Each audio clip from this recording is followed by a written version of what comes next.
Sí, un, dos, tres.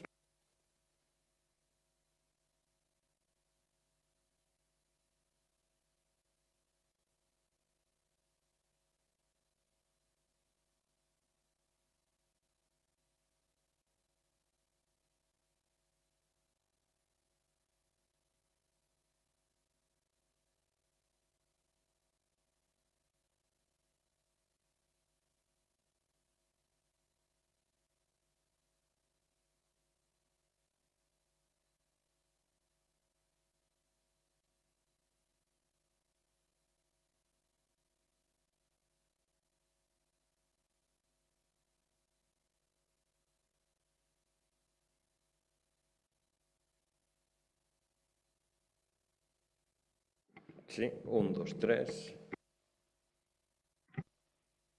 Sí, un, dos, tres. Sí, un, dos, tres.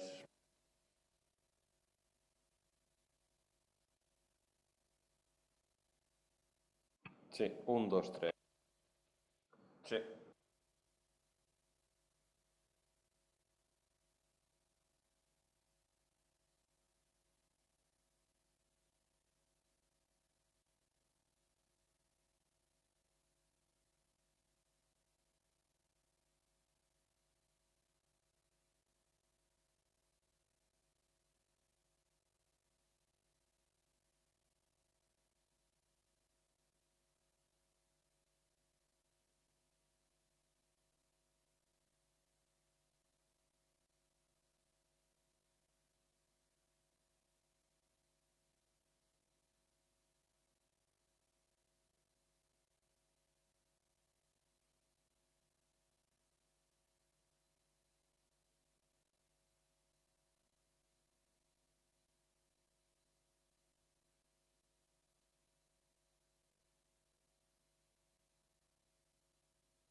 Sí, 1, 2, 3, 4, 1, 2, 3, 1, 2, 3, 4, 5, 6, 1, 2, 1, 2, 3, 4, 5, 6, 1, 2.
Bon dia.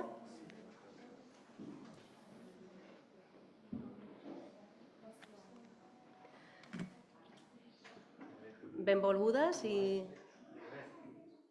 benvolguts.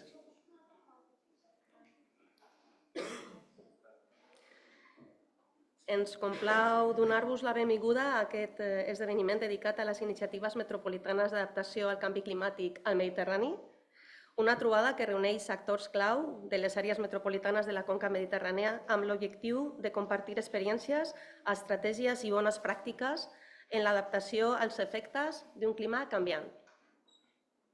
Aquest seminari està organitzat per MedCités i forma part de dos projectes. Per una banda, el projecte de l'àrea metropolitana de Barcelona sobre polítiques de sostenibilitat urbana i metropolitana a la Mediterrània, i per una altra, el projecte Make a Move for Adaptation to Climate Change, en el que MedCités dona suport al municipi metropolità de Mersin, a qui tenim avui amb nosaltres, per desenvolupar el seu pla d'acció d'adaptació al canvi climàtic. El Mediterrani és una de les regions més afectades pel canvi climàtic, està experimentant desafiaments creixents, l'augment de la temperatura, la reducció de la disponibilitat d'aigua, l'increment del nivell del mar i la intensificació de fenòmens meteorològics extrems. Aquestes situacions estan posant en risc tant els ecosistemes com les comunitats humanes que depenen d'ells. És en aquest context que les àrees metropolitanes juguen un paper essencial per desenvolupar solucions innovadores que enforteixen la resiliència dels nostres territoris. Avui tindrem l'oportunitat d'escoltar experts en la matèria, conèixer iniciatives exitoses implementades per diferents ciutats i regions, debatre sobre les lliçons apreses i proposar models i eines per promoure solucions metropolitanes als reptes d'adaptació al canvi climàtic als quals s'enfronten les ciutats i metròpolis mediterrànies. Esperem generar un espai de debat constructiu que ens ajudi a avançar cap a un futur més sostenible i resilient. Així mateix, aquest esdeveniment vol promoure la col·laboració entre governs locals, entitats socials, empreses i ciutadania per fer front conjuntament als reptes que ens planteja el canvi climàtic. Moltes gràcies per la vostra participació i benvolgudes i benvinguts. Amb nosaltres la senyora Elisenda Alemany, vicepresidenta de l'àrea metropolitana de Barcelona, el senyor Josep Canals, secretari general de MedCités, i el doctor Bülent Halisdemish, cap de Departament de Protecció i Control Ambiental de la Municipalitat de Mersin. Merci.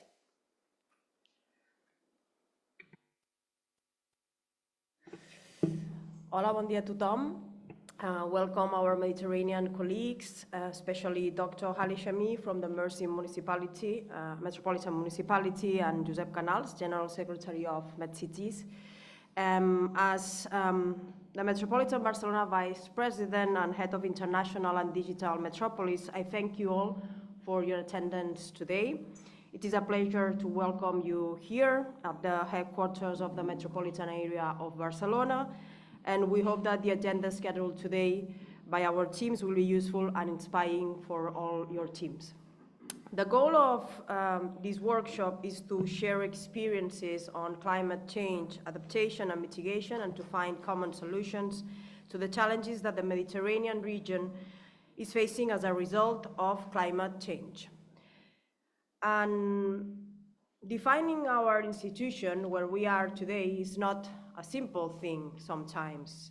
Even if it was officially born as an institution in 2011, the aims we are pursuing today were present way earlier in our region.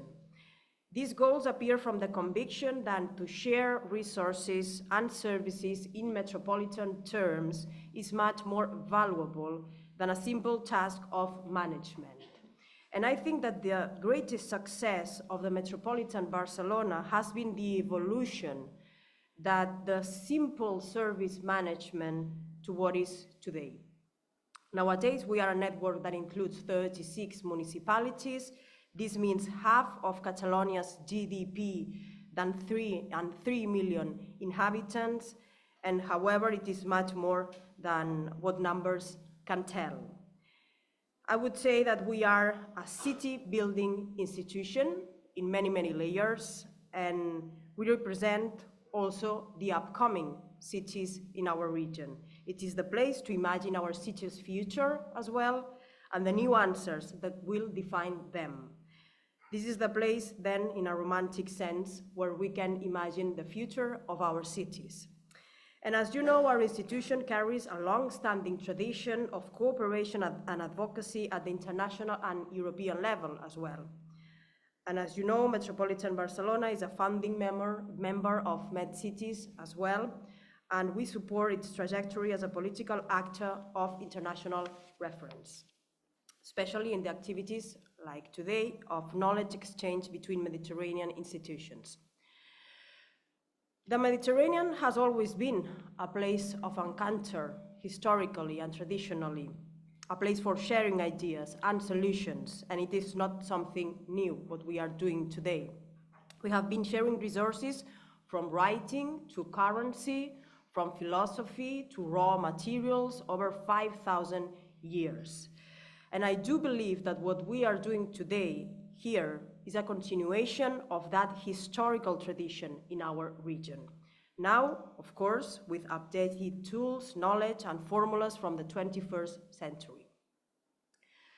I would like to speak as well as how important is the decentralized cooperation, because this is the key to face the challenges of the Mediterranean, such as climate change. Fighting climate change in the Mediterranean region is urgent. The Mediterranean region is particularly vulnerable to climate change because of its unique geographical and climatic conditions, and according to the UN, the region is warming 20% faster than the global average. Climate change impacts are multiple and profound, affecting ecosystems, water, resources, agriculture, and human health. Therefore, it is crucial to act to minimize the impact of climate change on the entire region and to adapt to its consequences. We all agree that fighting climate change is urgent, of course, and I also think that it can be an opportunity, a chance to make our cities more livable and environmentally friendly, a chance to place people's lives at the center, an opportunity, of course, to be energetically efficient. And we know that the restrictions that we are telling to our citizenship are not enough. We must ensure that the solutions we provide, they are attractive to people and businesses as well. We must act positively, and that is why we need to listen to all the stakeholders involved. We need to be original and creative in order to build new scenarios. It's not easy. But it is within this framework that we promote seminars such as today's one. Our institution has a long history of policies to address climate change. In fact, today and tomorrow, we will see some of the projects that we have in order to adapt our territory to the consequences of climate change. You will see climate shelters experience, water management, etc. Of course, we have a long track record in technical and companion and support to other territories sharing solutions, and also with our active participation in international networks and forums. That is why today we can say that while holding this seminar, we are both inheritors and faithful to our Mediterranean DNA. And that is why activities like today's are so important to us. So thank you for your attendance. I hope this seminar will be very, very helpful for all of you. Thank you.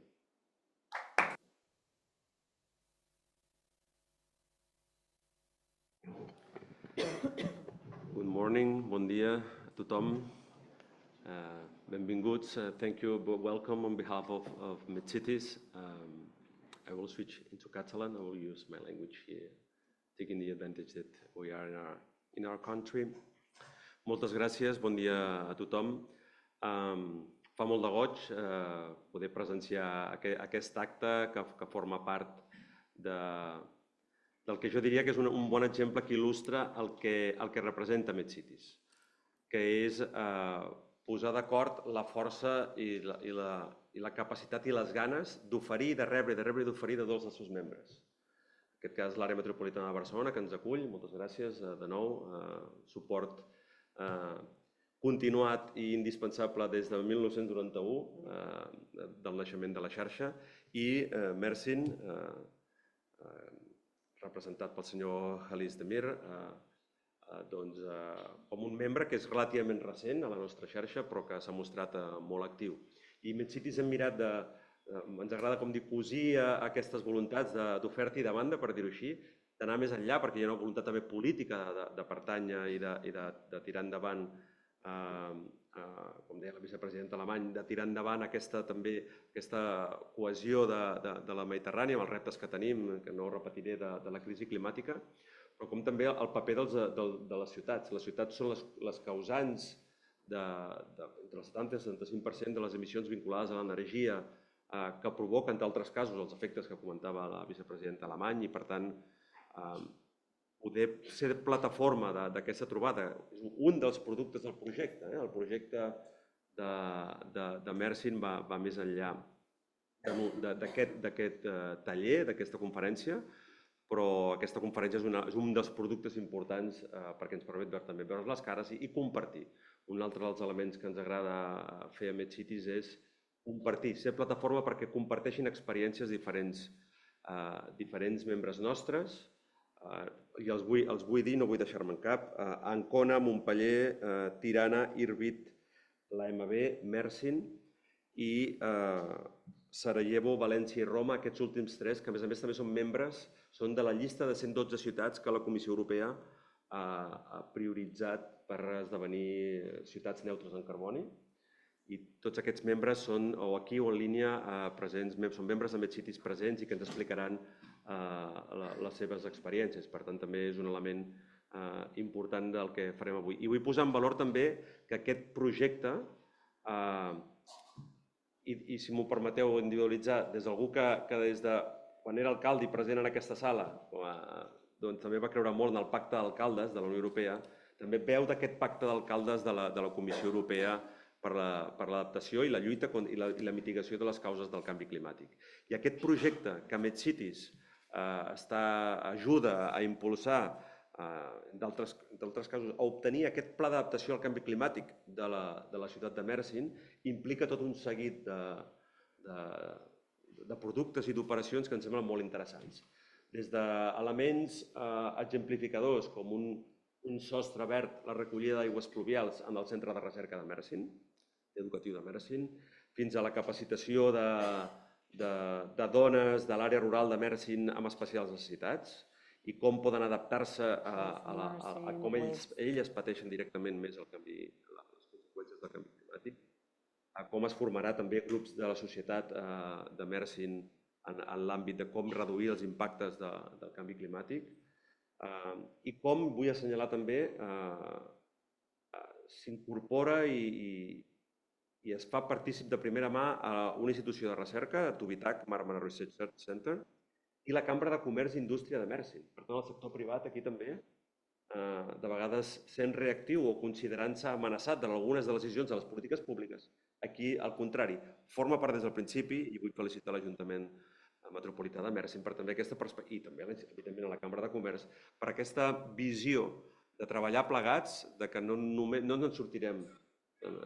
en sortirem només per la part pública, no ens en sortirem només per la part privada, juntes i, evidentment, com comentava l'Elisenda Alemany, amb la participació de la ciutadania. Sense la ciutadania no anem enlloc, perquè tots som ciutadans i al cap i a la fi com gastem, com consumim, com gastem energia, com consumim aigua, és l'impacte diari. Per tant, crear consciència, que és un altre dels elements principals que vol aquest projecte, crear consciència, raising awareness, crear consciència de com hem de canviar alguns dels nostres hàbits per reduir el nostre impacte sobre el canvi climàtic, doncs també vull posar en valor.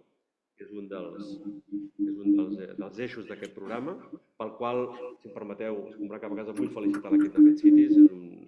Si veieu la nota conceptual, és un projecte que em sembla molt potent, molt interessant, i que esperem que no només, com és l'objectiu principal, beneficiï a Mersin, sinó que també, com estem fent aquí, comparteixi i pugui beneficiar també a a altres territoris, com a convidat i a la presència d'alguns, no només de la institució àrea metropolitana, alguns dels municipis membres, i també hi ha alguns ajuntaments que són fora de l'àrea metropolitana del nostre país de Catalunya. Sembla que he vist el Vendrell i algun altre que s'havien inscrit. Per tant, també és de felicitar, ja tanco com he començat aquest treball conjunt i agrair a la vicepresidenta i a l'àrea metropolitana de Barcelona, institució, el suport que ens dona MedCities i a través de MedCities a la resta de membres, dels 79 membres en total de la nostra xarxa que va creixent dia a dia. Ajudarem als tallers, ajudarem a la difusió, a la comunicació de que aquests resultats siguin el màxim d'impactants possible i veurem, com també deia la vicepresidenta, com és referent l'àrea metropolitana demà, avui també, però demà en visites en àmbits que són pioners com la regeneració de dunes litorals en la resiliència costanera o la regeneració d'aigua usada per altres usos que ha permès, entre d'altres coses, superar a Catalunya una sequera la més greu dels últims 200 anys. Per tant, aquestes polítiques metropolitanes públiques també del País de Catalunya són les que MedCities també vol ajudar a que hi hagi aquest debat i aquest diàleg. Moltes gràcies i que també sigui un èxit aquesta conferència. Thank you.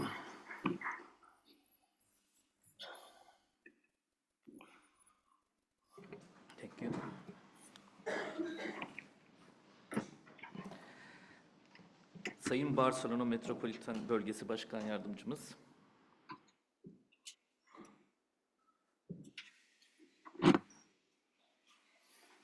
okay.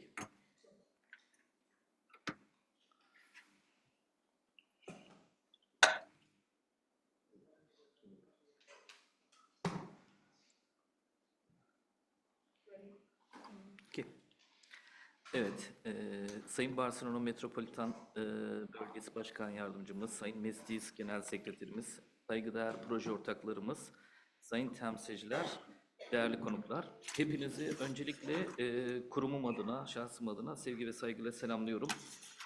Buraya gelirken Sayın Belediye Başkanımız Vahap Seçer'in de selamlarını size iletmek istiyorum. Evet, bugün burada Meclis'le birlikte yürütmüş olduğumuz projemizin faaliyetlerinden biri olan Akdeniz şehirleri ile iklim değişikliği uyum çalıştayına ev sahibi yapmanızdan dolayı da teşekkürlerimi iletmek istiyorum. Endüstri devrimi günümüzde dünyanın ısınmasına sonucunda her geçen gün çok ciddi sıkıntılar yaratmakta. Deniz seviyeleri yükselmekte, mercan resifleri azalmakta, canlı türler tükenmekte, aşırı hava olayları artmakta. Bunları biliyoruz. Bu bilimsel araştırmalar da gösteriyor ki önümüzdeki 50 yılda bunların sıkıntılarını en çok da Akdeniz Havzası'nda yaşayacağız.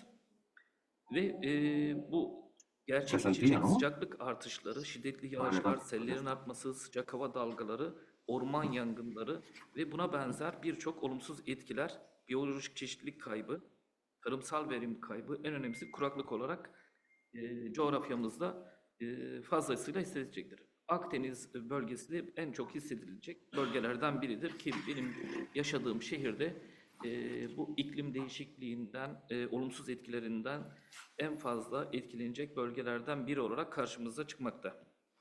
Biz Mersin Büyükşehir Belediyesi olarak iklim değişikliğinin olumsuz etkilerini tabii ki yakından takip ediyoruz. Tüm olumsuzluklara karşı kentimizin daha dirençli olması için iklimin değişmesini durdurma şansımız yok. Belki azaltma şansımız yok maalesef. Fakat daha uygun önlemler almak, uyum sağlayabilmek ve dirençli bir şehir haline getirmek için elimizden gelen çabaları sarf ediyoruz. Bu amaçla da bugün buradaki projemizin bir çalıştayında da taşlandırmak istiyoruz. Biz Mersin Büyükşehir Belediyesi olarak tabii kendi yaptığımız iyi uygulamaların dışında tüm dünyadaki iyi uygulamaları da takip etmek için özen gösteriyoruz.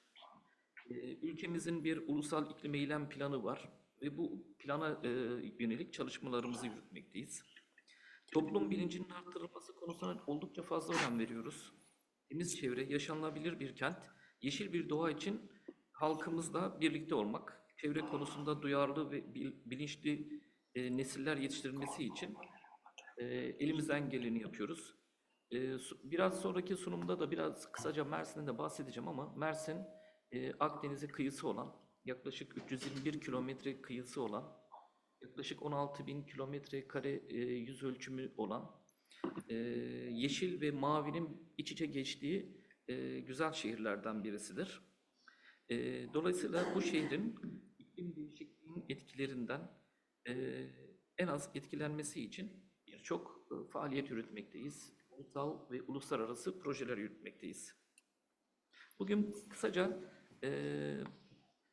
Avrupa Birliği tarafından hibe aldığımız projemizden de çok kısa bilgi vermek istiyorum. İklim değişikliğine adaptasyon için harekete geç isimli bir projemizin bir çalıştayını düzenliyoruz. Projemizin esas adı iklim değişikliğine adaptasyon için harekete geç. Bir Avrupa Birliği projesi. Az önce Sayın Joseph'in de belirttiği gibi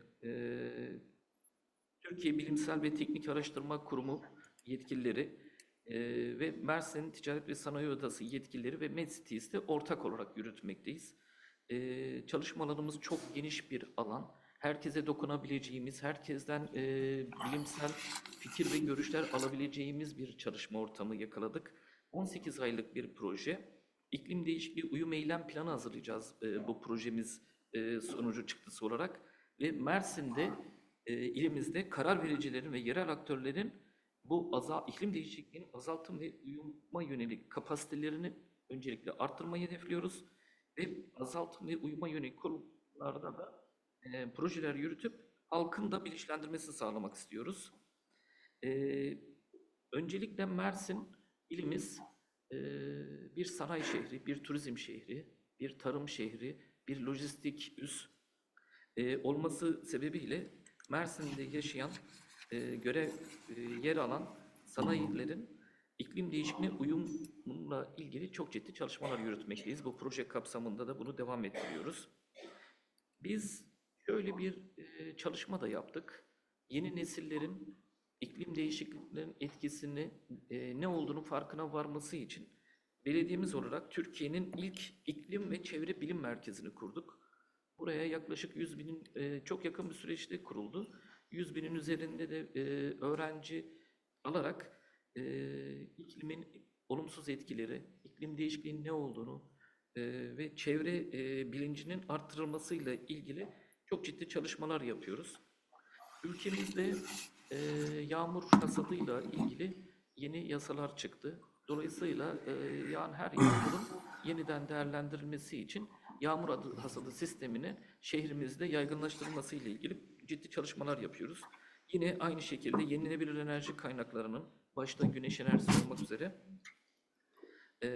ilimizdeki birçok kurum kuruluşta, özellikle kamu kurumları başta olmak üzere yaygınlaştırılmasına yönelik çalışmalar yapıyoruz. Tabii iklim değişikliğine uyum ve sera gazı azaltımına yönelik de kentte ciddi bir bilinçlendirme yaparak bununla ilgili yasal düzenlemeler yaptık. Ve bu yasal düzenlemeler sonucunda özellikle kentsel ısı adaları oluşturabilecek noktaların minimize edilmesi için çalışmalar yürütmekteyiz. Bu amaçla yeşil alanların arttırılması, yutak yani dediğimiz alanların oluşturulması için önemli adımlar attık. Hatta Geleceğe Bir Fidan isimli bir projede yürütmekteyiz. Yine aynı şekilde evsel katı atıkların yeniden değerlendirilmesi, ekonomiye kazandırılması ve enerji potansiyellerinin ortaya çıkartılması için de projeler yürütmekteyiz. Bu amaçla yaklaşık 3.000'in üzerinde bir pilot çalışma da başlattık. 3.000'in üzerindeki hane halkında toprak zenginleştirici madde dediğimiz kompost sisteminin uygulamasıyla ilgili sistemi kurduk ve yürütmekteyiz. Bunların hepsi proje kapsamında desteklenmekte ve yürütülmekte. Ama en önemlisi de yeni nesillerin gelecekte daha bilinçli olmalarına yönelik birçok çalışma yapıyoruz. Bunlardan bazıları da teknolojik, çünkü yeni nesiller, benim de 2 tane çocuğum var.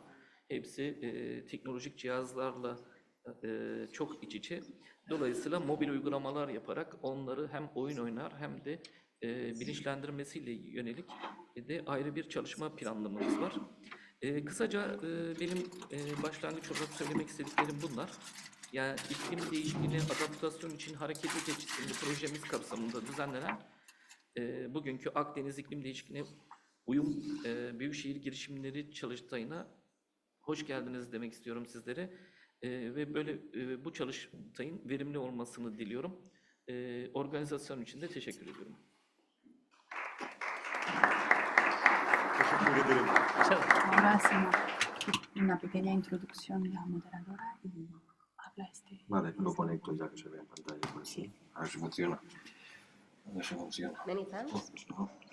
And now we have as keynote speaker Thomas Osdova, the coordinator of Net Zero Cities project, and he will be online. Welcome, Thomas.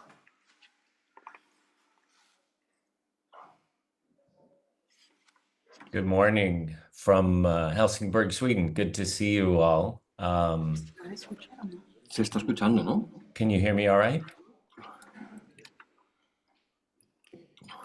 Does it sound okay? Just a second, Thomas. We see you on Zoom, but not on the room. Okay. ¿No se escucha la sala? No, no se escucha. Y no aparece tampoco en la pantalla.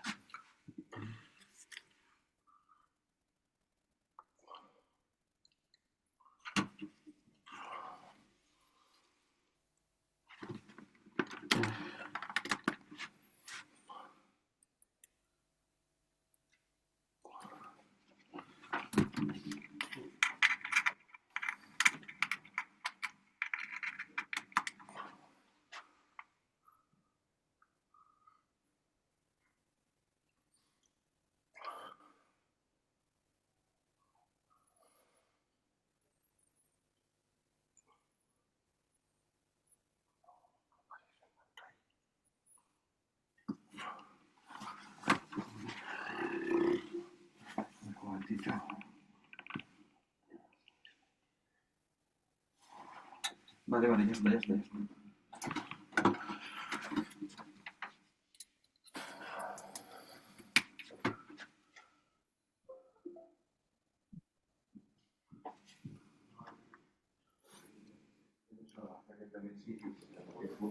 Now we see you in the room, Thomas. Can you hear us? I can hear you, yes. You just talk. Thomas, do you listen to us? I can hear you, yep. Can you hear me? But we cannot.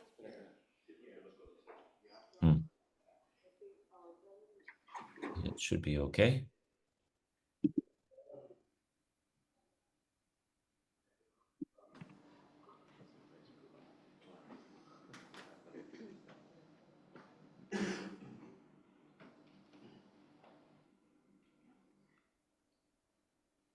Thomas, the floor is yours. Okay, can you hear me now? Yes. Okay. Good morning, everyone. Warm wishes from actually relatively warm Sweden today. We're participating in a innovation impact meeting with the city of Helsingborg and a lot of their entrepreneurs and innovators in the local community. It's a pleasure to be with you. I am going to take a few minutes to give you an overview of primarily the European mission for climate neutral and smart cities, but I'll also reference a couple of the other missions. I think the idea for this meeting and this event is to give you some details about how the mission's working, the cities that are working in it, particularly in the region, and how that is helping advance the work towards climate resilience, including adaptation and mitigation. I'm going to share my slides. I've sent them over to you all to be shared as well.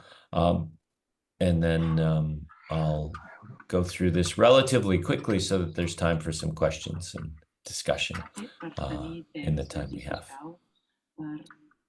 All right, I need permission to share the screen, sorry.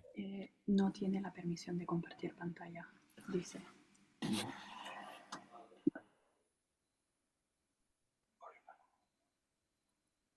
ahora sí. All right, thank you.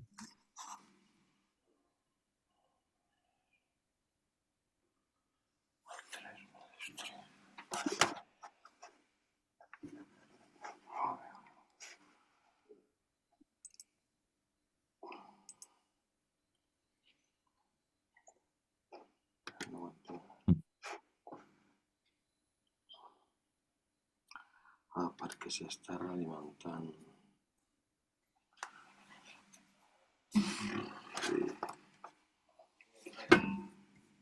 Oh, no. All right, let's see. It's not allowed. I have a new computer and it appears that my settings have been set to not allow it. So hang on 1 second here.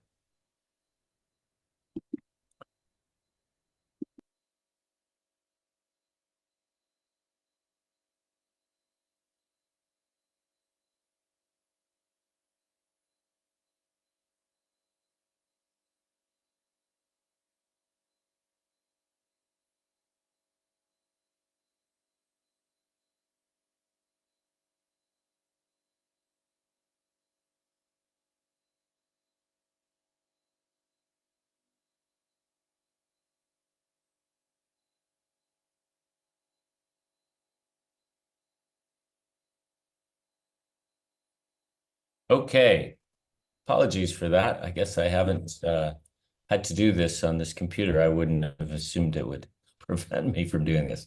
All right, here we go.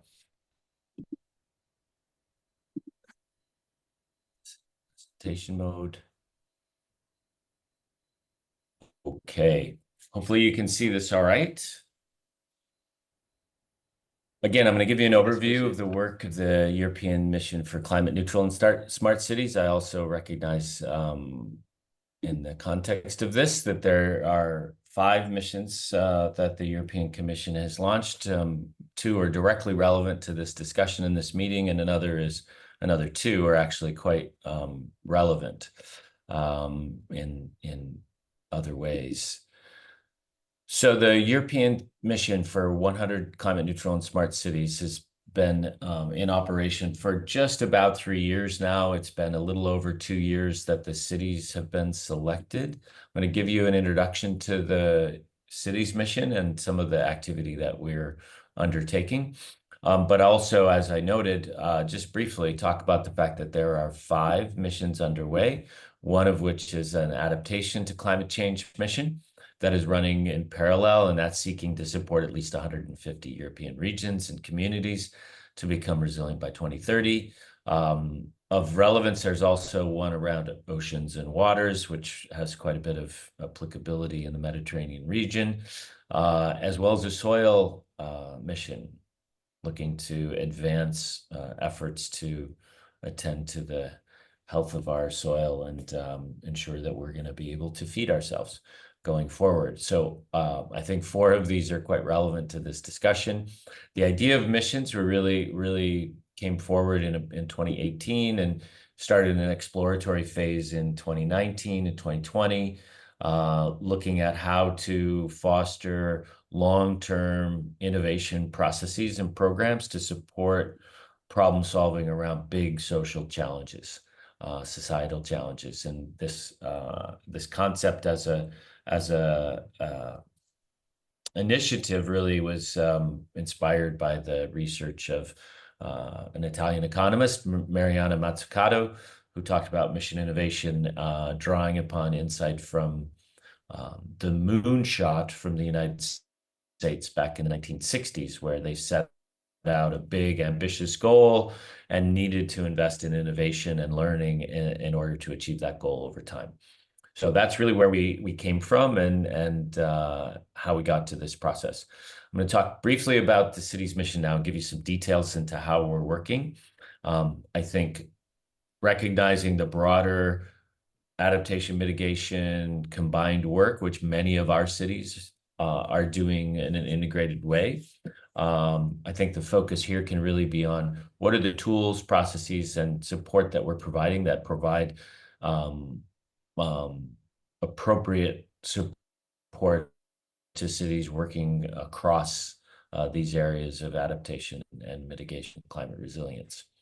So again, we launched just a little under 3 years ago, the goal 100 climate neutral and smart cities by 2030, and ensure that these cities aren't just acting alone, but really serving as experimentation and innovation hubs to help all of Europe follow suit by 2050 per the European Green Deal. So it's really important to recognize the focus here on learning and helping other cities based on the experiences of the cities and the mission itself.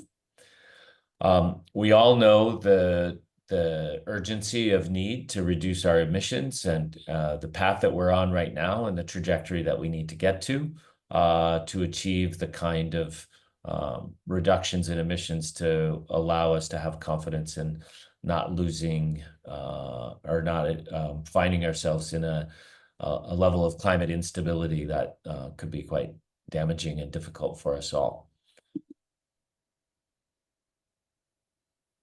As part of the mission, Net Zero Cities, it's the initiative that was created to provide the operating and infrastructure platform to support the cities.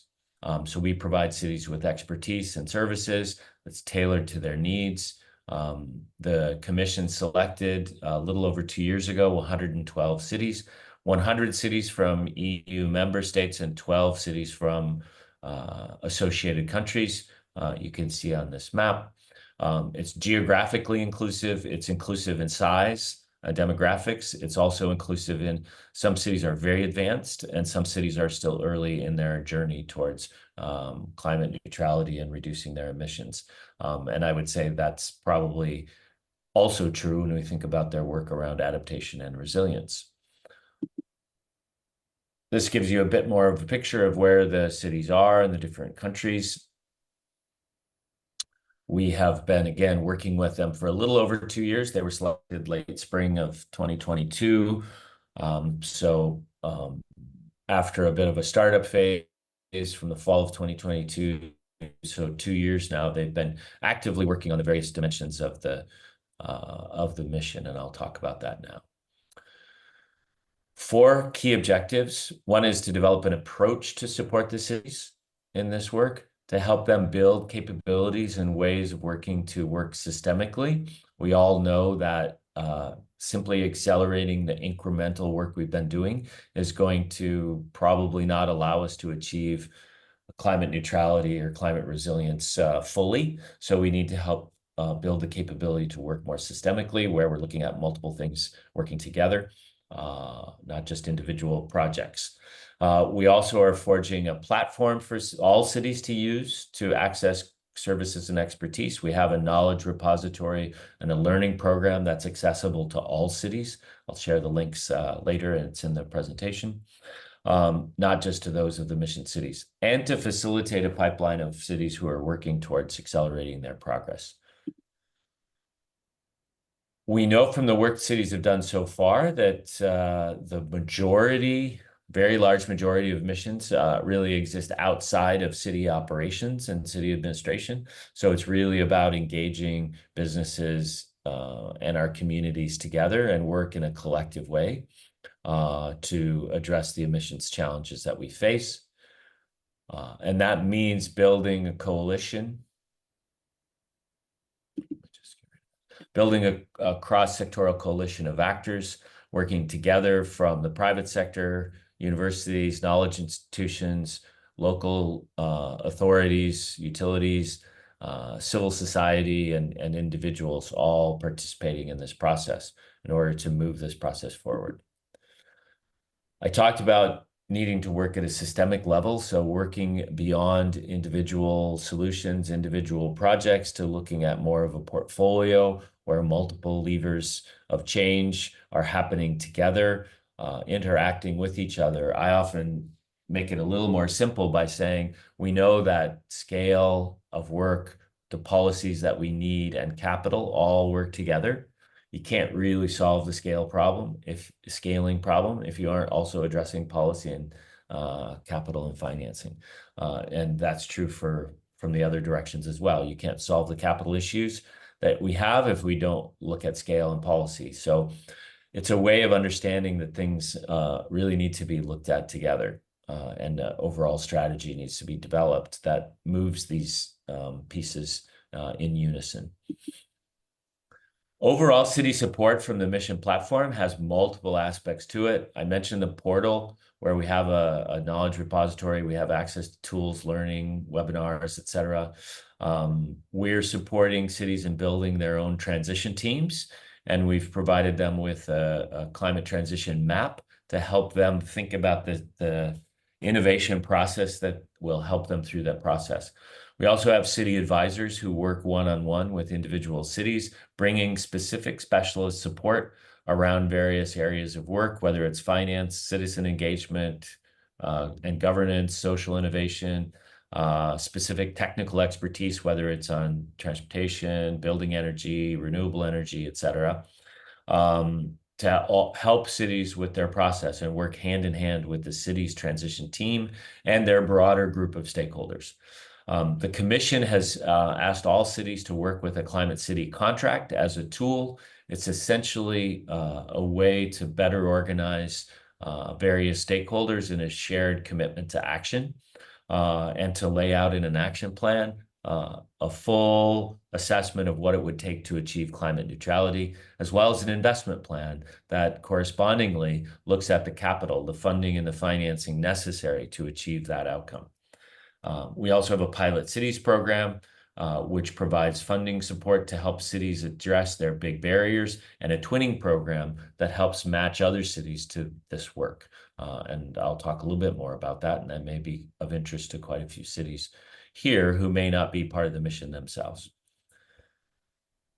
Portfolios are really, and hopefully you can see this visualization, but are meant to bring many projects and activities together so that we can see how they're supporting overall activity, addressing finance and business models, looking at technology, democratic decision-making, social change, governance, regulation, all working together to support these activities. So we've built some tools and have some processes to help cities build up these portfolios and understand how these pieces work. We know that's going to take time.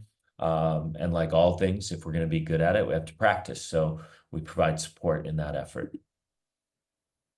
We know these things work together. I don't need to spend a little more time on that, but just to understand, it's important to map out how these things relate to each other and how they tackle key barriers and address gaps that we have and call out the things we need to learn if we're going to move forward in an effective way. I mentioned earlier the climate transition map. This is just a simple process tool to help understand how to use an innovation-driven process within the context of city climate action. It has several elements. It's meant to really facilitate an iterative approach, which is why it has this sort of circular visual to help cities and work with their stakeholders and others to move through this process effectively.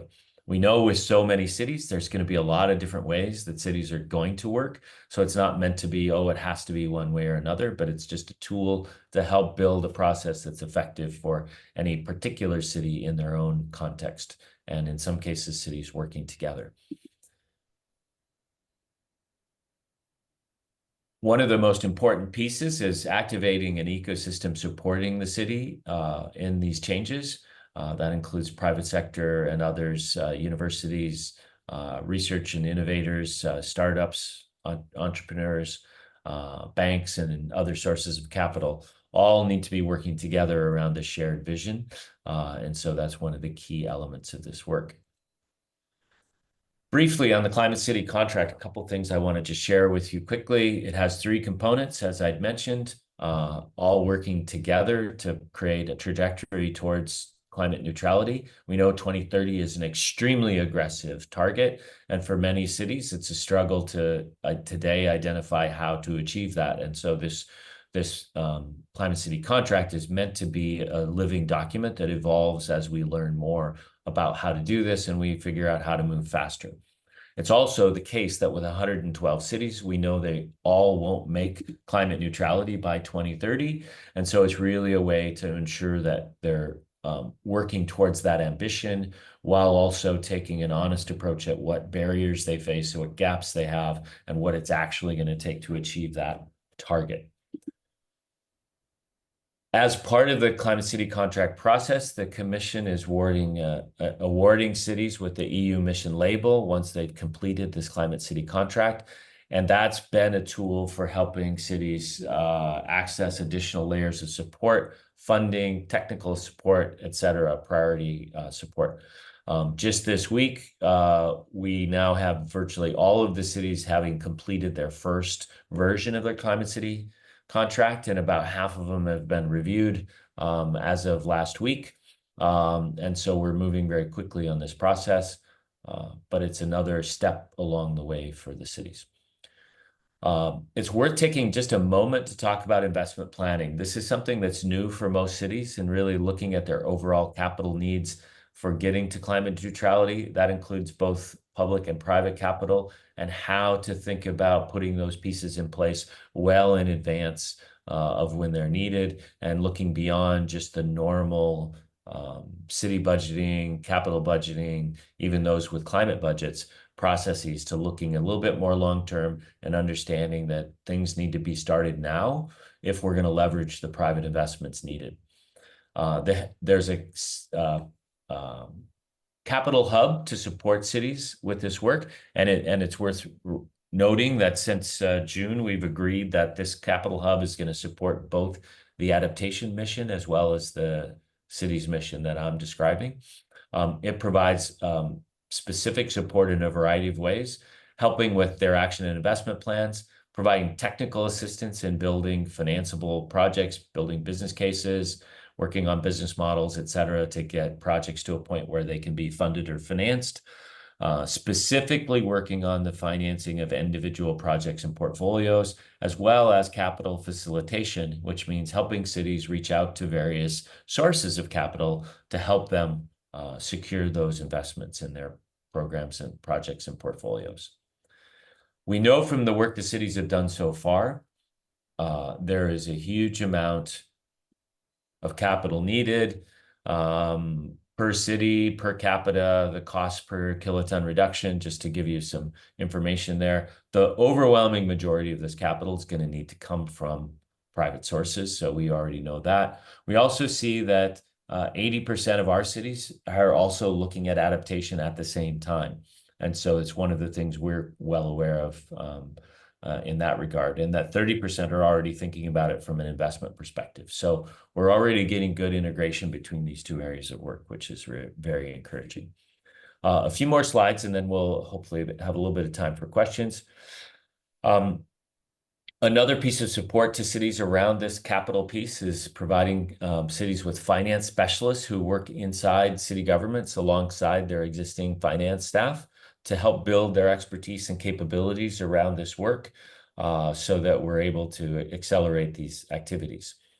This helps with investment plan execution, project development assistance, looking for EU and other sources of public funding, and working with sources of private capital to participate in the financing of each city's activities.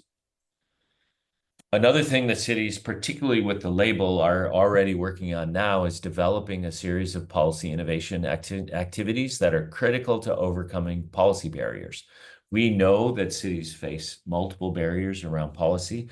A lot of those barriers exist at the national level. And so we're building up from the cities a set of policy innovation work that's going to be both cross-cutting across all of Europe where appropriate, but also looking at the specific needs. Sometimes that's going to be at a national or regional level. Sometimes it's a city-specific policy.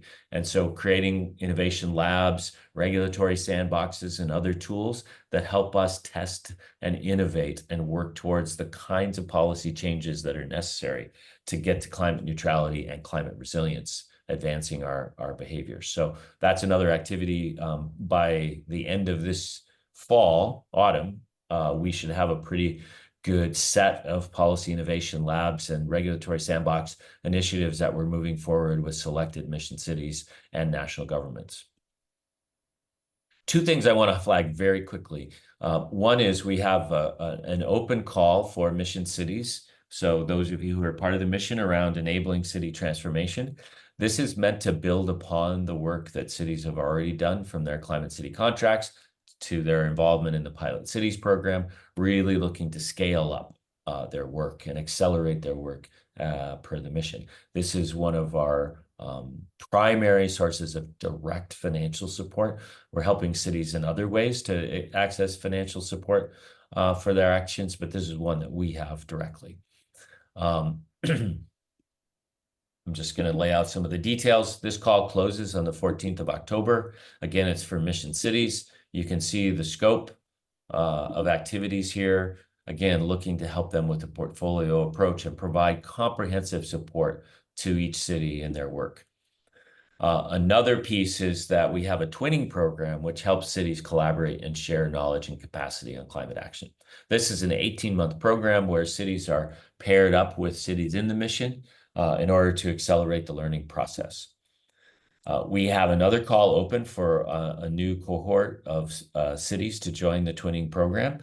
That closes the end of October, and we can provide more details as needed or just reach out and we'll help you with that.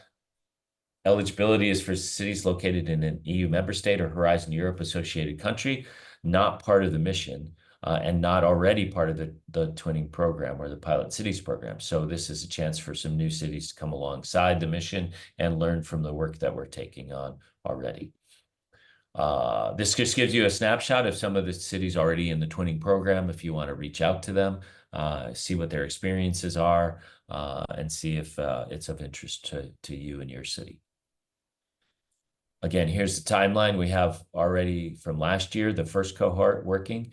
The second one was just selected, and now the call for the third group is open now. This is again to get as many cities as possible working this way and learning from the processes that we're taking on. All of this information is available on a portal. You can see the link there. You can sign up. There's a lot of open public accessible information through the knowledge repository, the various tools that we have, etc. There's a news feed.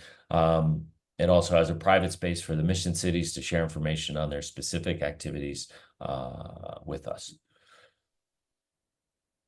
This gives you a bit more information. And then here's a way to follow up with us in a variety of different forms and social media, as well as email and our website to reach out. So with that, I will stop sharing. Thank you very much for including me.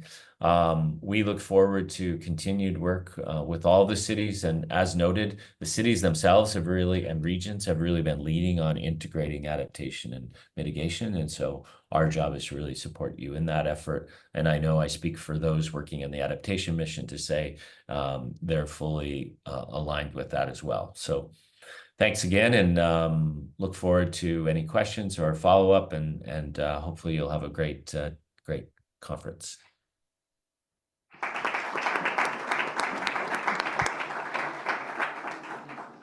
Thanks, Thomas, for sharing with us the great work that you are doing. And let's work together for this systemic change that you are proposing, building capacities and creating more events and more seminars like that, like this one.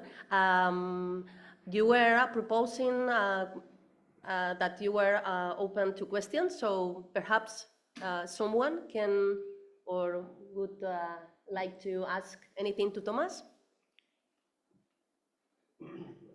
Yes? Okay. Thank you. It's not a question, because I don't want to put Thomas in a uncomfortable situation, but it's just a comment. We first met in Valencia during the European Resilience Conference. Just to express publicly that if you feel that MedCities, some of the members of the mission cities, some of the 112 members are members of MedCities. So if you feel that we can help in any form to our members to accelerate their role and the products and the services that are foreseen to be executed among these cities, you can count on MedCities, because I think it's a very good. A very good tool that you have created in this mission. We are part of the other mission, Restore Our Oceans, in a project, but only for you to know that if you feel that the cities can be helpful to that, you can count on us. Thank you.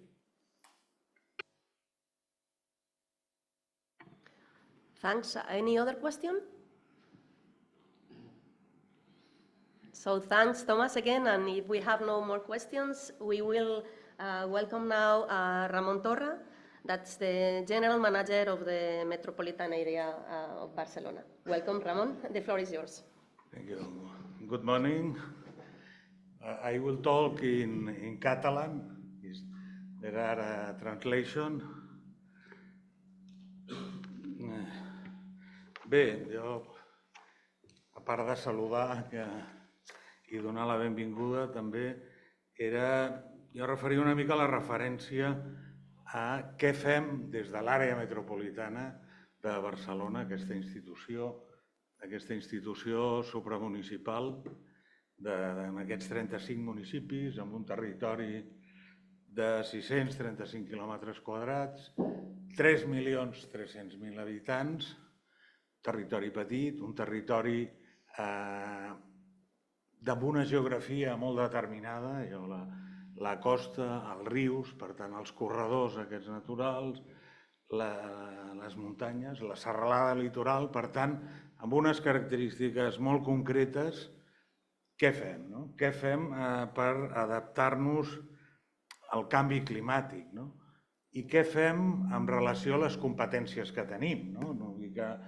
Que és allò, fem el que realment podem fer, el que és efectiu. No expliquem el que s'hauria de fer, sinó en el nostre àmbit de competències fixem les actuacions o com actuem front al canvi climàtic. Com plantegem l'adaptació del territori metropolità. El territori metropolità fa temps que ja té experiències respecte als efectes del canvi climàtic en aquest àmbit. El tema de la costa és un tema evident. En un territori amb costa i amb els efectes aquests del canvi climàtic, dels temporals, totes aquestes accions han anat canviant la dinàmica litoral, també fruit de l'artificialització del territori. El territori o el canvi climàtic el que ha fet és posar o ensenyar les vergonyes que teníem, ho ha posat de manifest, i en la costa ho estem patint de manera molt crua, les pèrdues de les platges, la regressió d'aquesta costa, etc. Quines dades treballem respecte al canvi climàtic i en el marc del Pla Clima i Energia 2023 redactat per l'àrea metropolitana. Estem treballant amb uns augments de temperatura mitjana importants, que van entre 1,5 grau i 4 graus. La Mediterrània ho pateix de manera accelerada i ho estem veient. Això fins a final de segle. Estem treballant amb un horitzó d'un augment de temperatures accelerat. També una disminució de les precipitacions també a final de segle, una reducció d'aquestes precipitacions de l'ordre del 20%, però no només és que plourà menys, sinó que plourà de manera diferent. A la Mediterrània ja en tenim experiència que és allò que es diu a Catalunya, que o no plou o sigui, no sap ploure aquí, perquè o no plou o plou massa. I això encara s'agreuja amb el canvi climàtic. També la reducció dels recursos hídrics, que en el sistema de Ter Llobregat, que és el que aporta l'aigua de boca a l'àrea metropolitana de Barcelona, tindrem una reducció d'aquests recursos d'una quarta part, pràcticament. I això en un moment que estem en aquests moments amb una forta sequera a Catalunya ja ho estem vivint. Vull dir que els recursos hídrics es redueixen en aquests períodes de sequera i això anirà creixent. Per tant, ens hem de plantejar l'ús de recursos alternatius o ser més eficients amb l'ús dels recursos alternatius. La dessalació i, sobretot, tot un recorregut importantíssim que tenim, que és les aigües regenerades, la reutilització de les aigües. Aquest recurs escàs no el podem malbaratar.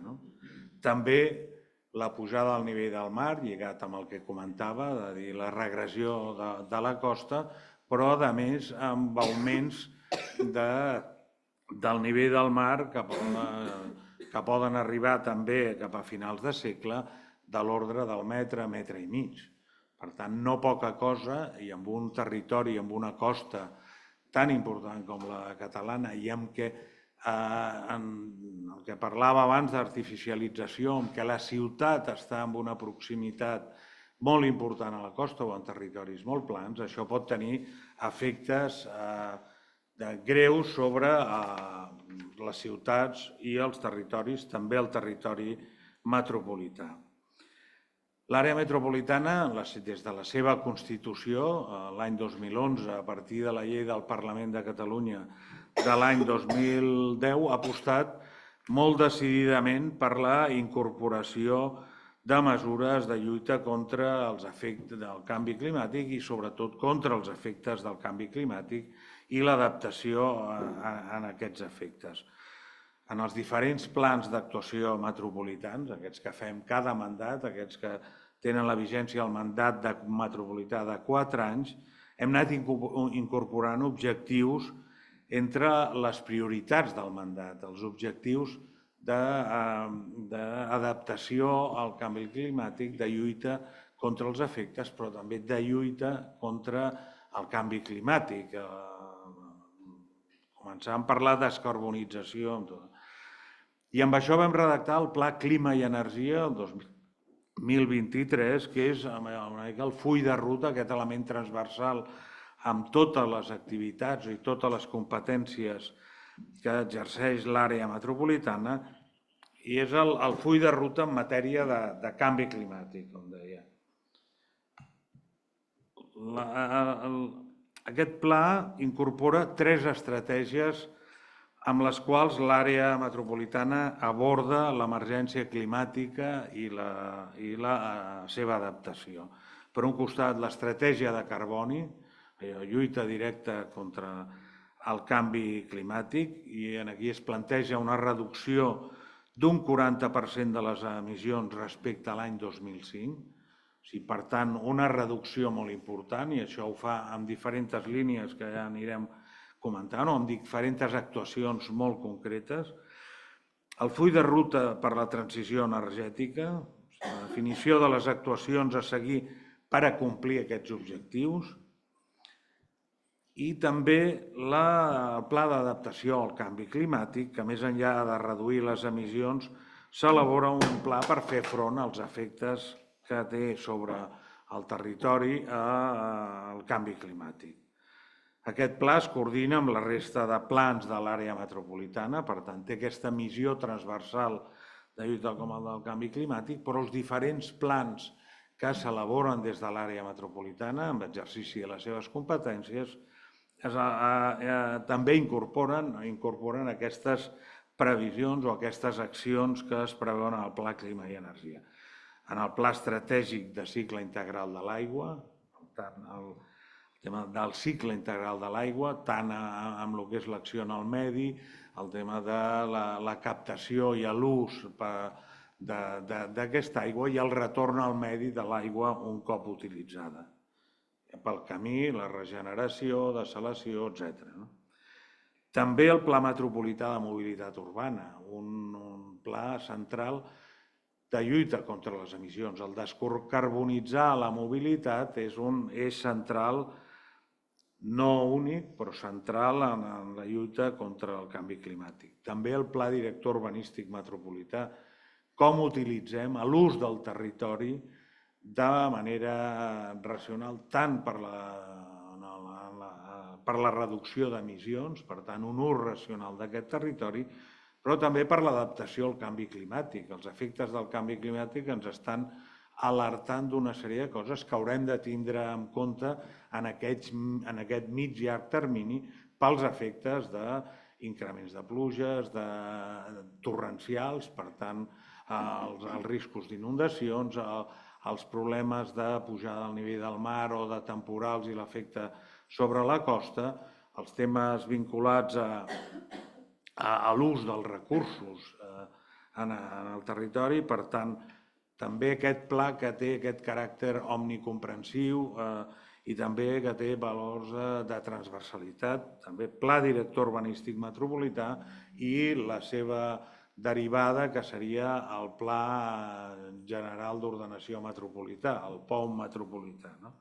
I finalment hi ha el protocol de sostenibilitat de l'àrea metropolitana, que és un protocol que amb totes les obres i actuacions de construcció de l'àrea metropolitana s'aplica aquest protocol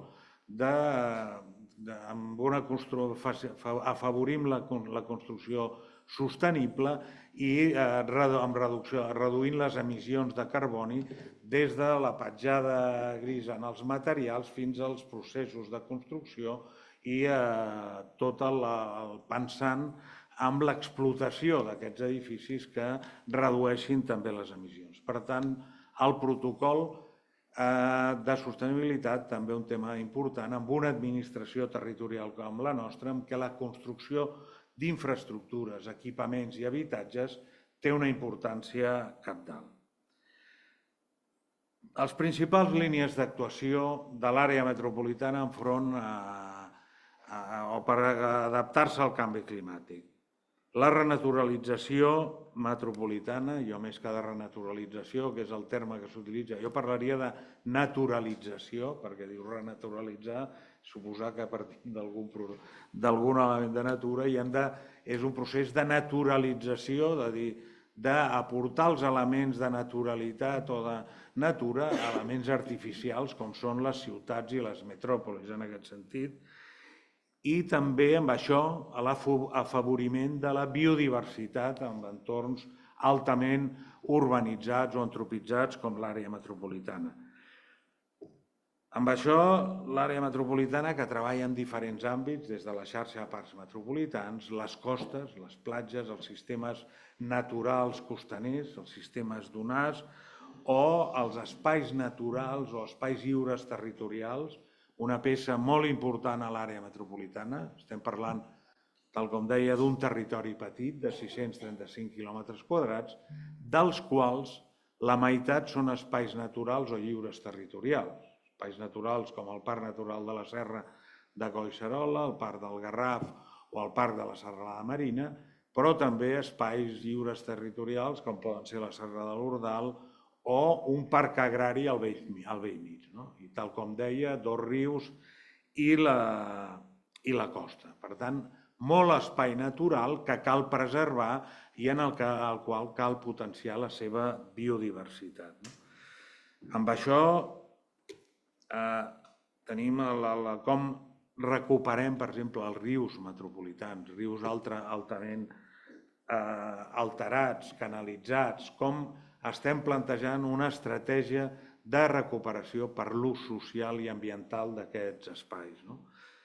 També a la costa, com recuperem els sistemes dunars i la biodiversitat vinculada en aquests sistemes, a través del projecte de dunes híbrides, un projecte que ja porta pràcticament 30 anys d'anar implementant, recuperant aquests sistemes en les costes metropolitanes, especialment la del sud.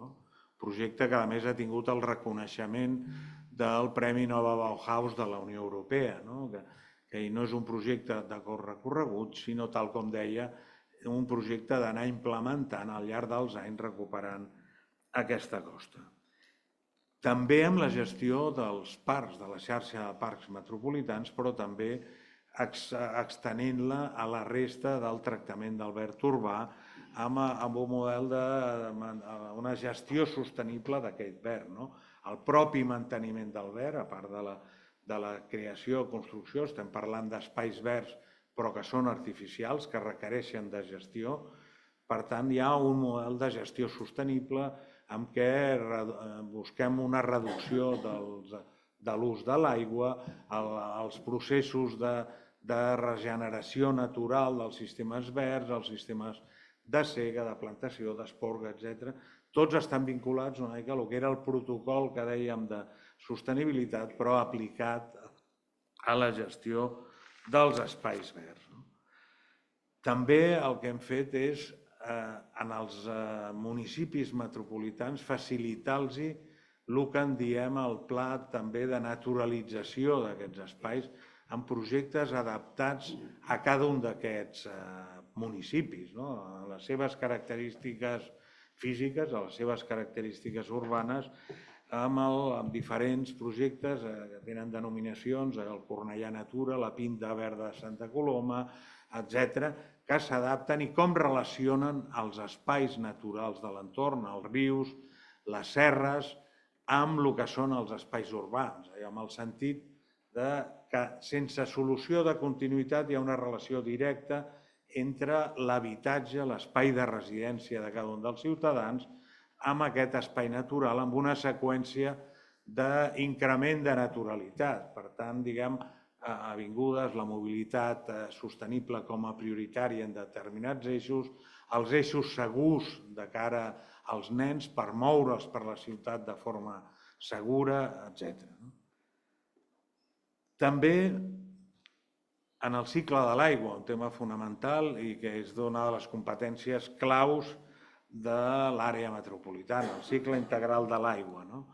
Com el cicle integral de l'aigua i les aigües regenerades, allò com un element que implementem dintre d'aquest cicle tancat de captació de l'aigua i retorn a la natura en condicions i afavorint que aquest recurs permaneixi, per tant, el retorn, facilitant la recàrrega d'aqüífers, els cabals ecològics dels rius, etc., però també a l'ús directe de les aigües regenerades. És a dir, com l'aigua regenerada, que té un tractament important i surt amb una qualitat alta, no acabi al mar, sinó que es permeti incorporar al cicle de l'aigua i a l'ús de l'aigua com a potable o d'usos alternatius, els recs agrícoles, les neteges urbanes, els recs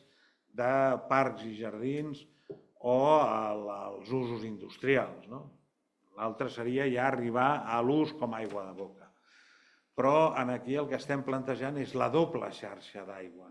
L'aigua de boca, d'ús sanitàriament adequada a l'ús humà, però obrint una xarxa per a altres usos que no requereixen de la mateixa qualitat sanitària. Per tant, aquí és important i té afectacions sobre el propi medi. El fet de poder mantenir els cabals ecològics o facilitar el reg, acabes recarregant aqüífers. Però això també es trasllada amb com recollim les aigües urbanes. És el no canalitzar, el no portar-ho amb tubs, sinó abans que arribi al tub mirem de com, amb el tema de suds o altres tècniques que permeten que aquesta aigua s'incorpori al medi de manera natural des del propi entorn urbà. Aquest darrer 2023, i degut al període de sequera, això ho hem tingut que accelerar amb algunes dificultats, però com estem treballant amb el nou Pla Estratègic de Cicle Integral de l'Aigua, el PECIA, que garanteix, plantegem la garantia de subministrament per tots els usos en l'àmbit de l'àrea metropolitana a 30 anys. I aquest és un tema central de l'actuació d'aquesta casa perquè l'exercici del ciutadà d'obrir l'aixeta i saber que surt aigua és un tema que no podem perdre. I a l'efecte de la sequera, la consciència ciutadana costa perquè és això, malgrat una situació de sequera extrema com no havíem patit en molts anys, no hi ha hagut en cap moment que l'exercici aquest d'obrir l'aixeta en l'àmbit de l'àrea metropolitana ens haguem trobat que no sortia aigua. Això és una garantia que hem de mantenir i, per altra banda, hi ha el tema de la consciència amb l'ús de l'aigua que hem de seguir, però també hem de ser conscients que mentre la ciutadà obri l'aixeta, doncs a veure com hi ha un problema, dius, no, jo no tinc cap problema. Una societat que tendeix a l'individualisme de manera tan intensa com estem veient, hi han d'haver-hi les dues accions, garantia i conscienciació en l'ús de l'aigua. Per tant, el tema de la garantia és un tema central perquè a Catalunya el problema de l'aigua és el problema bàsicament de l'àrea metropolitana. Resol aquest problema, tenim el 90% del problema resolt. El tema de la mobilitat sostenible, que és l'altre eix i vinculat a les competències de l'àrea metropolitana, com implementem aquesta mobilitat sostenible, el transport, comencem per anar a peu, bicicleta, els mitjans no mecanitzats, els sistemes sostenibles, la mobilitat en transport públic o la mobilitat elèctrica. Com implementem tots aquests eixos de mobilitat sostenible per reduir les emissions de CO2 en els entorns urbans i metropolitans. Gran part de les emissions de CO2 provenen de la mobilitat, mecanitzada, de la mobilitat que produeix emissions de carboni. Per tant, és un tema important i amb això hi ha diferents estratègies, des de les vinculades al foment d'aquesta mobilitat sostenible, la construcció de la xarxa metropolitana de carrils bicicleta, les infraestructures de recàrrega també per bicicletes elèctriques, la guarda segura de bicicletes, el sistema de bicicleta pública, tota una construcció d'infraestructures i serveis vinculats a aquestes infraestructures per afavorir determinats usos de mobilitat sostenible. També les ajudes directes a l'adquisició de bicicletes elèctriques, per exemple, com estimulem l'ús en la ciutadania, amb les ajudes directes. Els carrils bici, un tema fonamental, el donar seguretat amb l'ús de sistemes de mobilitat que són més febles enfront als vehicles de motor, doncs allò com afavorim aquesta. I ho fem amb dos nivells, una xarxa metropolitana que deriva amb el que són les xarxes locals de carrils bicicleta. També amb els sistemes de transport públic, incrementant el que són la quantitat de serveis de transport públic, però alhora que els vehicles del transport públic també siguin baixos en emissions. Per tant, els híbrids, els elèctrics o qualsevol sistema que no tingui ni emissions de carboni ni de partícules que també afecten a la salut.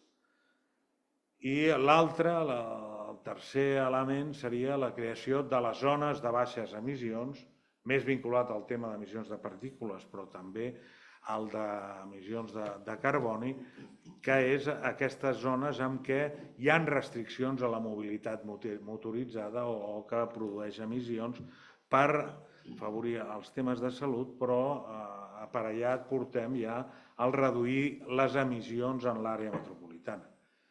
La implementació d'aquestes mesures ja en els darrers anys ja ens ha portat en un període relativament curt a reduccions d'emissions de carboni significatives enfront als paràmetres europeus. Hem de seguir en aquesta línia per emissions de diferents tipus de partícules, però tenim ja el coneixement de veure com n'hem d'implementar aquestes mesures de cara a que tingui uns efectes sense generar unes tensions innecessàries en la ciutadania. Hem de conscienciar, hem d'utilitzar mecanismes, però no hem d'anar contra ningú, sinó hem d'anar a favor de reduir les emissions de carboni i, per tant, afavorir aquesta lluita contra el canvi climàtic, sense tindre que generar confrontació o generar altres efectes indesitjats que poden posar en contra a la ciutadania. També hem de pensar en els temes d'eficiència energètica, això que abans parlàvem del protocol de sostenibilitat, l'eficiència energètica i després les energies renovables. Hem de reduir la demanda d'energia i la que necessitem ha de ser energia verda o ha de ser el més verda possible. Però primer hem de reduir la demanda. La demanda que reduïm no necessitarem produir-la. I amb això estem treballant amb diferents usos, amb diferents accions, especialment en l'àmbit de la construcció i amb el que estan amb els plans de rehabilitació, la nova construcció per descomptat, anem a edificis d'emissions o zero o pràcticament zero, això ja com a principi, és allò, qualsevol edifici nou que fem des de l'àrea metropolitana és d'emissions zero, tant sigui equipaments, biblioteques, instal·lacions esportives, etc., o a l'habitatge públic que construïm a l'àrea metropolitana que sigui eficient energèticament i, a part, que no produeixi emissions de carboni en els seus processos de construcció, pels seus materials i pels seus processos constructius. Per tant, eficiència energètica amb tots els edificis que fem nous i l'altre és la rehabilitació dels edificis existents, tant els públics com els privats. Si han entrat en aquest edifici està en un procés de rehabilitació integral i el que estem fent és que aquest edifici sigui d'emissions zero. Un edifici existent, és un edifici que té pràcticament 50 anys en aquest moment i li estem donant la volta. També ho estem fent el que no s'ha de fer, que és fer les obres vivint-hi, vivint a casa, estem fent i això té inconvenients, però el que estem fent és la rehabilitació d'aquest edifici, però també ho fem donant suport amb els nostres plans d'inversions als ajuntaments perquè rehabilitin els seus edificis públics, però també a través del Pla Metropolità de Rehabilitació d'Habitatges, un pla molt ambiciós en diferents eixos i que no té termini de finalitat, sinó que posa en marxa un procés per rehabilitar tot el parc públic i privat d'habitatge.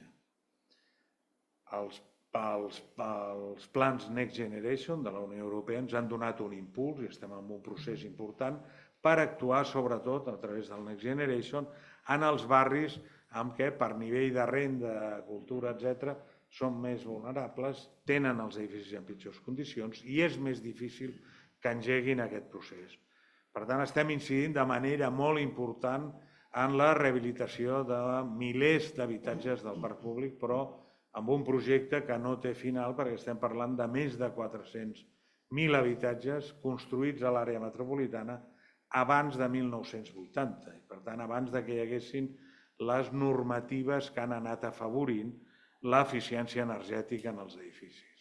Per tant, una línia important perquè l'edificació, tant en el procés o la construcció d'infraestructures, però el sector de la construcció i l'explotació dels edificis representa pràcticament el 50% de les emissions que es produeixen. Per tant, molt important incidir en aquest àmbit i és un dels eixos centrals, la construcció d'habitatge protegit, però la rehabilitació també des d'una perspectiva d'eficiència energètica. Per tant, qualsevol rehabilitació el que busca són les reduccions de consums energètics al voltant del 40%. Per tant, molt significatiu.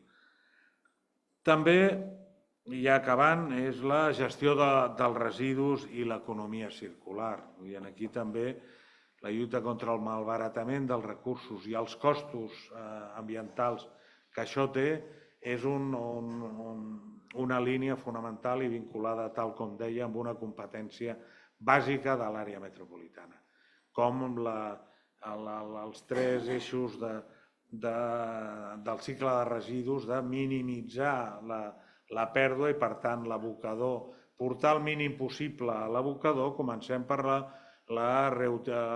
primer la reparació, la reutilització i anem veient la valorització, anem veient amb tot aquest camí com evitem el que arribin al mínim de recursos a l'abocador per els efectes ambientals que té, però també perquè els recursos que tenim són limitats i els hem d'aprofitar.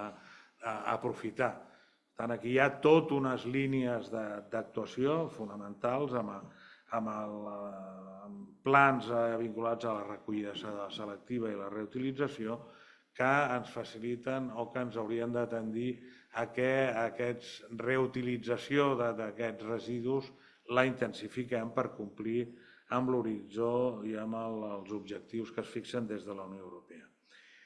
I finalment, un tema important i que he anat esmentant, allò de dir la participació ciutadana i la sensibilització. O sigui, hi ha una cosa que és dir, no podem fer res contra, hem de fer tot a favor i amb això ho hem de fer a partir de fer entendre a la ciutadania què és el que estem fent i quins objectius, sense necessitat d'actuar com a terroristes, que és el que a vegades es fa, que sembla que vulguem angoixar el ciutadà perquè plantegem escenaris de desastres absoluts, no l'hem d'amagar que podem anar o que tenim uns horitzons complicats, però hem de facilitar el canvi. I amb això la participació dels ciutadans, implicar els ciutadans en això és fonamental. I l'altre és també com els sensibilitzem, com ho fem a tots els nivells de dir aquest i al final és en donar coneixement de per què es fan determinades coses, quins objectius, què guanyem tots plegats amb això, de manera que faciliti que la gent assumeixi els reptes que es plantegen des d'aquesta administració. Res més, em sembla que m'he allargat una mica, però moltes gràcies i qualsevol pregunta a la seva disposició. Gràcies.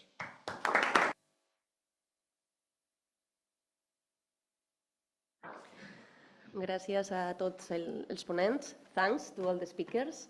I will close this part of the seminar with 3 words that I think all of you have shared. Awareness, commitment, and action. And with this, we will go to the first roundtable. As you know, we will have today 4 roundtables. The first is about enhancing coastal resilience to climate change and ecosystem restoration. We will discuss case studies from Mersin, Area Metropolitana de Barcelona, and Ancona. Thanks.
So let's begin with the first roundtable,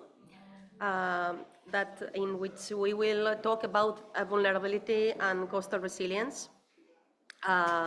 We will discuss case studies from Mersin, Metropolitan area of Barcelona, and Ancona. We will begin with Daniel Palacios from àrea metropolitana de Barcelona. Els processos naturals, els geològics, climatològics, paisatgístics i biològics, així com la seva relació amb la història de la humanitat, han centrat sempre l'interès de Daniel. Això també ha guiat la seva trajectòria laboral i professional. Daniel és llicenciat en Ciències Geològiques per la Universitat Complutense de Madrid. En aquest àmbit va treballar la cartografia geològica i restauració del paisatge. Posteriorment, es va titular en Enginyeria Agrícola i va obtenir el màster de Paisatgisme a la Universitat Politècnica de Catalunya. Daniel will explain us the case of Area Metropolitana de Barcelona, reconstruction of dunes in the Metropolitan coast. Daniel, the floor is yours. Thank you. Good morning. In the Àrea Metropolitana de Barcelona fem la gestió integral de les platges. Jo soc el cap de servei de platges. Aquesta gestió integral incloeix diferents aspectes. Per començar, també ja sabeu, suposo, les característiques principals de la nostra àrea metropolitana, una gran densitat de població, un espai públic molt utilitzat, que és el de les platges metropolitanes. I aquí tenia una miqueta la diferenciació d'aquests espais. Tenim 30 quilòmetres de platges de sorra, tenim 12 quilòmetres de la costa metropolitana, que són els ports, uns 2 milions de metres quadrats de superfície, de les quals una gran part, 850.000 metres quadrats, són espais dunars, espais vegetats. Això s'ha de sempre compensar amb una gran quantitat de visitants. Tenim uns 11 milions de visitants durant temporada alta, tot i que a l'àrea metropolitana, com a àrea urbana i com un espai de bon clima, tenim utilització de les platges durant tot l'any.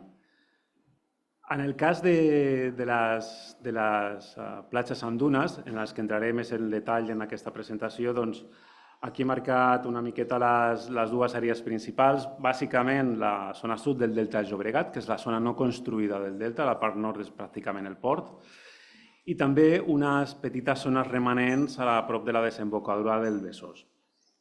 Com comentava, nosaltres a platges fem la gestió integral tant d'equipaments, mobiliari i instal·lacions públiques de les platges, com també la gestió ambiental, que inclou tota aquesta gestió dels espais dunars, així com la gestió dels residus i la neteja de tots els equipaments i la sorra.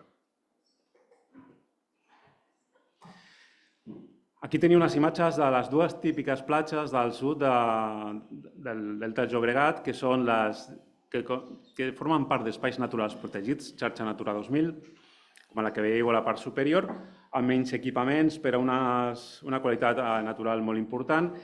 I després també les que combinen la utilització com platja turística, platja urbana, platja com més espai públic i també amb totes aquestes zones protegides que hem anat desenvolupant al llarg dels anys.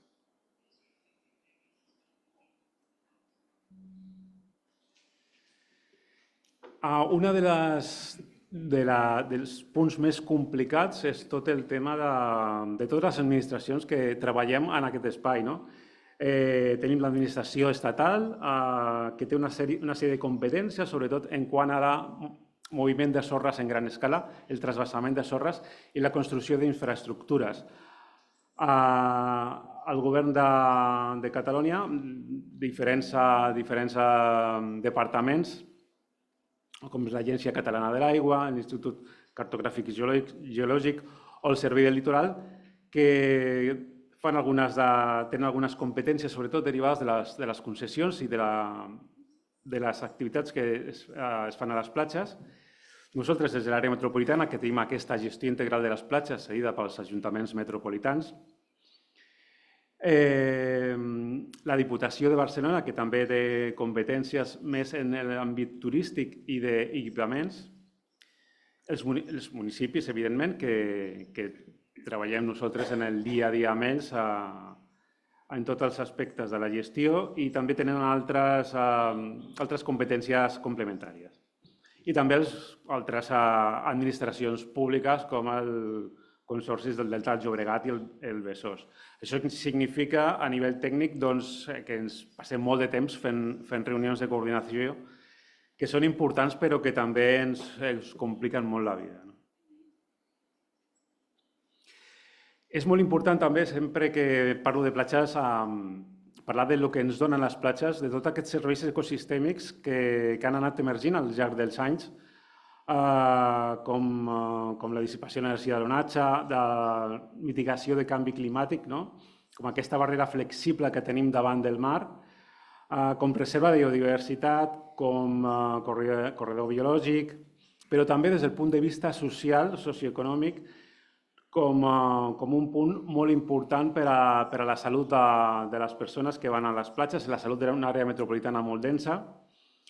També com a refugi climàtic, que els últims anys ha emergit, perquè molta gent va a la platja a la nit per evitar aquestes nits de calor per sobre dels 20 o 25 graus. I també ens dona una imatge i una millora de la qualitat paisatgística que recuperem també, que recuperem una mica la nostra cultura, el nostre paisatge, que era el paisatge de les platges amb dunes. També és un espai públic de primer ordre i ens dona tota aquesta vessant social. Evidentment, motor econòmic també, i molt important les platges com lloc de conscienciació ciutadana perquè és un punt clau davant del canvi climàtic i d'altres aspectes conservatius del medi ambient. Un altre punt ara molt clau i molt important que tenim i que ens condiciona moltíssim la gestió és la regressió de les platges. Estem perdent les platges de forma accelerada des de 2018, que van començar a tenir uns temporals molt importants. Aquí veieu els punts més importants amb afectacions greus. A la zona nord hi han desaparegut més de 2 quilòmetres de platges. A la zona sud, també a prop del port, més de 3 o 4 quilòmetres estan molt afectades. I estem en un punt important on estem canviant en molts casos les sorres, les platges de sorra, per escollir-les per protegir el territori. És una cosa que hauríem d'evitar. Clar, tot això és el resultat de molts factors. El factor canvi climàtic és un d'ells, que parlarem a continuació, però evidentment la urbanització del territori, la construcció d'infraestructures, és un dels punts més importants. En quant al canvi climàtic més específicament, hem tingut canvis importants com la inundació de grans superfícies de platges cada vegada més freqüents a la zona deltaica o les pèrdues de la superfície. Hem perdut 25% de la superfície des de 2014 aproximadament. Les marees ciclòniques cada vegada són més altes.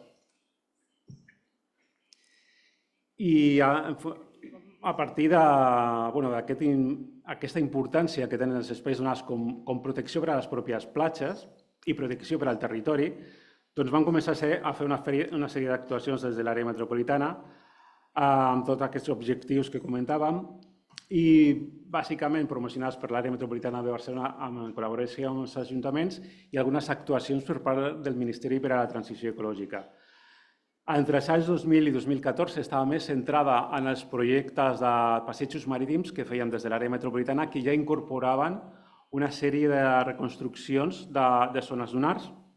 Entre 2014 i 2018, a partir del projecte europeu Òperes, van començar a fer una gestió més intensa de lo que és l'espai dunar en si, incrementant-lo. I entre 2018 i 2024 hem integrat totes aquestes actuacions prèvies en la gestió diària i anual de les platges.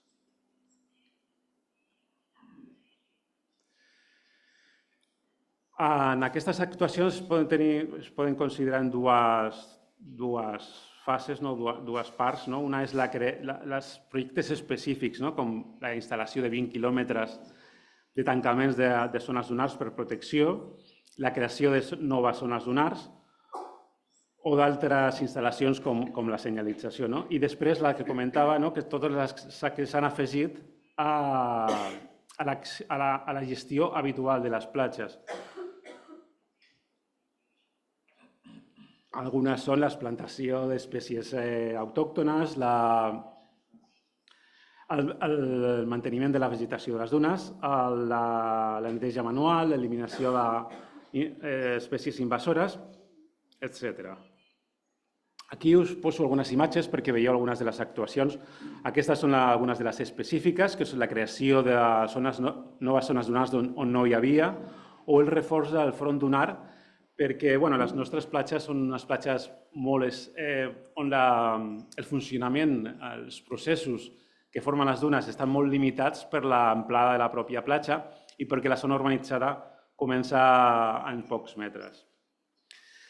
Aquí alguns exemples també d'eliminació de plantes invasores. Hem retirat més de 150 tones d'aquestes plantes i hem aconseguit erradicar, per exemple, el Carpobrotus edulis, que és una de les espècies que tenien cobrint grans espais de les platges de Castelldefels. I hem fet plantació durant aquests anys d'una gran quantitat de plantes natives de les zones dunars, perquè, com comentava, aquestes zones dunars no són totalment naturals i costa que agafin força perquè tenen tots aquests impactes derivats de la proximitat a l'ús públic. Molt important també la senyalització d'aquestes senyals que veieu a l'esquerra, que són les que estan adossades als pals de les dunes. Tenim 1.000 elements amb dues vessants, la vessant de prohibició, perquè hi ha algunes coses que no es poden fer a les dunes i s'ha d'entendre així, i d'altres també d'invitació a gaudir del que és un espai natural que abans no existia, amb tota la informació sobre espècies que són interessants i que moltes vegades estan amagades. Hi ha altres aspectes més integrats en la gestió habitual, com és la sensorització de tots els vehicles. Nosaltres fem la neteja de les platges, fem neteja mecànica en una gran part d'elles, però també cada vegada fem més neteja manual. De fet, en aquests 850.000 metres quadrats que són zones dunars, la neteja és exclusivament manual i selectiva. Només retirem el que són elements d'origen antròpic. Fem seguiment de tots els vehicles que fan la neteja, tenen GPS, per tal de tenir unes franges de pressió de la neteja. Tenim una franja més propera a mar, que la neteja es fa més intensa perquè és realment la que és més bruta, i fem una gradació fins a apropar-nos a la duna, que tenim prohibit a les màquines fer el garbellet a aquesta zona per intentar mantenir el màxim possible aquesta convivència. També és important, davant de la nidificació de la tortuga baua, que tenim últimament bastant nidificacions cada any a les costes metropolitanes, per tant, de limitar la compactació de la platja, i està funcionant perquè l'any passat vam tenir alguns naixements de tortugues en aquesta zona. Tot això, clar, implica un seguiment molt de prop de totes aquestes actuacions que són diàries. També, com s'ha comentat abans, és molt important la conscienciació ciutadana i fer partícips a la gent del territori de totes aquestes millores que fem des de l'administració, que les escoles participin en projectes d'aprenentatge i servei, que participin les famílies amb els nens el cap de setmana fent plantació, ajudant a eliminar vegetació invasora, i amb totes aquestes activitats que veieu aquí. Tenim també un visor de biodiversitat a la web de l'àrea metropolitana, on la gent pot afegir les seves observacions i pot visualitzar totes les espècies que podem trobar a les nostres platges, als nostres espais, que realment sorprenen per la quantitat que tenim d'espais, d'espècies de tot tipus de vegetació i fauna. Aquí tenim algunes dades d'aquesta participació. Tenim molts nens i nenes que han passat per totes aquestes activitats i famílies. I també transversalment ajudem en aquesta millora dels espais dunars a través de projectes europeus. Ara estem participant en el projecte europeu Warden, en diferents tecnologies que s'estan desenvolupant i que ens ajudaran a conèixer millor la biodiversitat de les platges. El projecte local l'hem adaptat com Bioplatges Med i tenim pel moment més de 6.000 observacions d'espècies de platges dins d'aquest projecte. També participem en un Next Generation que també inclou algunes actuacions a les platges. I com alguns aspectes importants a tenir en compte, tenim molta freqüentació de les platges. Aquesta competició entre activitat turística i ús ambiental o activitat ambiental, i moltes vegades la manca de coneixement sobre la importància de tots aquests serveis ecosistèmics que tenen les platges i que hem comentat abans. I hem de deixar enrere conceptes que ja no són actuals, com les platges com solàrium o com zona de bany. I altres limitacions ambientals les he comentat abans, aquesta regressió i aquest poc espai que tenim a les platges. L'important és que la ciutadania s'ha fet molt conscient de la importància de les dunes i de la importància per al territori a banda de les platges i tenim un creixement important de les zones dunars a pesar de la regressió de les platges dins d'aquest projecte. També un increment important de l'alçada de les zones dunars. I per al futur, una vegada que tenim implementat tota aquesta zona dunar, és mantenir la conscienciació, mantenir la gestió quasi diària perquè realment són sistemes amb unes limitacions importants i les hem d'ajudar des de la gestió perquè de forma natural no serien autònomes i continuar amb l'educació ambiental, per suposat. Fins aquí, moltes gràcies i si teniu alguna pregunta, suposo que després passarem a la taula.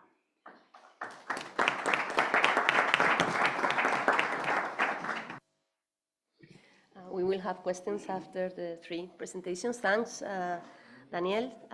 Very interesting case. And now we have Dr. Bülent Halizdemir from Mersin. He is an environmental engineer and works as the head of Environmental Protection and Control Department in Mersin Metropolitan Municipality. He received his master's and doctorate degrees in energy production from waste and renewable energy. Bülent, the floor is yours. Thanks.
Merhabalar. Sunum açılana kadar ben kısaca bahsedeyim. Zamanı da iyi değerlendireyim.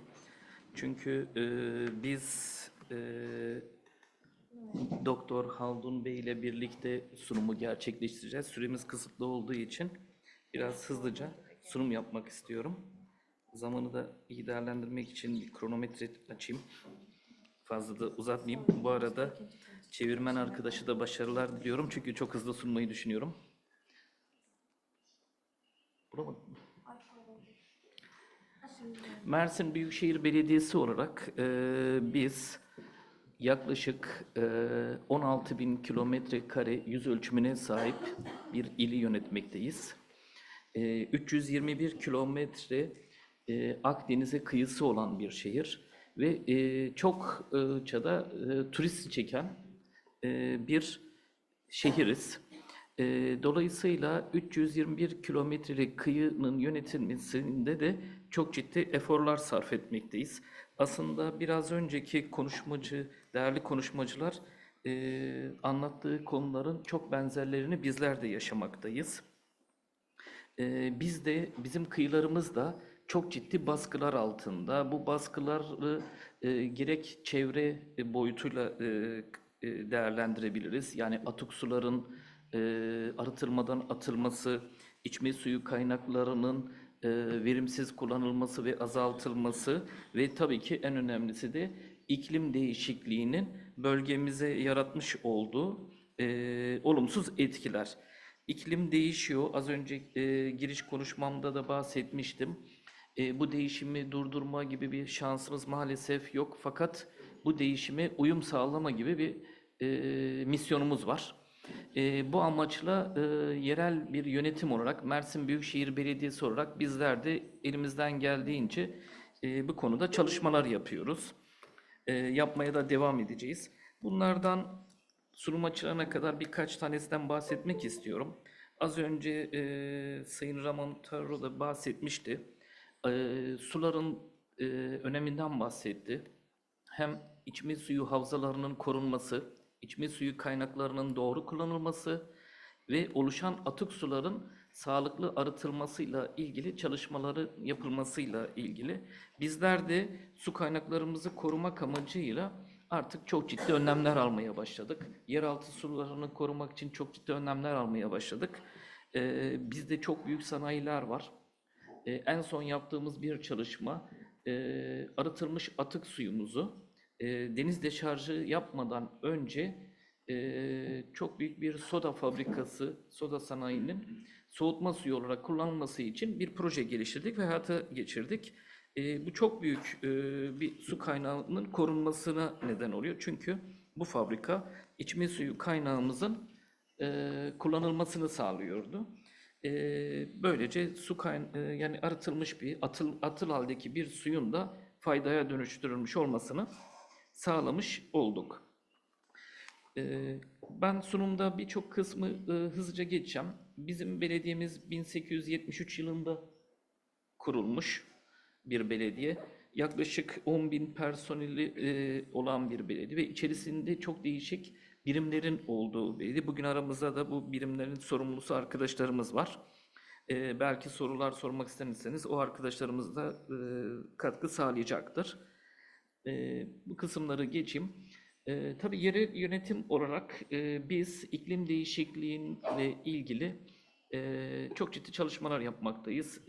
Özellikle adaptasyon, uyum ve azaltım kısmında enerji konusunda, endüstri konusunda çok ciddi çalışmalar yapmaktayız. Burada bu sunumu isteyen tüm katılımcılarımıza da vermek isteriz. Çünkü zamanımız kısıtlı olduğu için sadece ana başlıklarıyla geçmem gerekiyor. İnşaat sektörü ise, ulaşım sektörü ise atık ve atık su konularında ve tabii ki bulunduğumuz coğrafya, ilimiz çok ciddi de bir tarım şehri. Çukurova bölgesi diye adlandırılan genellikle birçok nehrin denize kavuştuğu, alüvyonların taşındığı zengin bir toprağın olduğu bir coğrafya. Tarımsal üretimin de çok fazla olduğu bir coğrafya. Tarımsal üretim esnasında da oluşabilecek çok çeşitli atıklar ve ilaçların da baskısı altında maalesef denizimiz ve nehirlerimiz. Bunların önlenmesine yönelik çok ciddi yasal düzenlemeler yapmaktayız. Aynı zamanda biraz sonra da kısaca bahsedeceğim tarımsal erken uyarı sistemi kurarak üretim yapan çiftçilerimize de iklim değişikliğinden minimum etkilenmesi için bir proje geliştirmiş bulunmaktayız. Biz ilimizin ne kadar bir sera gazı emisyonu olduğunu çok ciddi çalışmalar yaptık.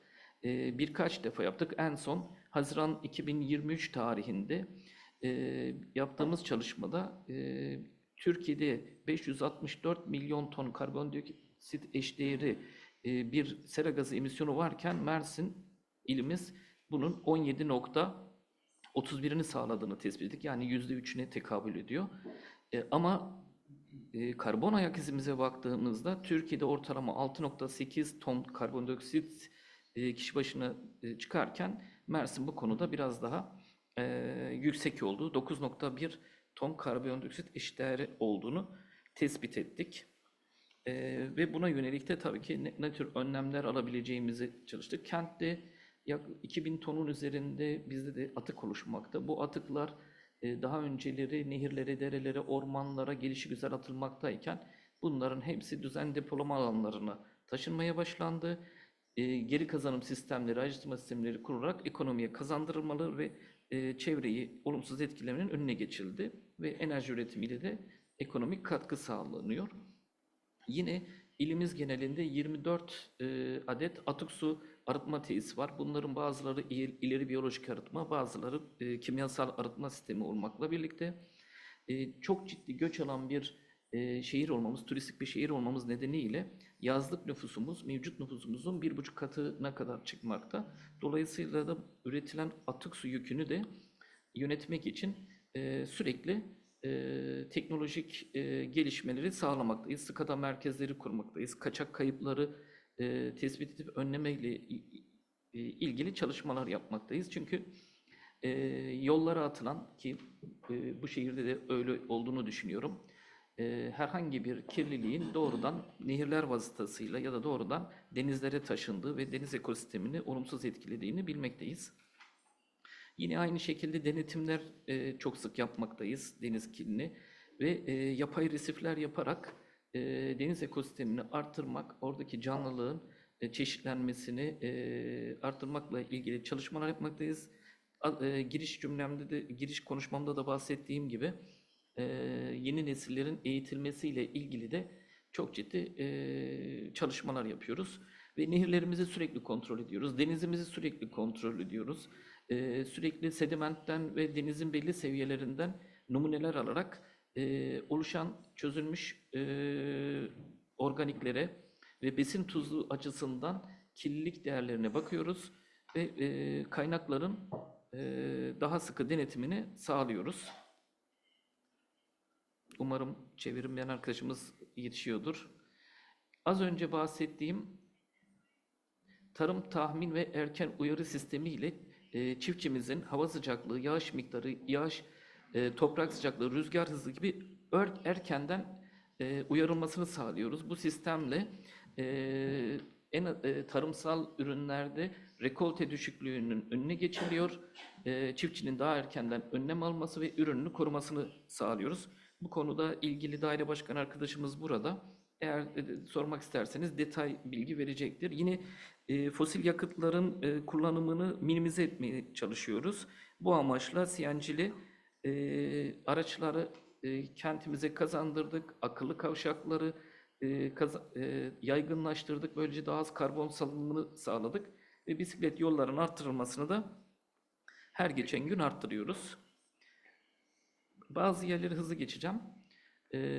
Doğal özelliklerini, kentin doğal özelliklerini korumaya yönelik çok ciddi çalışmalar yapıyoruz. Çünkü kentimiz bir körfez denizinde daha sığ bir körfez olduğu için en ufak kirlilik daha fazla etkisini göstermekte. Karasal baskılar çok daha kolay görünmekte. Dolayısıyla bu karasal baskıları minimize etmek için biz Mersin'in kıyı direnç stratejisini belirledik. İklim değişikliği faktörlerin kentsel planlamaya entegrasyonuna çalıştık. Çevre dostu, sürdürülebilir uygulamaları teşvik etmeye çalıştık. Eğitim programları yaptık. Kıyı direnci ve çevre koruma ile ilgili. Toplumun bu işe katılması çok önemli. Bunu sağlamaya çalıştık. Ve birçok uygulamalar yaptık. Hızlı geçmeye çalışıyorum çünkü hocama da zaman kalsın. Yine kıyı direncimizde iklim ve okyanusla ilgili bazı faktörlerin fiziksel etkilerini biliyoruz. Yani deniz suyu yükselmesinin, fırtınaların, değişen yağış desenlerinin bizim kıyılarımıza etkisini bildiğimiz için bunlarla ilgili önlemlerimizle ilgili çalışmalarımızı devam ettiriyoruz. Yine bizim bölgemizde çok ciddi su ürünleri yetiştiriciliği olmakta. Bu su ürünleri yetiştiriciliği korumak ve arttırmayla ilgili de çalışmalar yapmaktayız. Yine bölgemizdeki son yıllarda iklim değişikliğiyle çok ciddi yağış rejiminde değişiklikler oldu. Bu değişiklikte ani tabii şiddetli yağışlar tarımsal alanlardaki verimi de düşürmeye çalıştı. Rekolte düşüklüğüne neden oluyor ama bu sular herhangi kullanımı olmadan denize, nehirlere gitmekteydi. Bununla ilgili yağmur hasadıyla ilgili çalışmalar yapıyoruz. Binalarımıza da yeşil çatı uygulamalarını artırıyoruz. Bölgemizde çok fazla canlılar da var. Endemik türdeki canlılar, karettalar var ki bu bölgede de yaşadığını biliyorum. Akdeniz foku var ve kum zambağı var. Bunlar endemik bitki ve canlılar. Bunları korumak amacıyla özellikle turizm olduğu bölgelerde bazı önlemler, yasal düzenlemeler yapıyoruz. Yine kıyımızda olan birçok yeri yine kendi belediye şirketlerimizle korumaya yönelik çalışmalar yapıyoruz. Ben buraya kadarını bitirmiş olayım. Bundan sonrasını hocama devredeyim. Çünkü zamanımız kısıtlı ama sorularınız olursa cevaplamak isterim. Teşekkür ediyorum.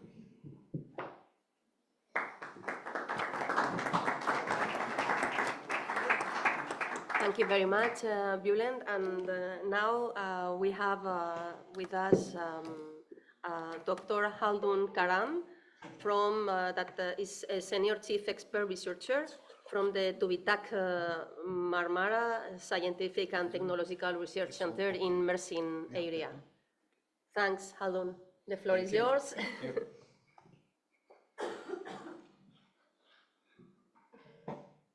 Hello, everyone.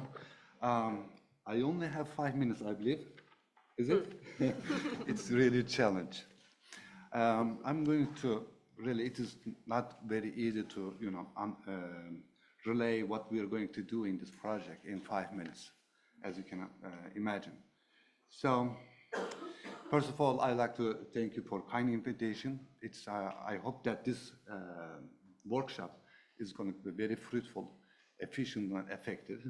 I'm with TÜBİTAK Marmara Research Center, TÜBİTAK Scientific and Technological Research Council of Turkey. So we are working on the climate change and sustainability division. So as a partner, TÜBİTAK is going to heavily working on vulnerability and climate risk assessments, and as well as preparation of adaptation measures, their prioritization, and with the help of stakeholders and our partners. As you can see, according to CMIP 6 SSP 5 8.5 scenario, which is said to be the worst case scenario, if you look at it, it is Mediterranean region is going to, the temperature, average temperature is going to be projected to be around 4.5 to 8.0 degrees. Globally, so far, average surface temperature increased by about 1.3 degrees Celsius. But increasing global surface temperatures precipitation regimes don't tell us much about local climate, microclimate of that region. So that needs to be studied in detail. More questions ahead of us, less answers we have so far. For instance, how this whole increase in global temperature and precipitation change would affect a particular region. And Will the severe thunderstorms, hail, temperature, convective precipitation, sometimes the tornadoes, will change in duration and frequency in our region? Will there be water shortages? How about weather conditions for conducive forest fires?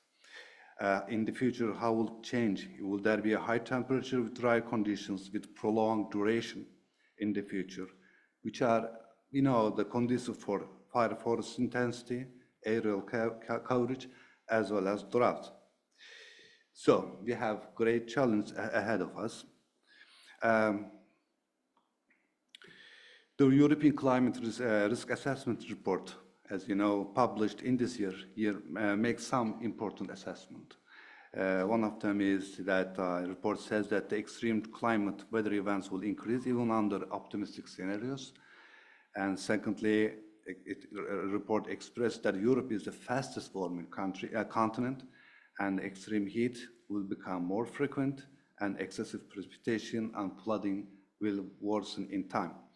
Europe is also concerned about cascading effect, cascading climate risks. Rightly so, because water, food, energy security, as well as health of population are linked to and or dependent upon the resilience of an adaptive capacity of cross-border neighbor countries. As we all know, Mediterranean is one of the hottest spots in terms of adverse impacts of climate change.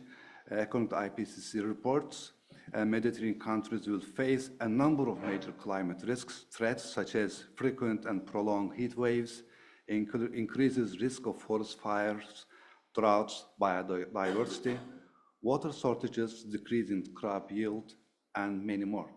And as a Mediterranean country, Turkey will also be affected by these risks to a certain extent.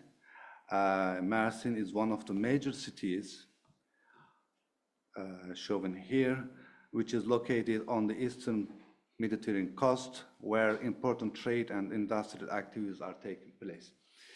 I already spent 5 minutes of my time, so it's up. Just briefly tell you about how we're going to apply our adaptation, how we prepare our adaptation measures. First, we need to find out what the climate risks are. I'm not going to go through all these slides, but there are some opportunities ahead of us. For instance, when you look at the local climate action plans or sustainable energy and action plans, some actions are overlap with each other in terms of mitigation and adaptation. For instance, when you look at the urban forests, it helps us to increase the sink areas, but also help us to reduce urban heat island effect. So we're going to find those places and maybe work more towards those. And also, humble opinion that maybe European Union also try to work on that one. If we bring about the thematic problems that problems for the Mediterranean countries, then we can create coalition for trying to solve those problems. This might partly solve the funding problems we are facing in Turkey. For instance, when you look at the Mediterranean countries, cities in Turkey, there are certain problems that many cities along that border, short lines like coastlines like Antalya, Mersin, Muğla, Hatay, facing the same problems. If we can attack those problems with the, after we create a consortium, we might be effective. It might be more effective. And lastly, in terms of climate risks and adaptation measures, we need to pay more attention on the stakeholders. We need to profile them and study them very well, because both sensitivity and potential adaptive capacity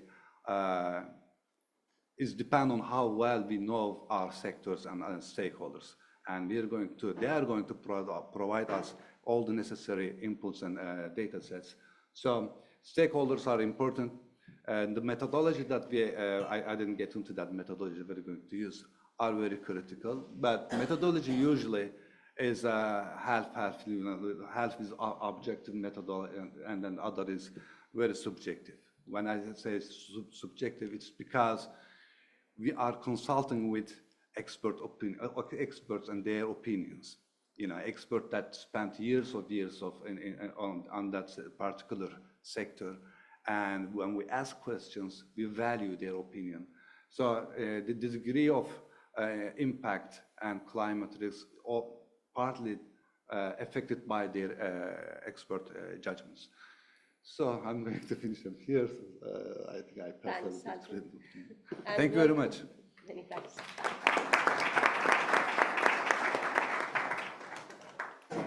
We will open the floor for questions after Fabio's intervention.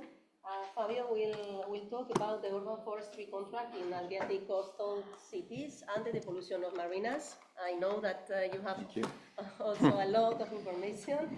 Architect and with a PhD from La Sapienza and the Rome University. He is the head of environment and green economy in the municipality of Ancona and professor at the Polytechnic University of March. Okay, thank you. The floor is yours, Fabio. Thank you. I will be fast as much as I can.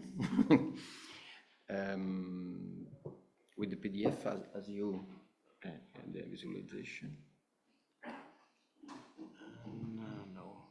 I guess you can just move it like this. Okay. With the arrow, yeah. Okay, thank you. I'm from Ancona. Ancona is a city on the Adriatic coast. It's 100,000 people, so it's not a so big city. But the experience is shared with other municipalities. And what is interesting is that Ancona is in the top of a promontory, and one part of the territory of the municipality is a natural park with 4 Natura 2000 sites. Yeah. Let's wait a minute, okay. Because there is some technical issue with the screen. Okay. Maybe we need to just close the previous one.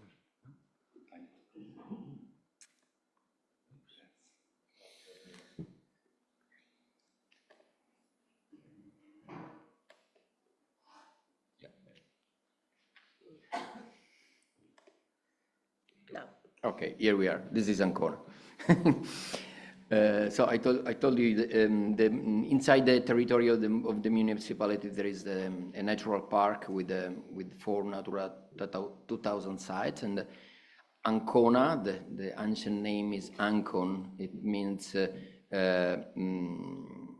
elbow, because it's on the top of this area, and on the west of the on the west of the elbow there is the port, and on the east there is the sea.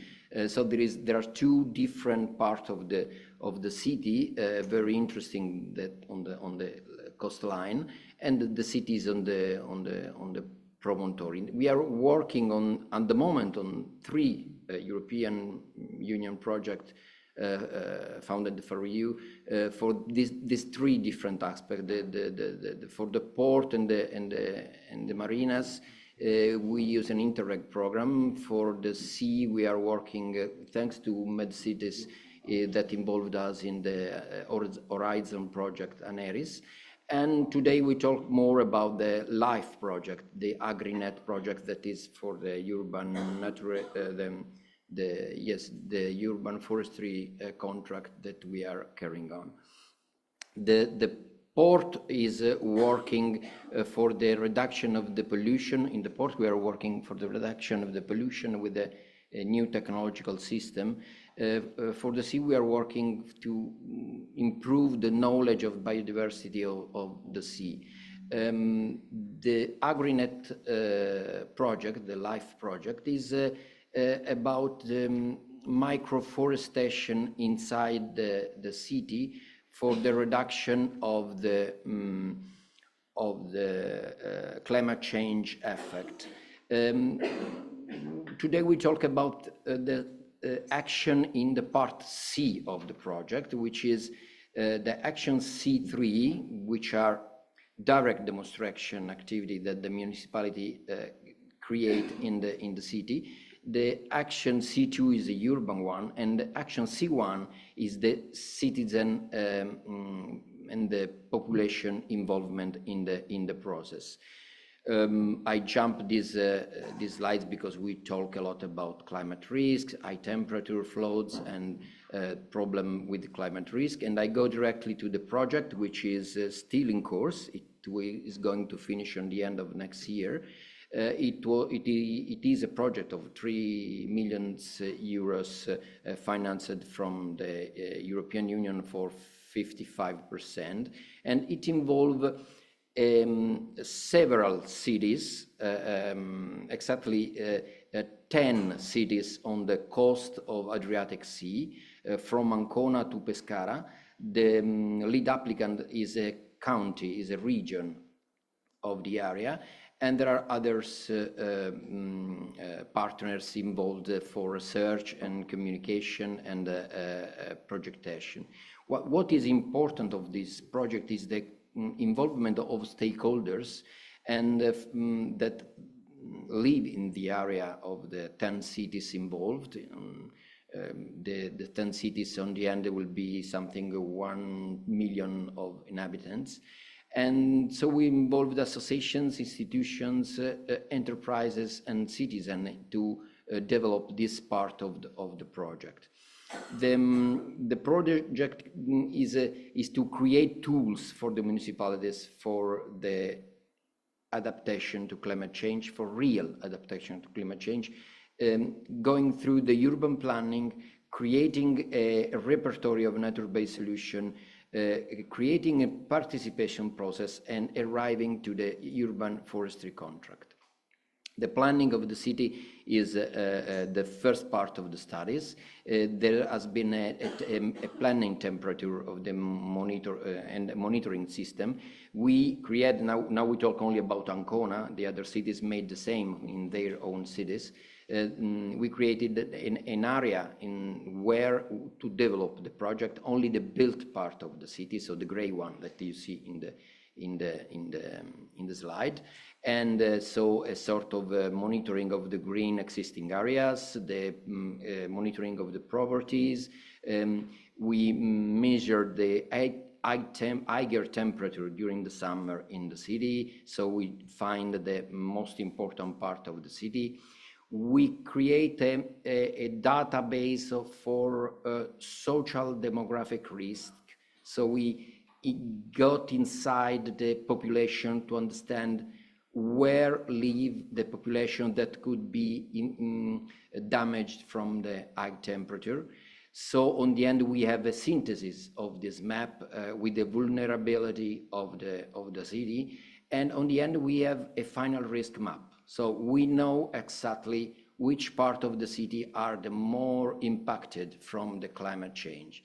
It means that when we published this map, all the citizens knows where is the worst part of the city. And we gave them also a future scenarios in 2030 and 2050.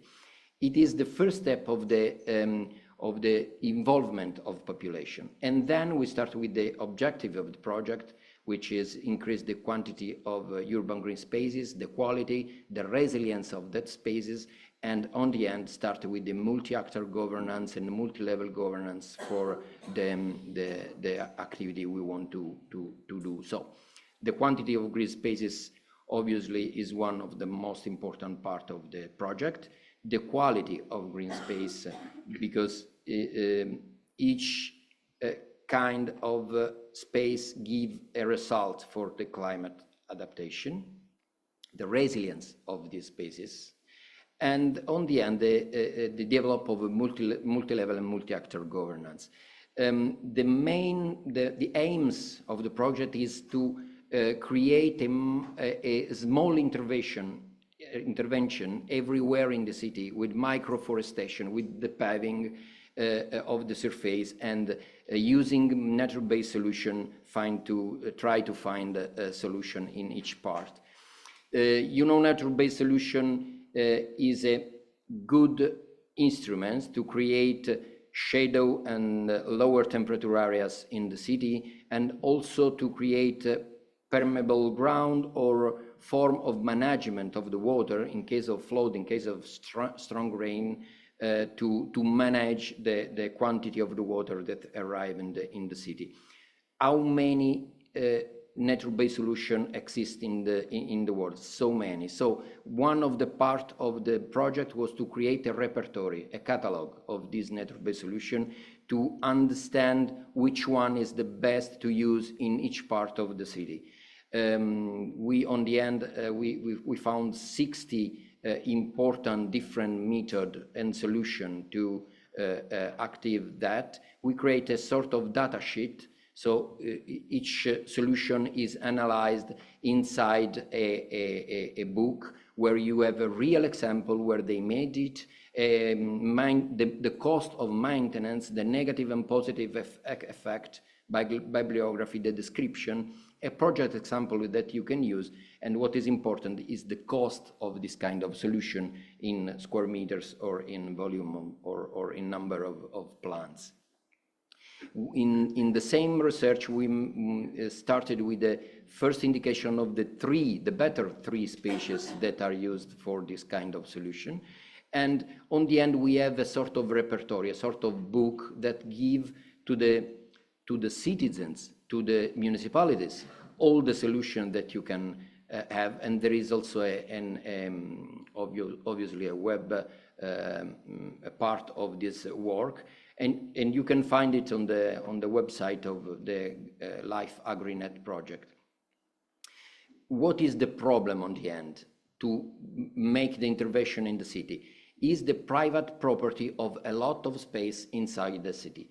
So to solve this process, this situation, we started with the participation process that involved more than 300 people in 21 meetings.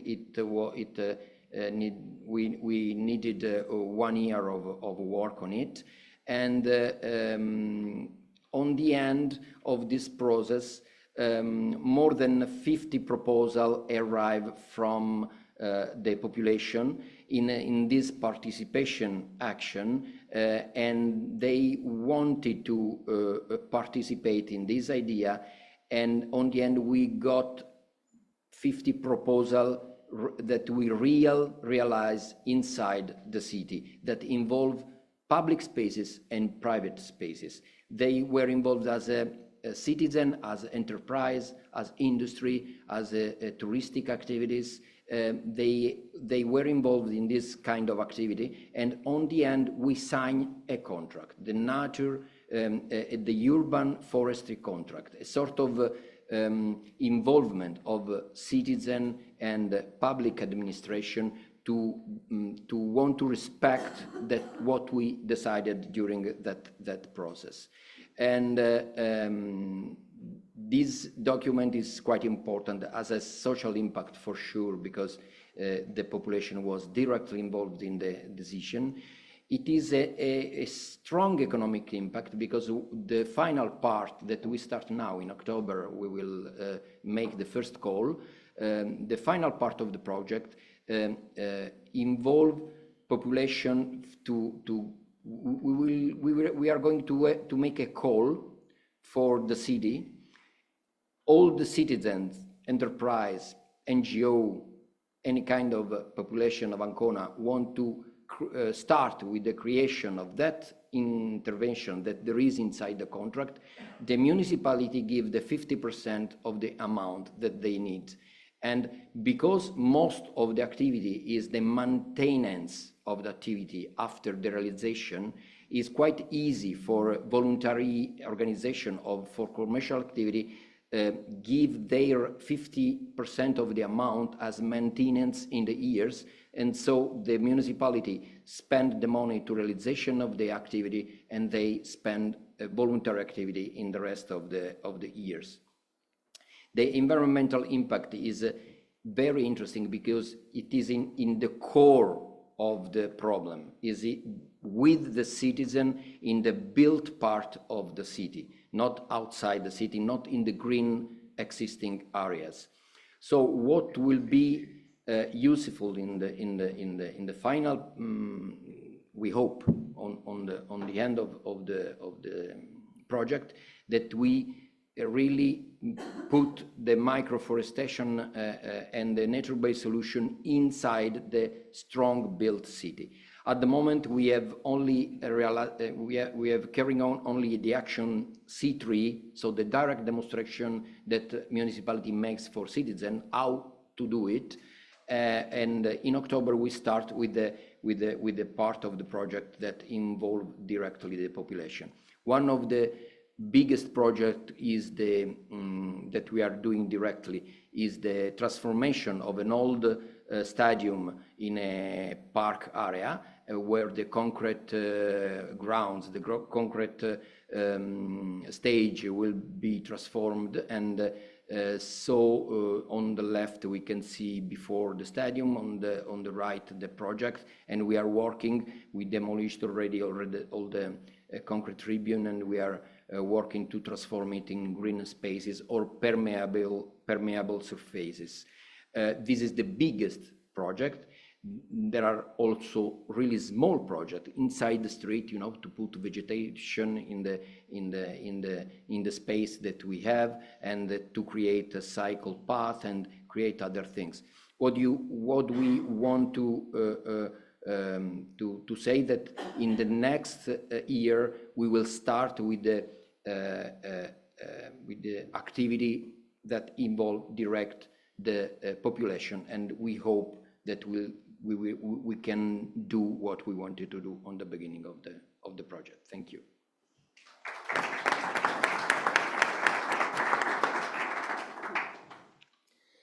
Many thanks to all the speakers for your effort in summarizing and wrapping up such interesting and also dense and complex work. I would say that to overcome vulnerability, we need to understand it.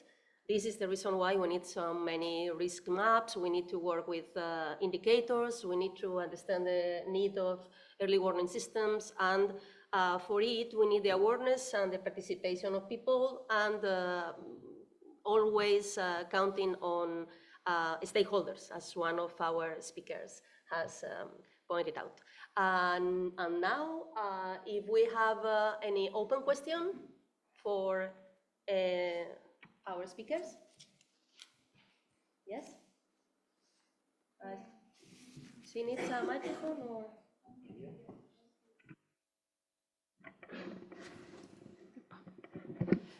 Bueno, en primer lugar, muchas gracias por todas las presentaciones, creo que han sido muy interesantes. Yo soy Cecilia Conde, trabajo en el Instituto Metropolitan y mi pregunta va para la primera ponencia en relación al proyecto de dunas en Barcelona. Una de las primeras slides del PowerPoint era con respecto a retos en relación a la gobernanza y problemas institucionales.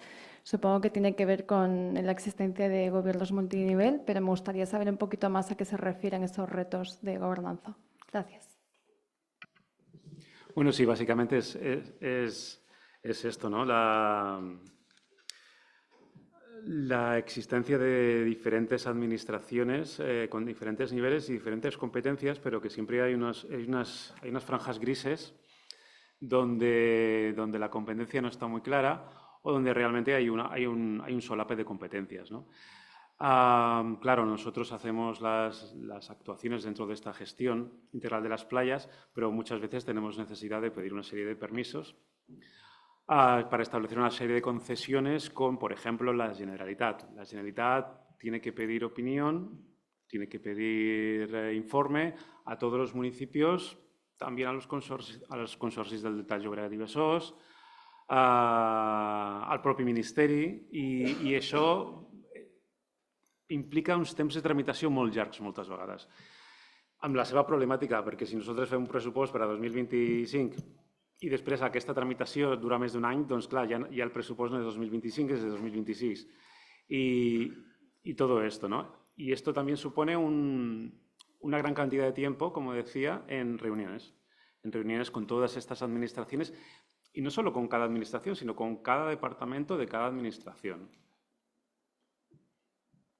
Y después, pues las competencias que tenemos nosotros las ejecutamos, las realizamos, y hay otras administraciones que no está tan claro que puedan asumir todas sus competencias, por diferentes causas.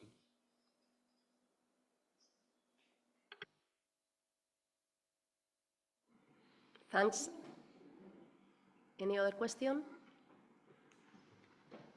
Well, thank you very much.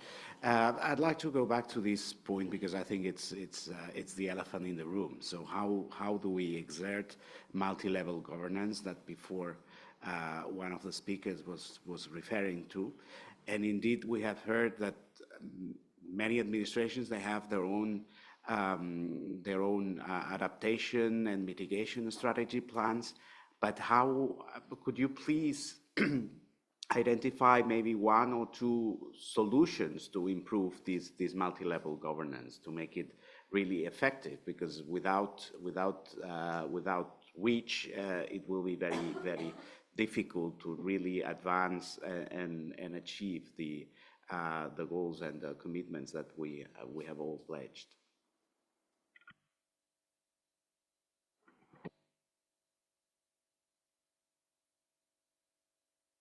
Yes, I can try because our project was to involve citizens. I think the multi-level governance on the level of institution, research institute, big organization, I think there is already a good level of multi-level governance. The problem is I think, is to arrive to the citizen, to single citizen, because Ramon Torra told before, citizen doesn't know what is the problem of the water because they open the tap and the water arrives.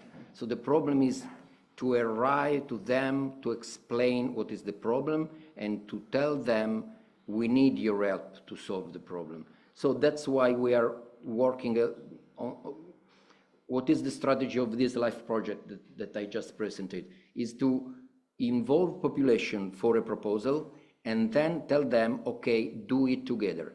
Otherwise, we cannot solve the problem and you cannot have a best situation for the climate change adaptation. This is my idea.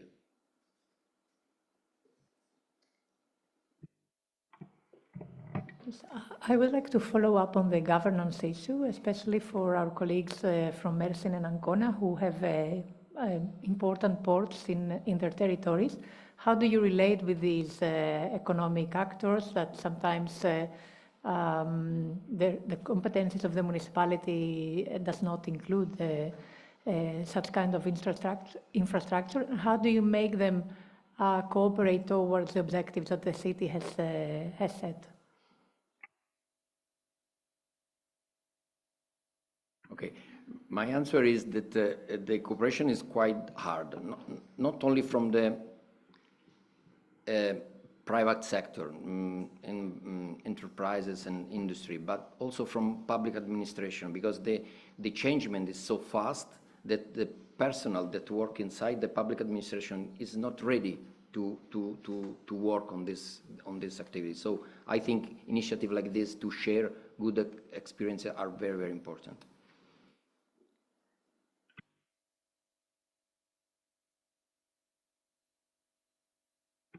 Ben de kısaca bu konuda bizim yaşadığımız konulardan bahsetmek istiyorum. Sayın Fabio aslında bahsetti. Biz de yerel yönetim olarak, yani kamu personeli olarak çok zorluklar yaşayabiliyoruz. Yetkilerimiz çerçevesinde yetki karmaşası biz en çok yaşıyoruz. Geliyor mu sesim? Yetki karmaşaları da yaşıyoruz. Halka inerken birçok konularda biz yerel yönetimlerle merkezi idare arasında Excuse bazen me, sorry, I think we have a problem with the translation that is being overlapped. So we have two translators translating simultaneously. Your voice No. up on the translation voice. Okay. It's okay? Canal 2. So let's go to channel 2. Yeah, yeah. It's okay? Tekrar başa alayım. Biz yerel yönetimleri, kamu... Okay. Sonuçta kamu yöneticileriyiz, kamu personeliyiz. Kendi içimizde de sıkıntılar yaşamaktayız. Merkezi idare ile yerel yönetimlerde biz çok ciddi bazı konularda karşı karşıya, çözümlerde karşı karşıya gelebiliyoruz. Ki kaldı ki vatandaşla, yani bu beklentimiz olan vatandaşlarla da bazen çözüm üzerinde sıkıntılar yaşayabiliyoruz. Oraya çözümleri ulaştırmakta ya da oradan gelecek tepkileri karşılamada sıkıntılar yaşayabiliyoruz. Ama ben az önceki sunumlarda da takip ettiğim kadarıyla vatandaşın daha rahat, huzurlu bir şekilde bu projeleri uygulayabileceği veya yaşayabileceği ortamları güzel anlatıldığı sürece herkesin katılım sağlayabileceği, katkı sağlayabileceğini görebiliyoruz. Biz Mersin olarak projelerimizde halkın katılımına çok ciddi önem veriyoruz. Bu projeleri uygulanmasında diğer yerel yönetimlerle işbirliğine, STK'larla işbirliğine, kamuyla ve üniversitelerle işbirliğine çözüm üretmeye yönelik birçok çalışmalar yapıyoruz. Tabii ki zorluklar da yaşıyoruz. Kısaca bunu söyleyebilirim.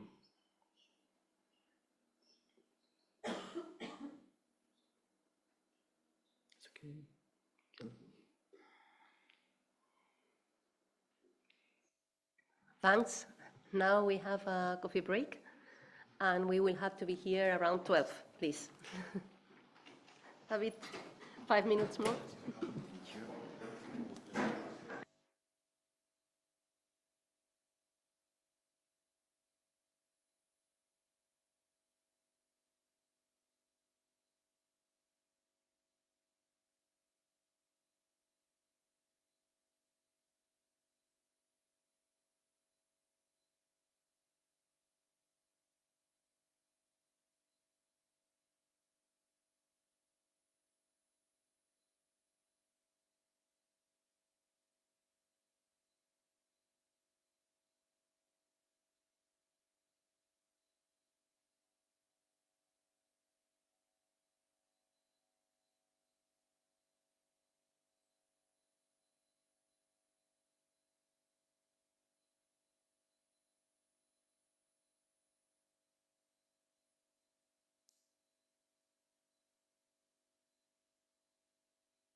Let's go for roundtable 2.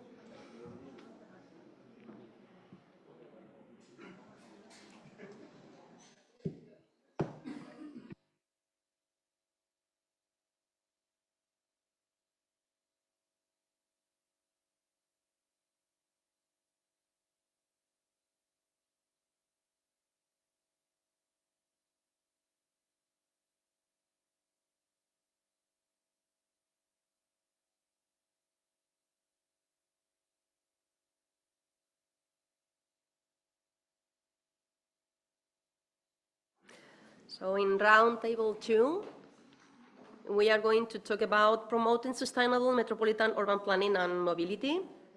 So we will discuss the governance schemes and planning processes at the metropolitan scale, proving sustainable urban mobility solutions, and we will use case studies from Barcelona, Area Metropolitana de Barcelona, Montpellier, and Sarajevo.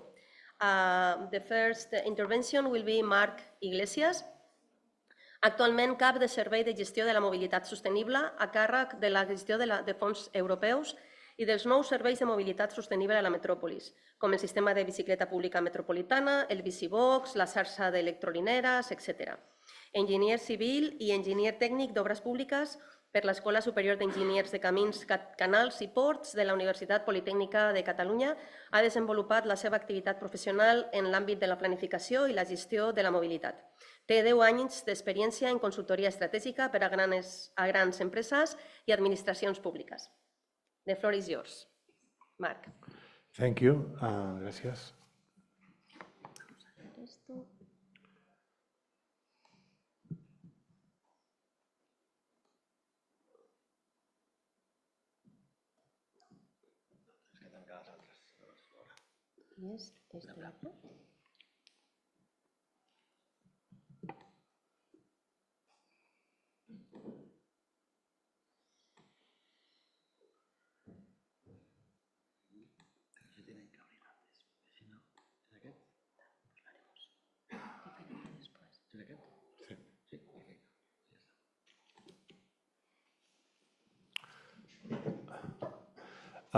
Bon dia a tots i totes. Tractaré d'explicar algunes de les propostes que estem fent, projectes polítiques en relació a la mobilitat activa i la e-mobilitat a l'àrea metropolitana de Barcelona. Suposo que ja durant el dia d'avui us han explicat què és l'àrea metropolitana de Barcelona. Són 36 municipis, 3,2 milions d'habitants i 636 quilòmetres quadrats.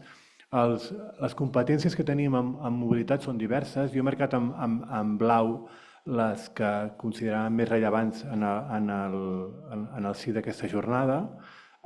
Tenim competències en transport públic urbà, en la planificació del Pla de Mobilitat Metropolitana. El que és més comú al món són els plans de mobilitat urbana. Nosaltres tenim un pla de mobilitat metropolità que aglutina aquests 36 municipis. I tenim també competències en la mobilitat sostenible amb una visió àmplia. I és el que ara intentarem explicar. Tenim altres competències, però aquestes són les que tractarem d'explicar. La situació actual, a nivell de repartiment modal a l'entorn metropolità, tenim una situació realment competitiva o bona des de la perspectiva de la mobilitat sostenible. Únicament el 25% dels desplaçaments que es fan a l'àrea metropolitana són en vehicle particular, el 20% es fa en transport públic i més de la meitat en modes no motoritzats, a peu o en bicicleta, majoritàriament a peu. Estem parlant d'una urbe molt densa, on la ciutat dels 15 minuts és una realitat per la pròpia composició de la ciutat. I aquí, aquesta última diapositiva, abans d'explicar el que fem, crec que classifica una mica els elements que avui dia regeixen les polítiques de mobilitat a l'entorn metropolità i al conjunt de grans metròpolis al món. Vam començar amb una mobilitat amb gestió de la mobilitat, li vam posar la coletilla de sostenible, llavors també eficient, que sigui amigable, que sigui equitativa, que sigui saludable, que sigui de baixes emissions. Tot això són elements bastant moderns, diríem, de l'última dècada, i els que veiem a dalt, intermodal universal i segura, era el que venien de fa 2 dècades, i el que ve de nou, aquesta fletxa que ve de nou, seria com s'articula aquesta mobilitat en el marc de les noves governances i també en el marc dels drets de la ciutadania. Drets de la ciutadania, un dels drets de la ciutadania és el de respirar aire saludable. Quan aquest vector de drets el posem damunt de totes les polítiques públiques, s'han d'empènyer d'una forma diferent de la que hem fet fins ara.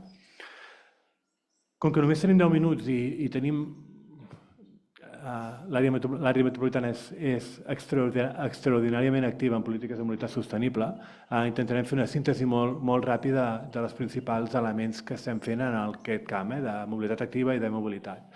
En mobilitat activa, a l'entorn metropolità, el que estem fent són moltes activitats de promoció i sensibilització de la bicicleta. Tenim una oficina metropolitana de la bici que es dedica a aquest aspecte de forma exclusiva. Estem també desenvolupant una xarxa metropolitana de carrils bici i també apta, evidentment, per altres modes com els patinets o altres gadgets moderns que hi ha a dia d'avui. En mobilitat activa hi ha un altre element que hi fiquem molt de focus, és amb l'accessibilitat al transport públic. Nosaltres portem el transport públic i també portem les parades del transport públic i, per tant, ens focalitzem no només a l'autobús, sinó també al carrer en que el transport públic sigui totalment accessible amb totes les seves elements que comporta l'accessibilitat pensada a dia d'avui. I 2 elements més novedosos és el tema dels vehicles vinculats a la mobilitat, els vehicles elèctrics que estem fent, que després ho explicarem ràpidament, i la mobilitat compartida. També amb una visió àmplia, no només de sistemes de bicicleta pública, sinó també altres propostes que consideren que poden ser interessants per vosaltres i innovadores. Faig una síntesi dels principals projectes.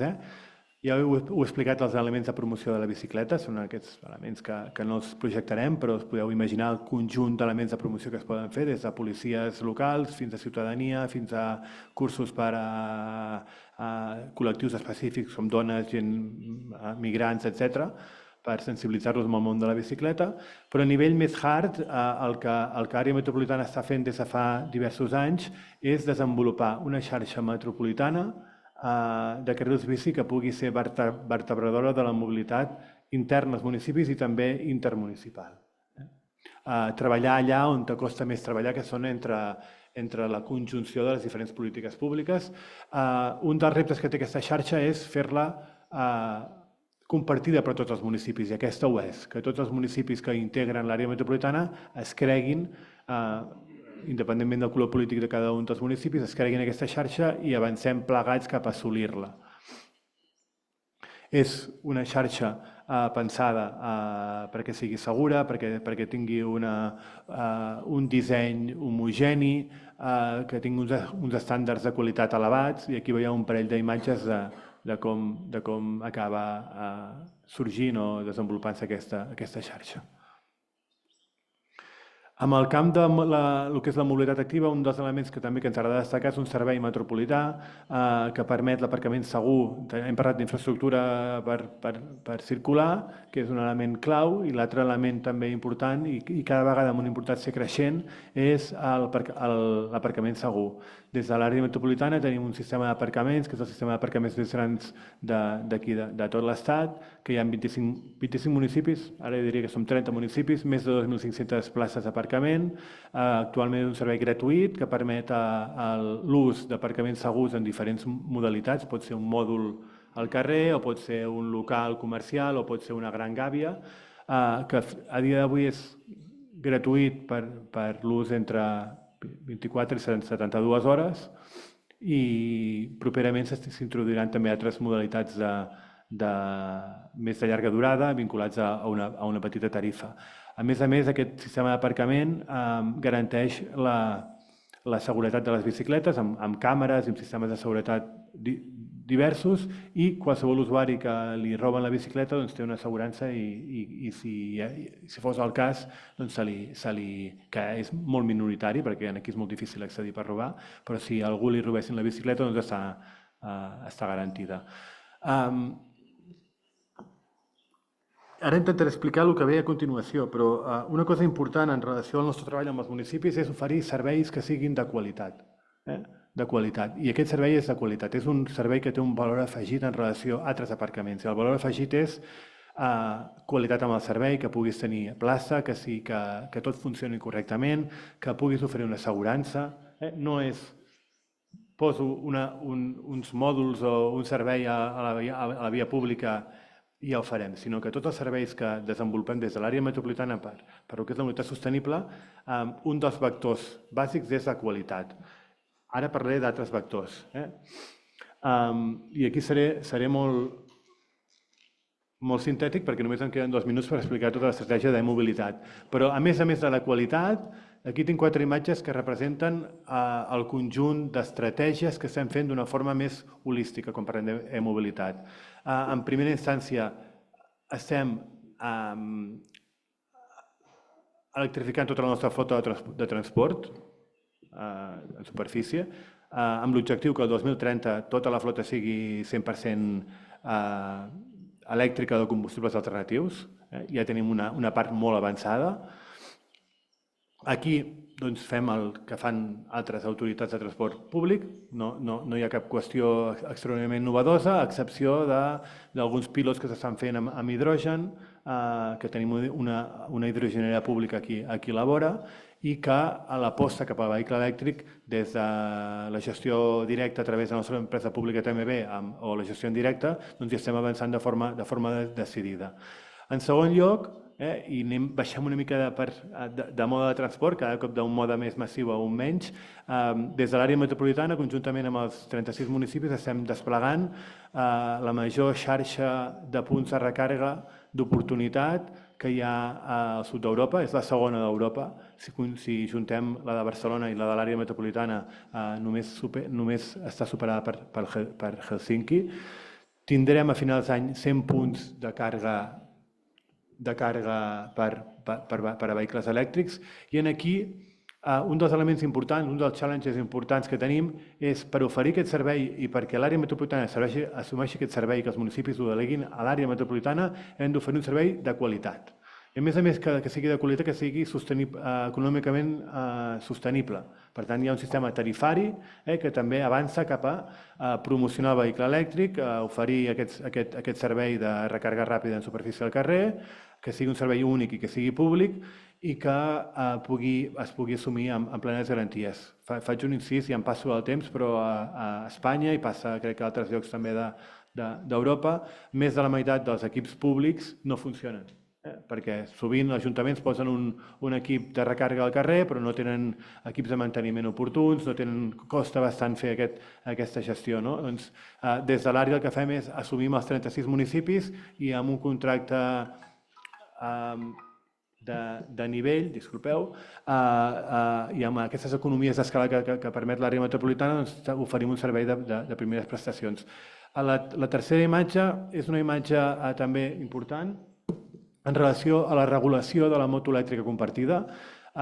Estem en la fase final d'adjudicar 10.000 motos per 8 municipis metropolitans i convertir a l'àrea o esdevenir el servei més gran del món de moto compartida. Per tant, hi haurà a l'entorn metropolità 5 empreses que oferiran 10.000 motos per poder circular a 8 municipis metropolitans.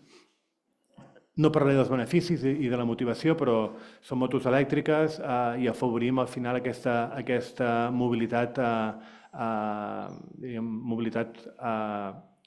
no tant per ús, el motor per ús, i per tant aconseguirem una reducció de l'ús dels vehicles contaminants. I en darrera instància, el sistema de bicicleta pública Metropolitana, 2.600 bicicletes, 15 municipis, un sistema 100% elèctric i la voluntat és anar extenent aquest servei de bicicleta pública als 36 municipis amb aquests elements que comentàvem, de coordinació entre els municipis, de convergència amb els municipis i d'oferir serveis de primera qualitat a nivell de gestió i de regulació per tal que els municipis es sentin confortables a l'hora de delegar a l'àrea metropolitana aquests serveis que tenen clarament una visió de mobilitat metropolitana i no tant de mobilitat estrictament local. Gràcies. Gracias, Marc, and again, thanks for all the efforts for you to summarize and to wrap up all these case studies. Thibaut Vigoureau will talk about implementing the free public transport strategy in Montpellier. He is urban planning engineer working in Montpellier Metropole during 3 years, expert in free public transport strategy, as that is something that he sees as an opportunity for him to work on innovative projects. He worked before in Region Occitan administration and where he made financial contracts between cities and administration to finance structuring projects. Thibaut, the floor is yours. Thank you. Hi everyone. My name is Thibaut Vigoureau, and I work in the Montpellier Metropolitan Administration, which is an intercommunalities of 31 cities, and we host almost 500,000 inhabitants. And the particularity of our metropolitan area is that we host 8,000 new inhabitants per year, which is one of the most important number in France. So.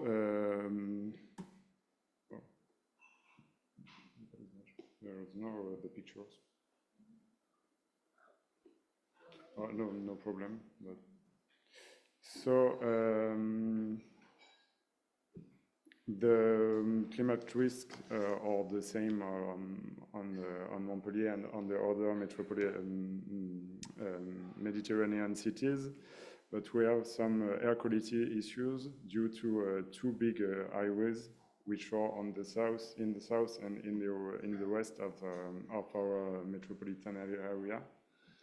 And our mayor, which is also the president of Montpellier Metropole, decides to work very hard on the mobility policies, and it's very easy for us because the president of Montpellier Metropole leads all the mobility policies at a local scale, a bit like in Barcelona.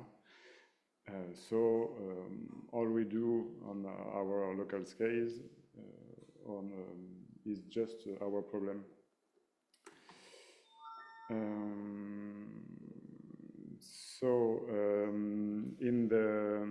In his mandate, Michael Delafosse decided to implementing the free public transport strategy in Montpellier, and we have to create a new tramway line and buy a lot of new stuff to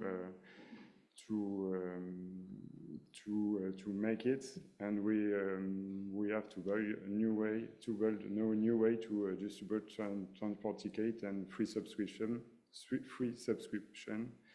because we had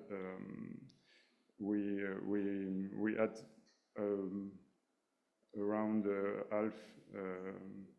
around 100,000 inhabitants who made the demands before, and now we have 400,000 inhabitants who make a demand.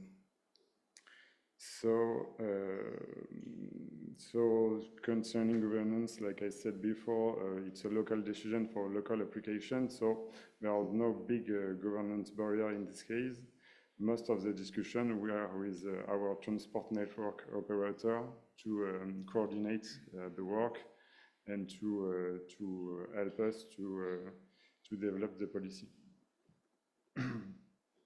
The biggest challenge for us was an economic challenge because we have to deal with a loss of 40 million euro income a year. And when you want to continue to invest a lot in public transportation and public mobility in general, money is important. And so we have to deal with that. And to find a solution, we made a multi-annual investment plan, which we are here, and to improve our mobility network. So, concerning implementing the free public strategy in Montpellier, the objective was to improve air quality and free the mobility of inhabitants. We don't want just to make an environmental strategy. It was also a social strategy to let the inhabitants move like they want in the city. The main actors were our mayor and our president, and Julie Fresh, which is the vice president of transport in Montpellier, but all the Montpellier Metropolitan administration and our network operator were involved in the process. Concerning the timeline, the decision was made in July 2020, and the first step was in September 2020, so just two months after that. And it was a free transport on weekend for the inhabitants. It was just after the COVID crisis. So we made that to help the commercial companies in the center of the town to have more population in it. The second step was in September 2021, and it was free transport for younger and older inhabitants. And the last steps was in December. And we have now free public transportation for all our inhabitants, so for 500,000 people. Concerning funding and resources, it was the main difficulty, because we have to manage our local budget and to work on the local taxes to find the money to develop the free public strategy. But it was our decision, so it was not very difficult to manage it. And concerning the implementation strategy, we have established a steering committee to establish two big schedules. The first one was scheduled to launch the process and to prepare TAMS teams to accommodate with new users. And the second one was to launch a communication process to inform the inhabitants to make their free pass, because they have to make a subscription, and it could be very hard to speak to all our population. Concerning the impacts, it's very difficult to analyze it very clearly, because the free public transportation is a part of a global strategy, and this global strategy concerns the walk, the bike, and also the car mobility. So it's very difficult to say that free transport made 10%, and biking strategy make 10%. We can say that we have a free means of transportation for our 5 million inhabitants, which is pretty great. And we have a stimulation of city center shops, but it's very difficult to objectify. But we have also a positive impact of the image of the city in a national and an international way.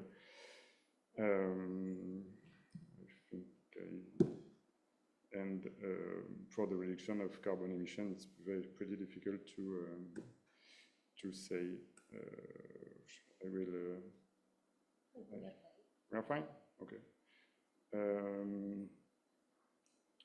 Concerning the potential for replication, it's easily replicable, but it needs a very clear financial analysis to consider all the aspects of this strategy, because it's not only the free transport don't work alone. It works with also an increase of transport supply, so you lose money, but we have to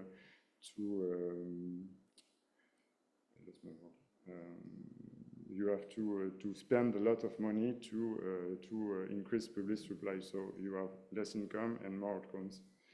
And you have to create a large mobility policy. So it's a very fine analysis to make between incomes and expense to make this kind of policies. And concerning the key insight, so it was a political decision, so all the elected officials have to be 100% sure of this strategy, because it takes a lot of money, and in our case, it was the biggest policy of this mandate, and you can't do more things instead of this. And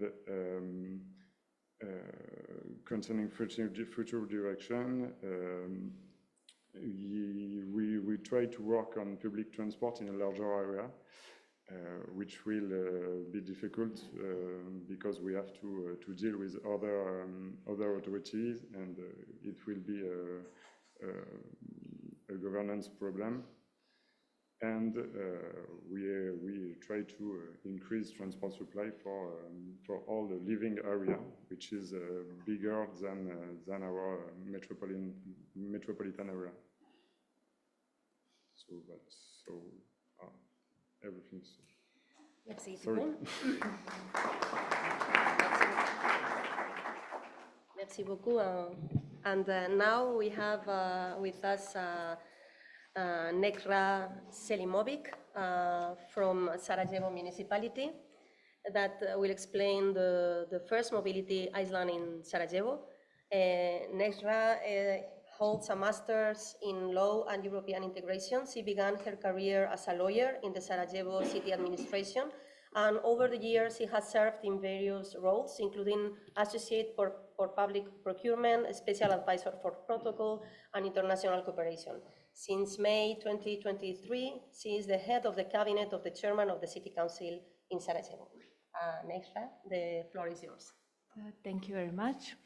I'm really glad to be here, and I'm very thankful for having me.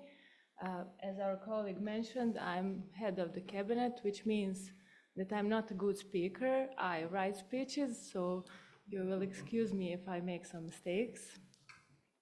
I'm here to present the general information about urban mobility in Sarajevo, and to present for you, it may be a small project, but for city of Sarajevo, it's a very important project. Mr. Bulent from Mersin municipality said that they have thousands of employees. City of Sarajevo has only 110 employees with a various range of work. So for you, it's a small project, but we have one saying in Bosnia which says you can't move a mountain without moving a single rock. So I will now get started. The main problem in city of Sarajevo is, of course, we have above us three levels of government. So to make any bigger project, it takes a very, very, very long time and very much problems. So First Mobility Island was the project we started 3 years ago. I have to say that right after the first Mobility Island, we made the second Mobility Island. It is located in Skanderia. It is the center of Sarajevo, and it plays a key role in promotion of sustainable urban mobility in Sarajevo. It offers a number of benefits for its citizens and tourists. It has the charging station for electrical vehicles, which can easy and quickly charge the electric cars, and in that way promote clean and sustainable mobility.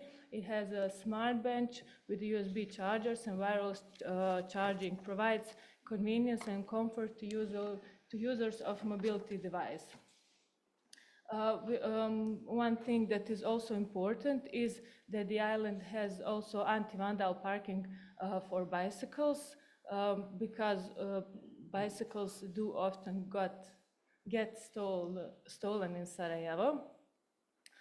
Regarding this project, we do not have any climate risks. We do not have any climate risks, but regarding the generally urban sustainable mobility in Sarajevo and in Bosnia and Herzegovina, there are various climate risks regarding the fact that we have and Mediterranean climate in the coastal and lowland area of Bosnia and Herzegovina, and also it goes up to the alpine climate in Bosnia and Herzegovina. The first steps towards sustainable urban mobility in Sarajevo was when the Green Cantonal Action Plan was adopted. Canton Sarajevo is a wider area of the city of Sarajevo. It has 9 municipalities, and the city of Sarajevo has 4 municipalities. So the city of Sarajevo is a part of Canton of Sarajevo. It articulates the canton's green city vision and its strategic objectives. I will tell you one, I will say, main quote of the Cantonal Actional Green Plan, which says that Sarajevo Canton will have a cleaner, greener, affordable and smarter transport, buildings and industries. It will be served by efficient and high quality water and wastewater infrastructure, efficient district heating, which improved waste and pollution control management. The canton will be a healthy, compact, sustainable place to live and work with a good quality, accessible green spaces and biodiversity with the natural maintained or enhanced. Resilience to climate change and other disasters will be increased. Among developing the Cantonal Green Action Plan, we have many institutional and governance barriers. Regulatory and legal regulations should be assessed and considered, and cooperation with the government and regulatory authorities should be sought. We have pretty much lack of support from the higher levels of governments. Particularly in this project, the first Mobility Island, and after the second Mobility Island in Sarajevo, we have cooperation with the Ministry of Transport, and we had the support from GIZ, and they participate in almost every mobility action in Sarajevo. For us to do and to make bigger projects, we need a strong and concrete institutional as well the individual engagement. one of the biggest problems in Sarajevo is raising public awareness of how important sustainable urban mobility is. I was just talking outside that myself, I go to the work with the car. Everywhere I go with the car, even though the bicycle line from my building to my workplace is built all the way, so I have to start with myself. We need to, regarding the actional plan, we need to lead Sarajevo to zero pollution, especially taking into consideration when every winter the measurement of the air pollution is done, the Sarajevo is in the top 3 of the most polluted cities in the world. So we have to go to the reduction of the using of the private cars and increase the use of the public city transport. Regarding the city public transport, its use is going up. Regarding the fact that the city of Sarajevo got the new trams, it is building a longer tram line, and we have the new trolley buses also in the city of Sarajevo for the last year. So I will not take any longer. I just want to say biggest environmental limitations are using of the private cars. We have really polluting from the private cars. We have traffic congestion, and as I said, Sarajevo was one of the most polluted cities in the world, and the urban transport is a significant contributor to that.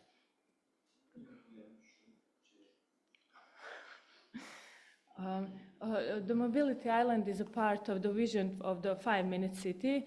It means the comfort and the choice of a shared electric mobility without a 5-minute walk from everywhere in the city, and serving the discrete needs of the locality within which it is located, such as charging station for electric vehicles, a smart bench, and anti-vandal parking lots for bicycles. As I said, the first mobility island is the center of the Sarajevo, and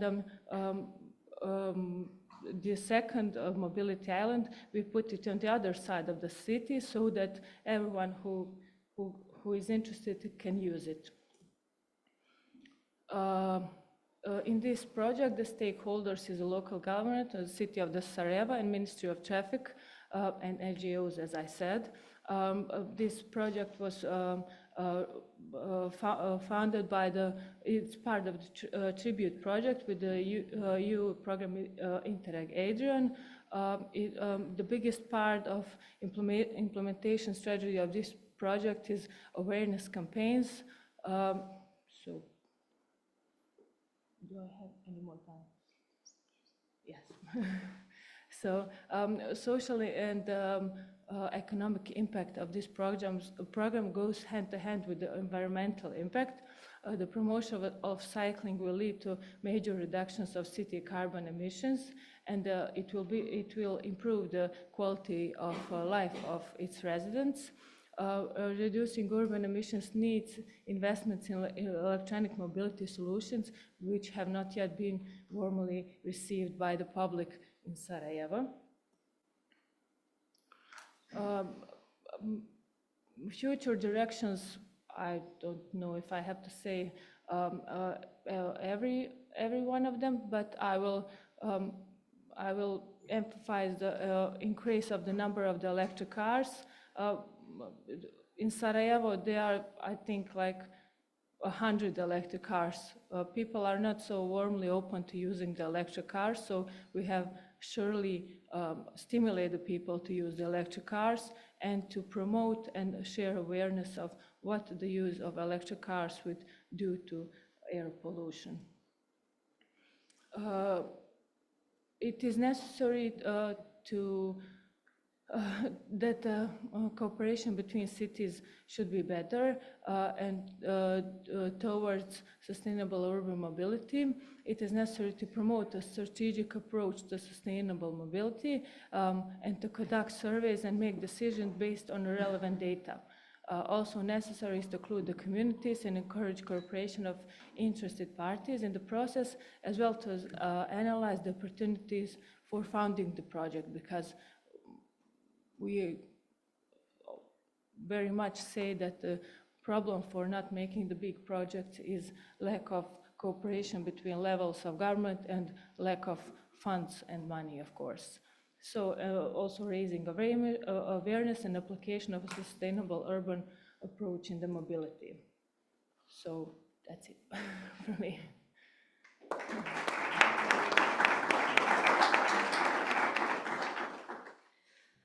So thanks. Now we will open the floor for questions. Thank you very much to all the organizers and to all the speakers. My name is Fanny Magini. I'm working for the City Resilience Global Program from UN Habitat. I had a question for Thibault Vigouroux, the representative of Montpellier, the city of Montpellier. It was really interesting to hear about your project. I was just wondering, we did an assessment of this project. Is there any positive impacts, for example, on the number of car use? Is the car use within the city is less than before thanks to this project? And is the public transportation in general had increased in your city thanks to this project? Thank you.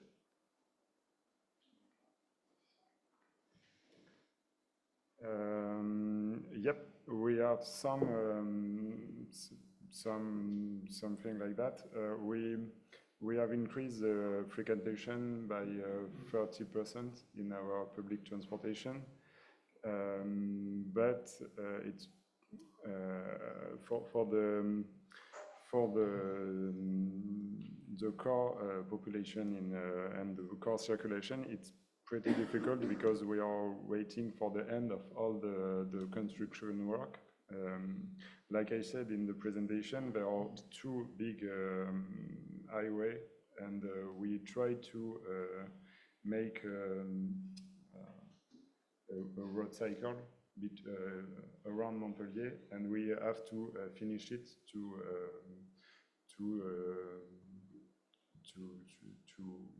have very big impact on the car circulation. But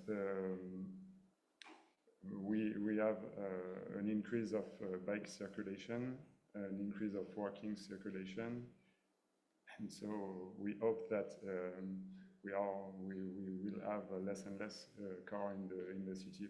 We tried, but it's very difficult because it's the favorite way of circulate, because you can go from point A to point B with no big problem with your own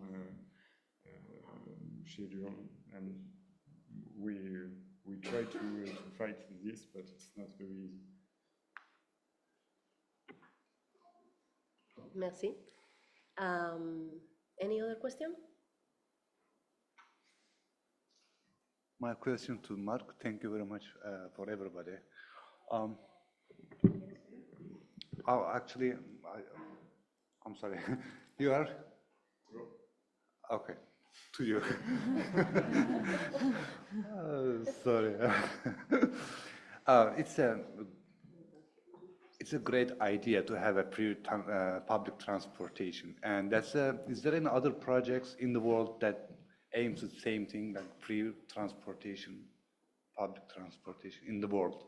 Is this the first? No. We are the biggest city in Europe, but before us there was Tallinn in Estonia, who made it, and we are the first, the second with a tramway line who made free public transportation. In your presentation, you mentioned about 30 million euro. Is that one-time deal? You invested $30 million, that's it? Or every year you spend 30 million? No, it's every year. Every year, 30 million euros. We had 40 million euro incomes with just selling tickets. And now we just have 10 millions because it's free for all our inhabitants, but it's the tourists and all the other people have to pay in our network. Okay, so the citizens, this program is only for citizens, right? That lives in the city, not the guests or Yes. Okay. Yeah, this is a too good to be idea. If I talk about this in my country, Turkey, if I say it's going to be a free transportation for everybody, regardless of weekdays and weekends, people won't believe it. It is just the idea is too good to be true, and financially it is. How can you sustain it? So this project, when it is initiated, and how long has it been going on since then? And then the future is going to be free of transportation. That's how you foresee the future. We will try to keep it free, but so how long has it been like this? In fact, we have two big incomes, which are local taxes on our companies, and we also have a very big commercial strategy, because more the companies come in Montpellier Metropole, more incomes we have to finance the mobility transportation. Okay. Companies pay some type of payments, but not the citizens, right? Some citizens paid also. It's kind of complicated. In France and in our metropolitan and intercommunality, incomes come from the states and from local taxes, like when you own your house, you have to pay for the city, and we have incomes like I see. coming Okay. from Okay. it. Okay. Thank you.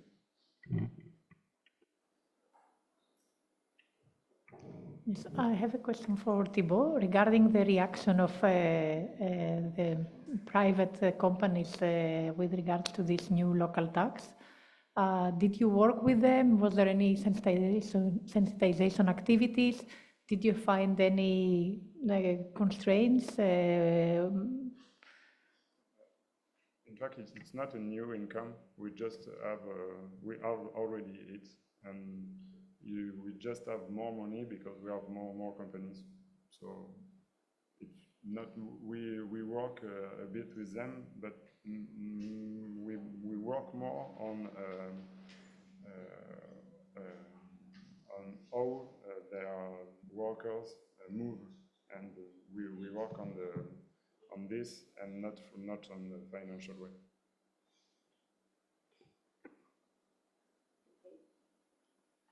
So if we have no more questions, we will close this roundtable too. I will try to summarize a bit. We are working in different sites, on different sites in the territory, and also in different administration sites, but always working at the local scale. And mobility is beyond everything a service that must have a big quality and must be maintained. And for it, we need the help and the participation of our citizens. Thanks. We will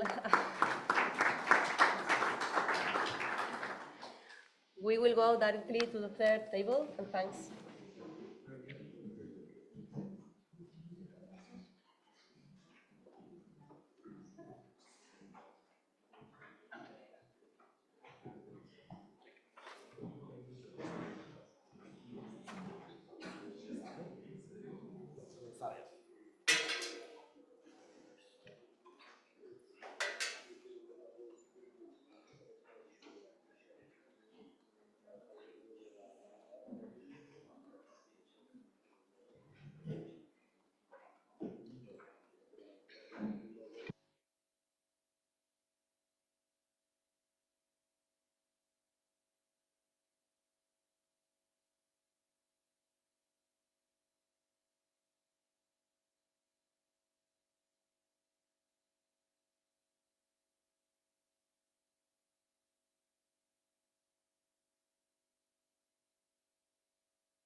So we begin with the roundtable 3, climate resilient built environment.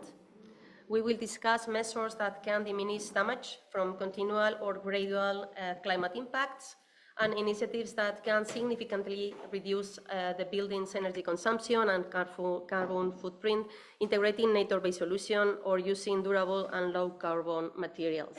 We will be 3 participants in this roundtable. One of them is online, and we will begin with Albert Gasul. Albert Gasul, director de serveis d'espai públic de l'àrea metropolitana de Barcelona, és arquitecte per la UPC i va treballar com a arquitecte independent fins al 2008 i després com a director de serveis tècnics a Corbera de Llobregat. Va incorporar-se a l'AMB al 2008, on va liderar projectes i obres abans de ser nomenat director de serveis d'espai públic al 2019. Albert, the floor is yours. Thank you. I'll make my lecture in Catalan, though I feel much more comfortable, so I hope the translator will be good enough. I'm sure of that. Okay, so moltes gràcies a tothom per ser aquí avui i per donar-me l'oportunitat d'explicar un cop més el nostre protocol de sostenibilitat.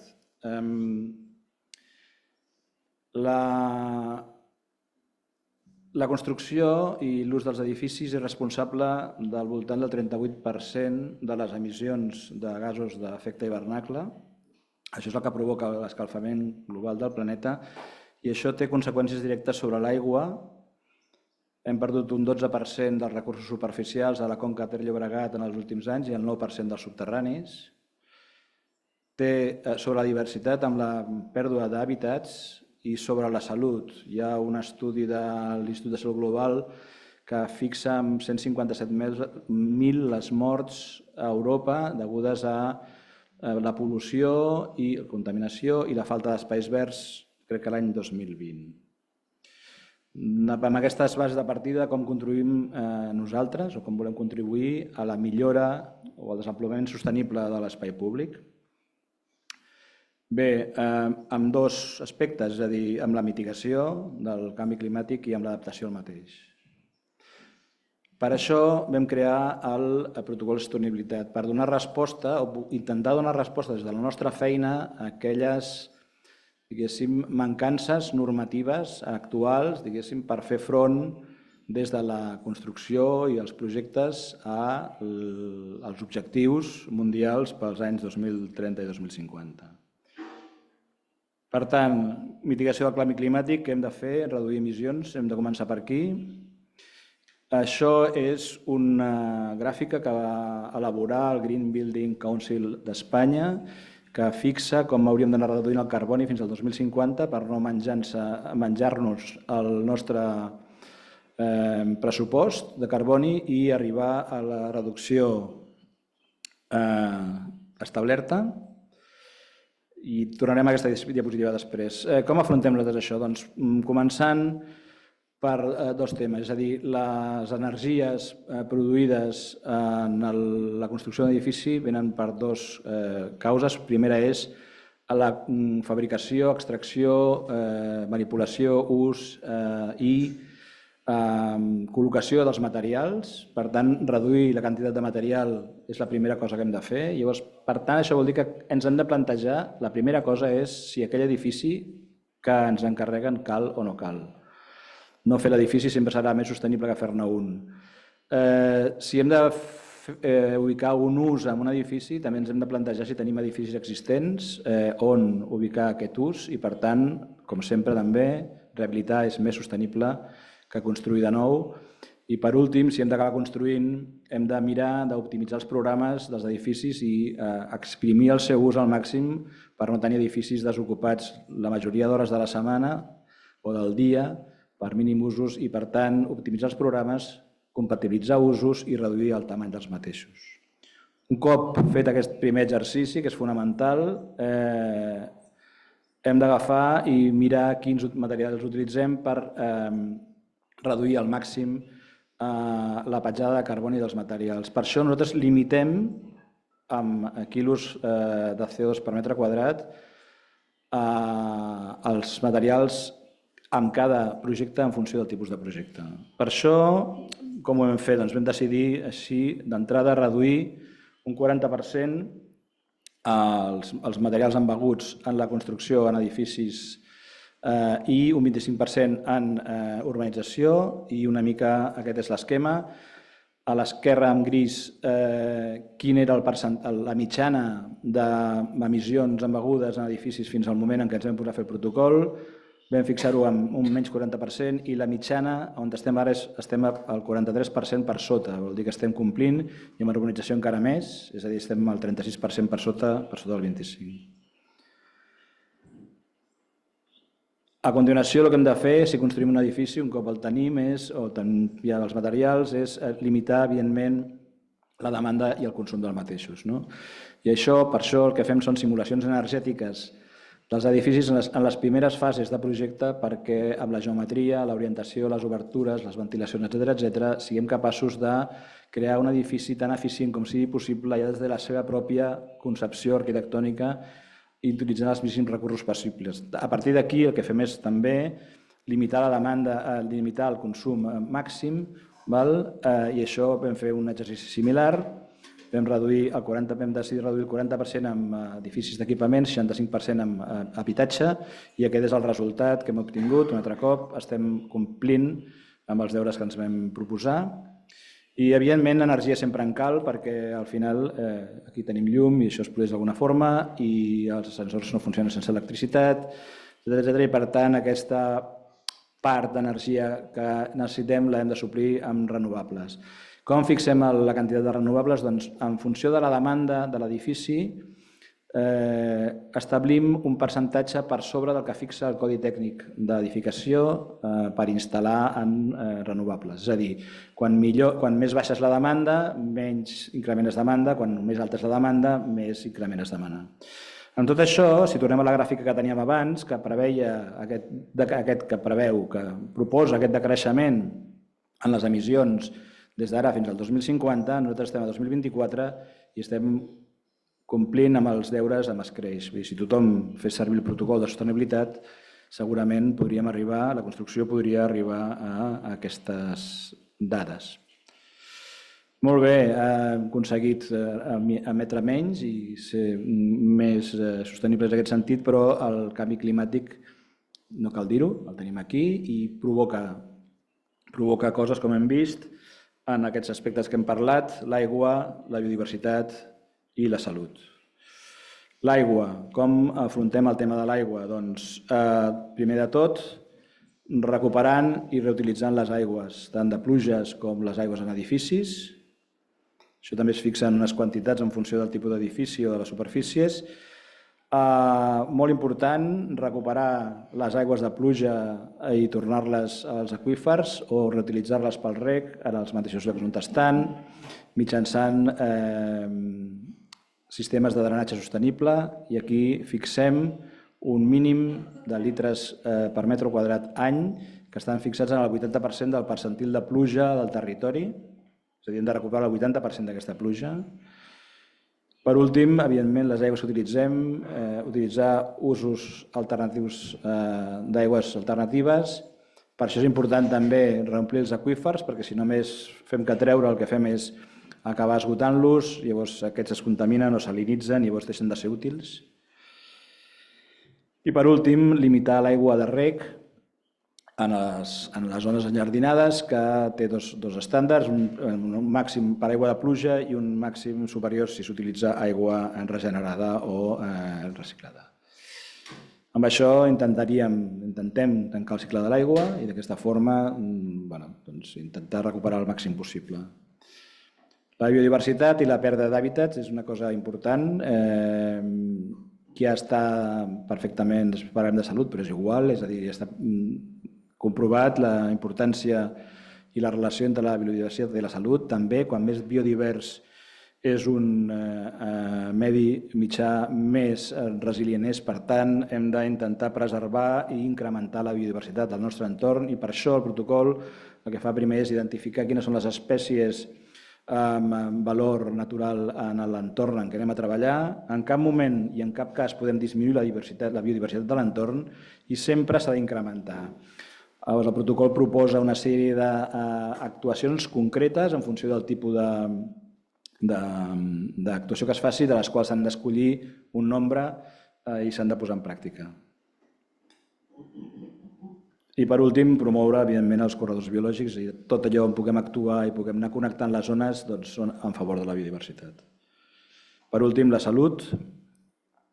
Hem parlat d'això. Bé, hi ha diferents factors que afecten la salut, evidentment, des de la contaminació, però sobretot hi ha un tema, és el de l'illa de calor. També hi ha un altre estudi de l'Institut de Salut Global de l'any passat que també fixa a l'ordre de no sé quants mils de morts prematures degudes a això. Per tant, el primer que fem és incrementar les superfícies verdes i això es fa amb aquests percentatges en funció del tipus de projecte que fem. Hi ha dues gràfiques perquè no només parlem de zones d'ombra, sinó també d'estratificació de vegetació i, per tant, estem comptabilitzant més d'un 100% en els parcs quan estem parlant de diferents capes. Reduir l'efecte illa de calor, el verd ajuda a reduir l'efecte de calor, però també la superfície impermeable exposada al sol és un factor important. Hem construït unes ciutats impermeables amb una alta inèrcia tèrmica i, per tant, el que hem de fer és mirar de reduir aquestes superfícies impermeables i nosaltres també limitem aquestes superfícies en aquests percentatges, com s'explica en aquest quadre. Evidentment, evitar els materials nocius i, per últim, promoure la mobilitat sostenible no només pel que porta a la salut, sinó per reduir també el vehicle contaminant. Per tant, a través d'aquests mecanismes ens agradaria anar reduint la mortalitat urbana. El protocol està organitzat en 6 camps que es divideixen en 9 criteris que són d'obligat compliment, pels quals hem de passar sempre i que s'han de tenir en compte des del principi dels projectes. Us passo un petit vídeo.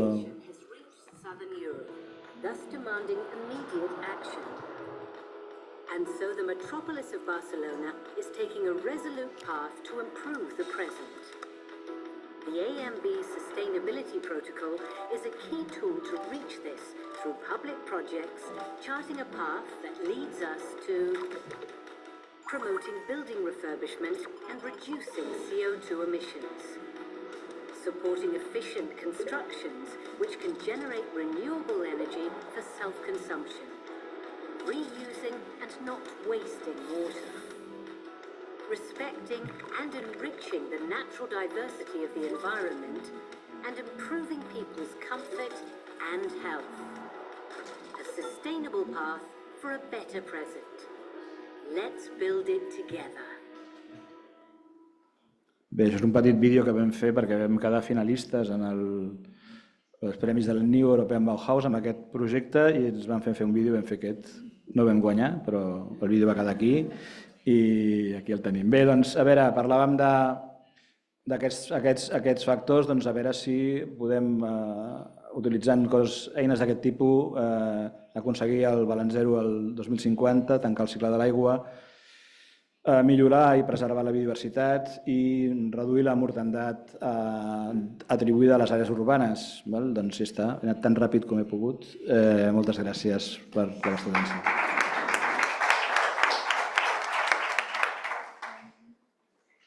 Gràcies, Albert. And now we have Julinda Dame from Tirana Municipality.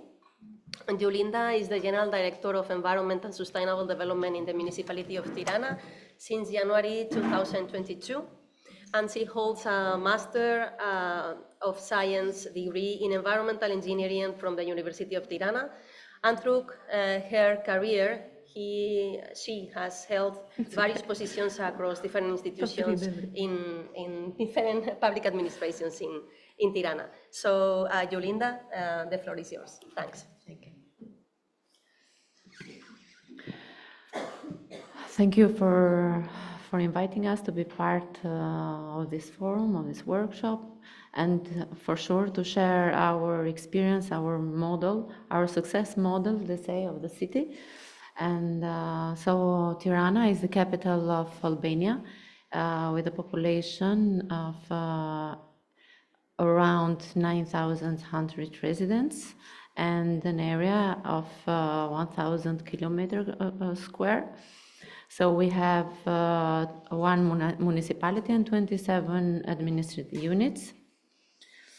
And we, so our very important sectors are tourism, construction, agriculture, environment.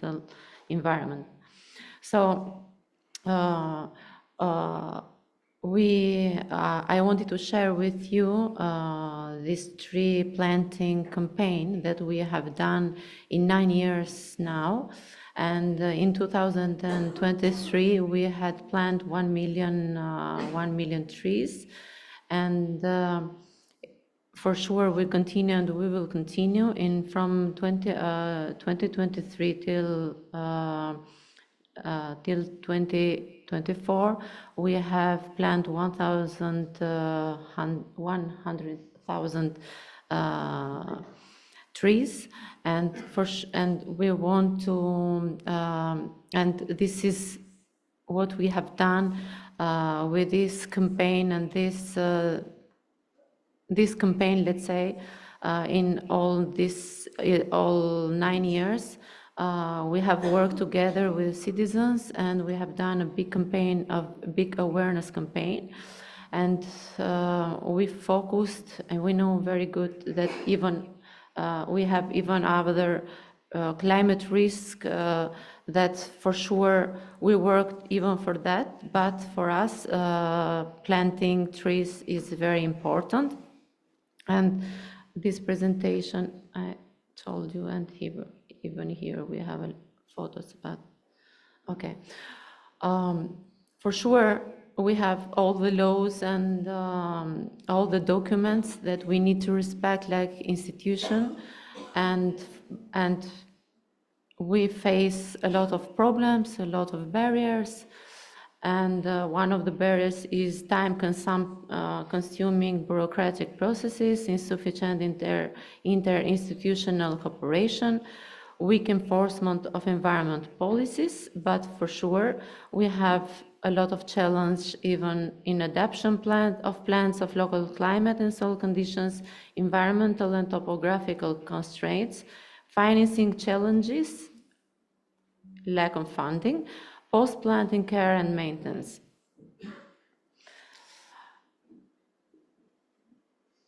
And social and economic challenges we had lack of awareness among residents about the importance of tree planting, financial constraints preventing same individuals from joining the campaign, limited involvement of certain businesses in the campaign. Environment limitations, in our view, are soil quality, climatic conditions, pollution, biodiversity concerns, and pests and disease. What we have done till now, our initiative overview is expanding green spaces through the city, improving quality of life and community well-being, foresting more sustainable and healthier urban environment, and improving air quality. And for sure, we don't work together, we don't work alone, but with the citizens, with the universities and pre-university students, businesses and public figures. The main fund is Municipality of Tirana, and we had help from donations from businesses and NGOs, and some contributions from citizens.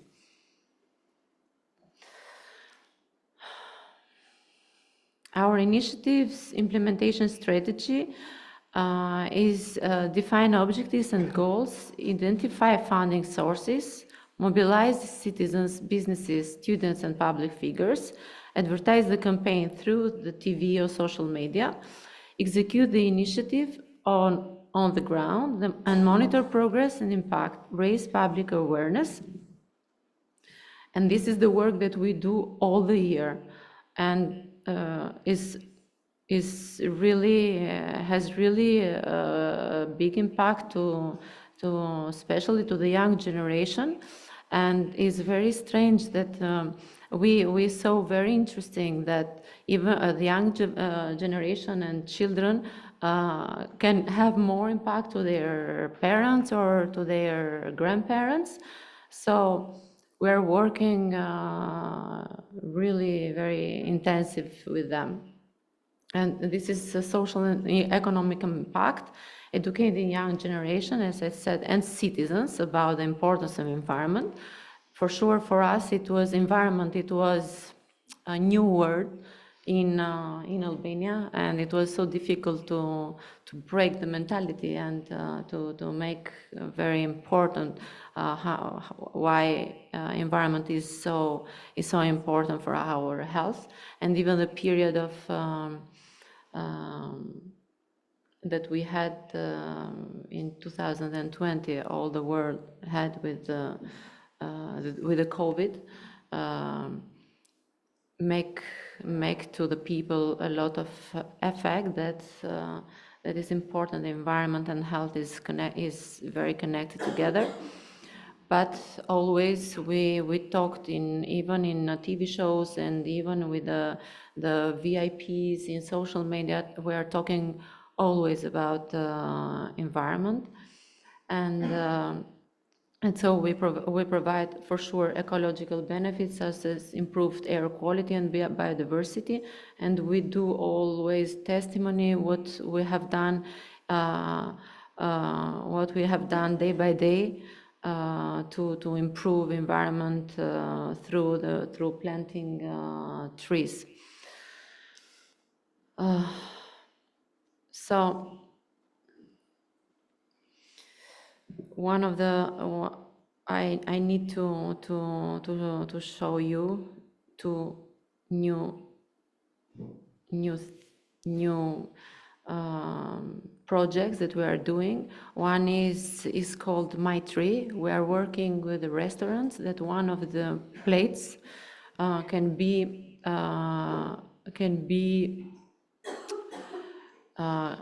they can sell one of the plates that is all bio. It can be a fund for a tree. So we are now talking with them, and we have talked with them, and for the moment we have 58 restaurants that we are working together in this project, and we will it will be on October, it will be this October, it will be in action. And I think that it will be, this is not our idea, we copied in one city, I don't remember. And but I see that that people are very, even the businesses are very aware, let's say, about this campaign, and they know that we are very serious on planting trees all the time. And one of new projects that we have that we want to apply in January 2025 is climate tax that we want to put in all the hotels and Airbnbs. So we by law we have a tax by 5% of the cost of room, and for tourism. So we share this cost, and we have done 2.5 for climate, like climate tax, and the other one for tourism tax. So even this is not our idea. We have seen in Greece they have done now this year, 2024. We talked with them, and they, as we understood it, this tax was good, has good, how can I say, has good impact even to the tourists, but even to the people. So with this tax, we can cover natural disaster costs or promote sustainable tourism, and for sure raise environmental awareness and improve quality of life. Thank you for more for.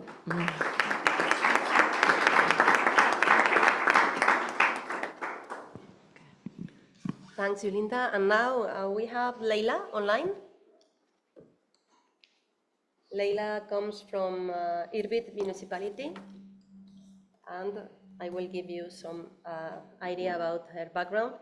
She is the Director of International Programs and Development at Greater Irbit Municipality, and she holds a Master's in Urban Planning, specialized in Architecture, City, and the Territory. Her work includes the Greater Irbit Municipality Strategic Plan, low-carbon mobility scenarios, and climate resilience projects. She explores the relationships between architecture, the city, and the territory to address climate change, drawing inspiration from cities like Gardaya and Irbit. And she believes in climate resilient projects that consider social, environmental, economic, and cultural aspects, focusing on nature-based solutions and the local context. Leila, the floor is yours. Thanks. Thank you very much for the invitation. I want to share my presentation.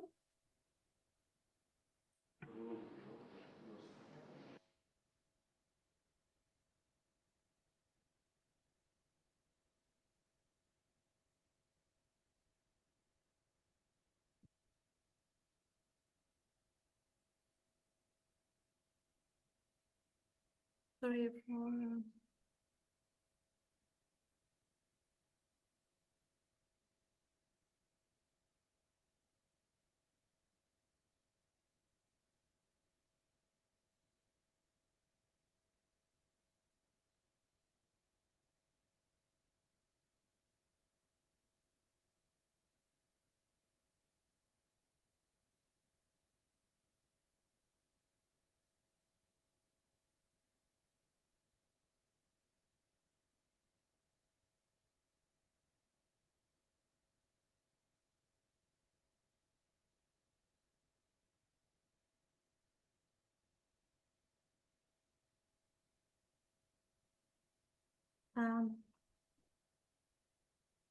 Okay.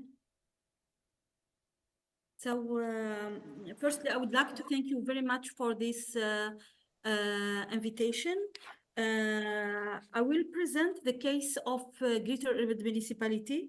So Irbit Municipality is located in the north of Jordan, and is with 1 million of people living in the area of 359 kilometers square, composed by 23 districts. As a center for local government, the Irbit municipality, we can find different sectors like agriculture, industrial, tourism, and education sector. What we have as a social characteristic during the last period is the host of Syrian refugees in the Irbit municipality. This is as a general introduction to the context of Irbit municipality. As a different city in all the world, Irbit city face different climate change challenges, like floods, like air pollution related to the mobility, and like environment issue related to the waste management collection, and also the question of the urban growth of the city and how it affects the climate, the city, and the climate change. When we start to talk about the governance and the policy context for Irbit municipality, we have to make this hierarchy of level of reflection. That firstly, we have the international level. The municipality is a member of the Convent of Mayor for Climate and Energy, as also the municipality adopt the Paris Agreement. The Jordanian, I mean the Jordanian government. The national level, as municipality, we adopt also the Jordan National Urban Policy, which take in consideration the climate change, and it proposed the different initiative. Also, we take in consideration the National Climate Change Adaptation Plan of Jordan. So at the local level, Greater Urban Municipality have its own sustainable energy action plan. And through, I have to say that through as member of the Mayor for Climate Energy, the municipality is committed to reduce to make face to the challenge of climate change by adopting solution as mitigation and adaptation. Now, I want to go more specifically about what as municipality we adopt as a project through the collaboration and partnership with the different organizations. We have, through those projects, cover different sectors like energy, like sustainable development, like climate resilience, urban master plan. We are the first municipality in Jordan working now with the UN Habitat to elaborate the climate resilience urban master plan. We are in the process to develop the climate resilience urban master plan. We are the second municipality in Jordan that we are elaborating the voluntary local review urban city to see the experience of the municipality through different projects to face the climate change. And through the Climate for Cities program with ClimaMed, the municipality was being selected through this program through the project Cleaner Energy Saving Multi-Use Public Building.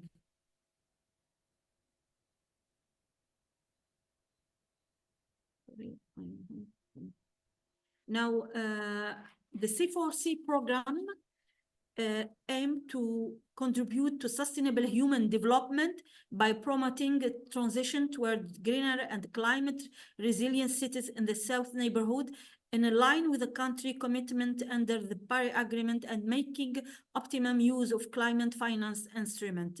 So Greater Urban Municipality was selected for the project Cleaner Energy Saving Multi-Use Public Building. It's an original and progressive concept aiming to green car park and connect facility and energy saving multi-use public building powered by solar energy. This project contributes to environmental protection by supporting the transition to public transportation and climate change mitigation, but by applying local and national policies and strategy and improving the quality and livability of urban life for public facilities, creating like this a sustainable development model for urban downtown area. So here we have a different picture of the project. Now, the project or the municipality through this project face different barriers like regulation and the law, centralization of decision-making, the legislation and priorities, the financial fund, the stability and political situation, capability and potential.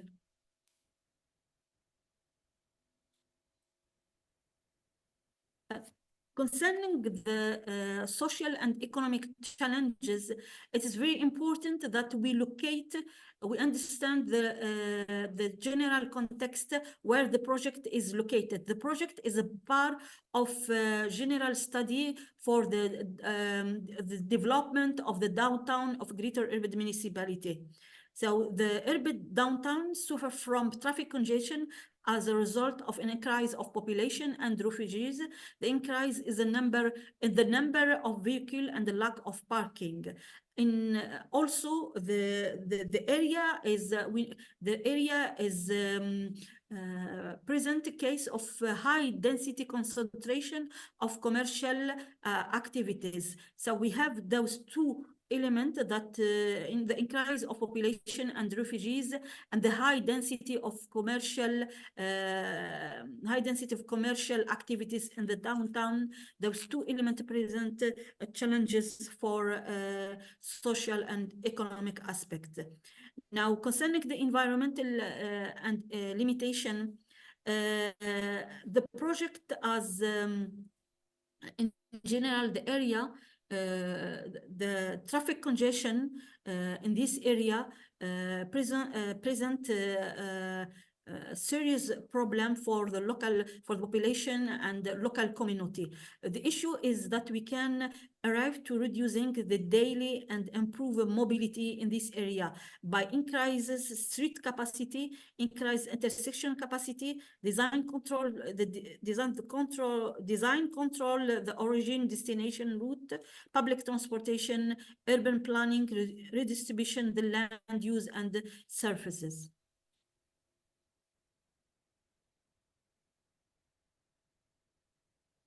Now, the project in general, the objective of the project in general, the objective of this project is promoting environmental protection, climate change, mitigation, and improve quality of life of Jordanian people, and in line with the country commitment under the Paris Agreement by creating sustainable development model for public facilities that address the local challenge felt at Irbid downtown. The specific objective of this project reduce the traffic in Irbid, more specifically the downtown, improve environmental quality and resilience, to be more attractive environmental for green business, enhance citizen social cohesion and engagement in an environmental issue.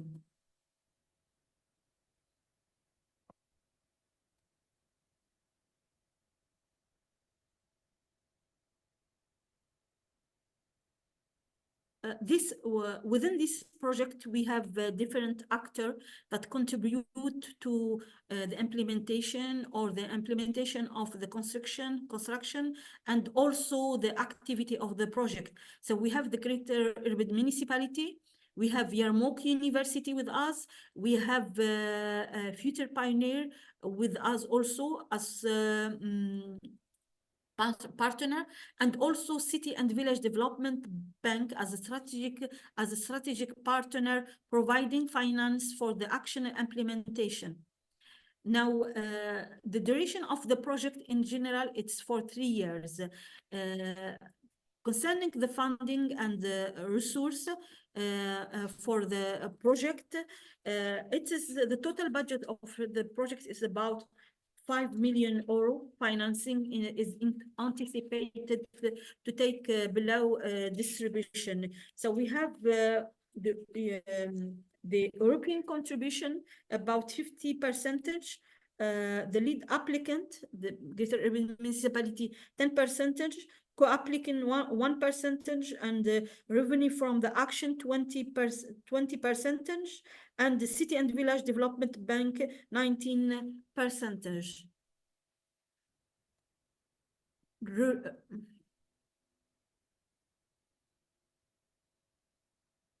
Sorry for this. So related to the initiative implementation, and strategy for the project. The strategy of the implementation of the project is elaborate through a process. We start by planning, design, tendering, construction, participation, communication, capacity building, and building operation, monitoring, and evaluation. And today we have started different awareness campaign related to the different activity, depending on different activity that the project define as an important issue. Now, how the project can be scaling up. In this environment of the project, we have thanks to the scaling up strategy. The project in itself, it's an innovation idea for greater urban municipality. We have the municipality as user organization, and we have a team for who conduct the follow-up of the implementation of the project and the construction and the monitoring and evaluation of the project. It is in this environment related to those points that we develop the strategy of the scaling up. We consider that we have a different type of scaling up: dissemination and advocacy, cost and resource mobilization, organization process, and monitoring and evaluation.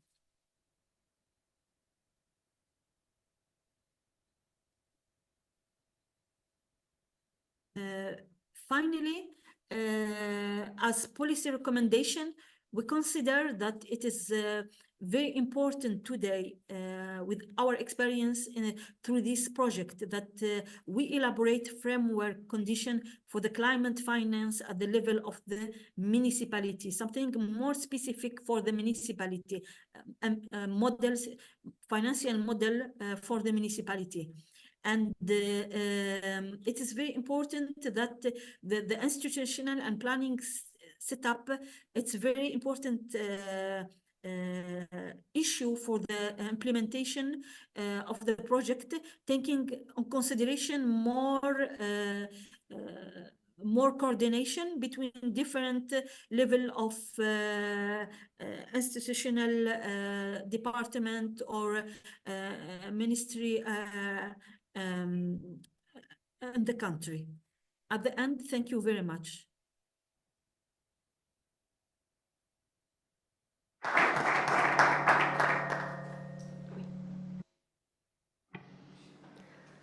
Thanks, Leila. And now we will open again the floor for questions. Josep? Sí, tinc dues preguntes. Una per l'Albert, una altra per la Jolinda. Albert, te la podria fer en privat, però la vull fer expressament en públic perquè no sé si és el teu negociat, per dir-ho així, que és dins del protocol de sostenibilitat, i també m'autoculpo d'alguna manera a l'hora de ser coorganitzador d'aquest acte.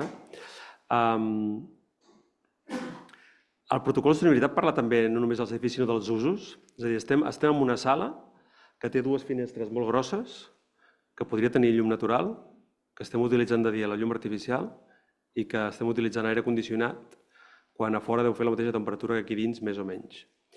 I no ho dic per aquest. He anat a molts actes durant molts anys, molts actes parlant de sostenibilitat i estalvi energètic, a ple la llum del dia amb llum artificial. Jo crec que tenim alguna cosa a fer tots plegats, tots els que organitzem actes d'aquest tipus, que parlem de sostenibilitat en actes que són poc sostenibles. Almenys el missatge que enviem. El protocol de l'AMB parla en aquest sentit o dona instruccions de com s'han de fer els actes. Ja dic, no pretenc ser una bronca a ningú, és una autoreflexió que em sembla que sovint la tinc de dir com fem els actes, com organitzem els actes, són prou sostenibles? El protocol vostre parla en aquest sentit d'alguna cosa o només del continent? I faig l'altra o...? Sí, per la Jolinda. No m'ha quedat clar, potser ho he dit i no ho he captat, qui és el subjecte la persona o l'acte subjecte passiu de la taxa del clima, que entenc que no és de la ciutat, que és de l'Estat, em sembla, però quines activitats o quins individus carrega, sobre quins individus o activitats carrega la taxa del clima. M'ha quedat clar per a què serveixen els diners, però sobre qui carreguen, quin és el subjecte passiu imposat. No sé si m'explico. Gràcies. We will go first for Albert. A veure, no, evidentment el protocol de sostenibilitat és un protocol per fer projectes i executar obres. Ara bé,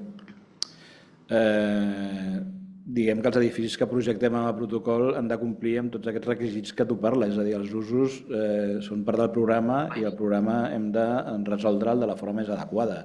I per tant, quan parlava de que fem simulacions d'aquests tipus és per tot això, és a dir, si anem a reduir el consum i la demanda d'un edifici precisament és perquè reduirem la quantitat de llum elèctrica que utilitzarem, que reduirem al màxim, diguéssim, el condicionament de la temperatura, etcètera, perquè a través dels mecanismes massius l'edifici sigui capaç de resoldre el màxim possible. Però no, evidentment el protocol és una cosa que utilitzen els arquitectes, els enginyers, per fer els projectes de la forma ara per ara més sostenible que som capaços.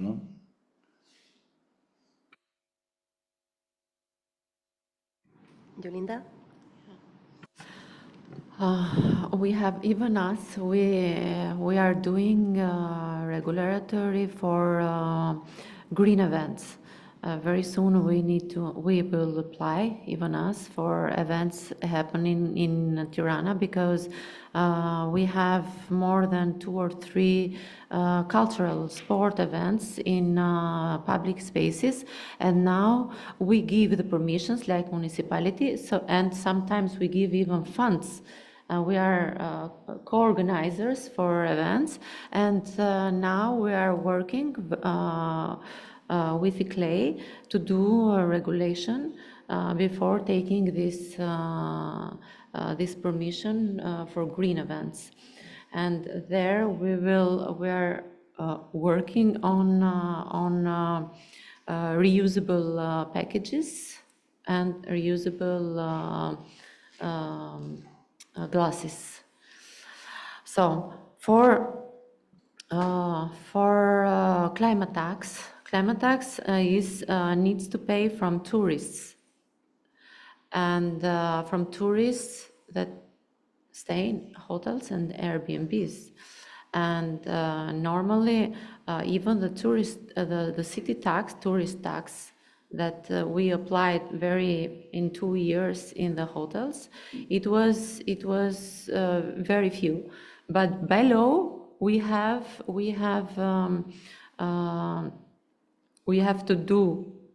by law 5% of the cost of the room per night, but we take for the city tax, from tourism tax, only 2.5, and the other part we will use for climate tax. And for that we will have a awareness campaign, and let's see how we will. It will be for how it will be the impact to the tourists in Tirana. But as we saw, and as we are talking with Greek, that I said to you that they have done for this year, it was a very good idea, and they're going so good. Let's see.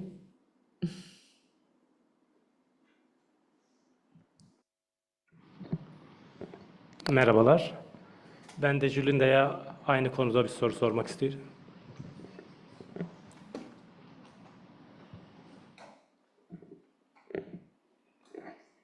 Şimdi bugün 2 oturumda farklı 2 yaklaşım gördük. Bunlardan bir tanesi Montpellier'in ulaşımı ücretsiz hale getirmesi. Bir hafta sonu, bir de işte öğrenciler ve yaşlı gruplara. Burada iklim değişikliğiyle ilgili uyum ve azaltım çalışmalarının bazı hizmetleri ücretsiz hale getirerek vatandaş katılımının arttırıldığı ve sempatik bir şekilde bunun yapıldığı bir yaklaşımdı. İkincisi de Tiran'ın biraz önce Julian'ın anlatmış olduğu şekilde bir iklim vergisinin işte Yunanistan'dan başlayarak daha sonra %2,5 düşük bir oran olmasına rağmen Tiran'da uygulanması örneğini gördük. Bu biraz kulağa hoş gelmeyen antipatik bir şey gibi geldi bana açıkçası. Çünkü iklim değişikliği ile ilgili emisyonların ortaya çıkmasının temel sebebinin endüstriyel üretimler olduğunu çok iyi biliyoruz. O nedenle bu iklim değişikliği ile ilgili uyum azaltım çalışmalarının finansmanının aslında üretim yapan firmalar üzerinden sağlanmasının daha uygun olduğunu düşünüyorum. Ve vatandaş katılımının da buradaki emisyonların azaltıldığı üretim süreçlerini zorlaması açısından önemli olduğunu biliyoruz. Fakat bu vergilerin işte önce Yunanistan'dan daha sonra Tiran örneği üzerinden yaygınlaşması sanki bu iklim değişikliği ile ilgili uyum azaltım çalışmalarında vatandaş katılımına zarar vereceğini düşünüyorum. Bilmiyorum bu konuda ne düşünüyorsunuz? Teşekkür ederim.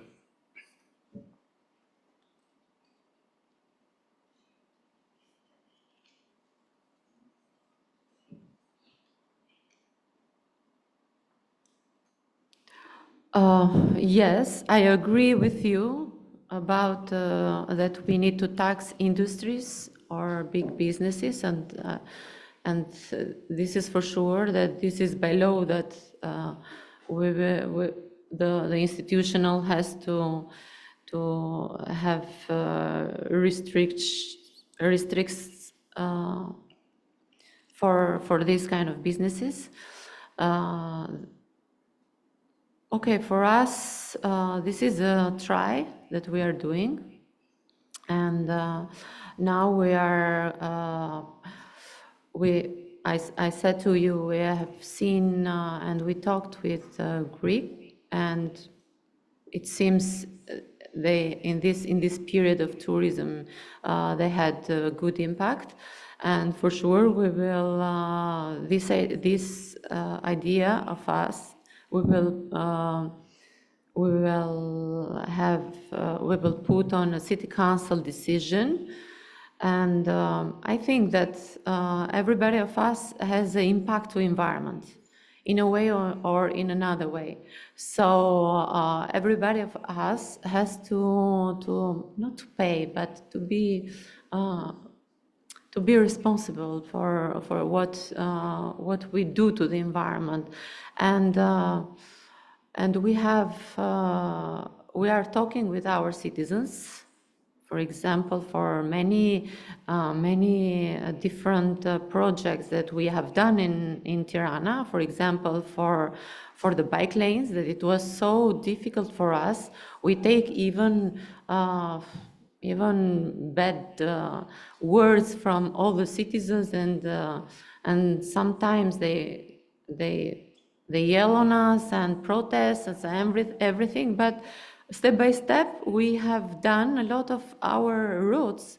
We have done by bicycle lanes, and instead of parking cars. So okay, we want that everybody has to have an impact to the cities. I don't think that is bad for tourists. No, because sometimes tourists makes a lot of dirty to the cities. So even they need to be responsible. We need to try, and we see. It's not. We need the help even for budgets and for funds. To make our politics and for climate change, but not only, and so we need to try some ways, and we think that this is a good way. We need to try, and then we will see the impact. But not only. For example, we have a problem even with the garbages. That our people, we didn't find till now a method how we can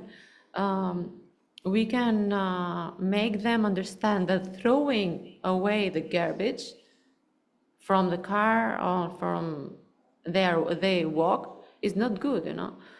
We are not talking about only for the people that understand, but we're talking even for the people in rural areas and that cannot understand that immediately, that you have the beans, you have all the infrastructure, please you have not to put the garbage in away, but only in the bin. So we are trying step by step projects that we involve always the citizens. It is difficult, we know by ourselves, because I'm 9 years that I'm working on this kind of projects, and really difficult changing this from here to here that it's so difficult even to adapt to the people, to adapt to our policies or our projects, or what I said before. For us, it was good talking more with the students and with the children than with the other generation. We need to try, and I think that it will be a good thing.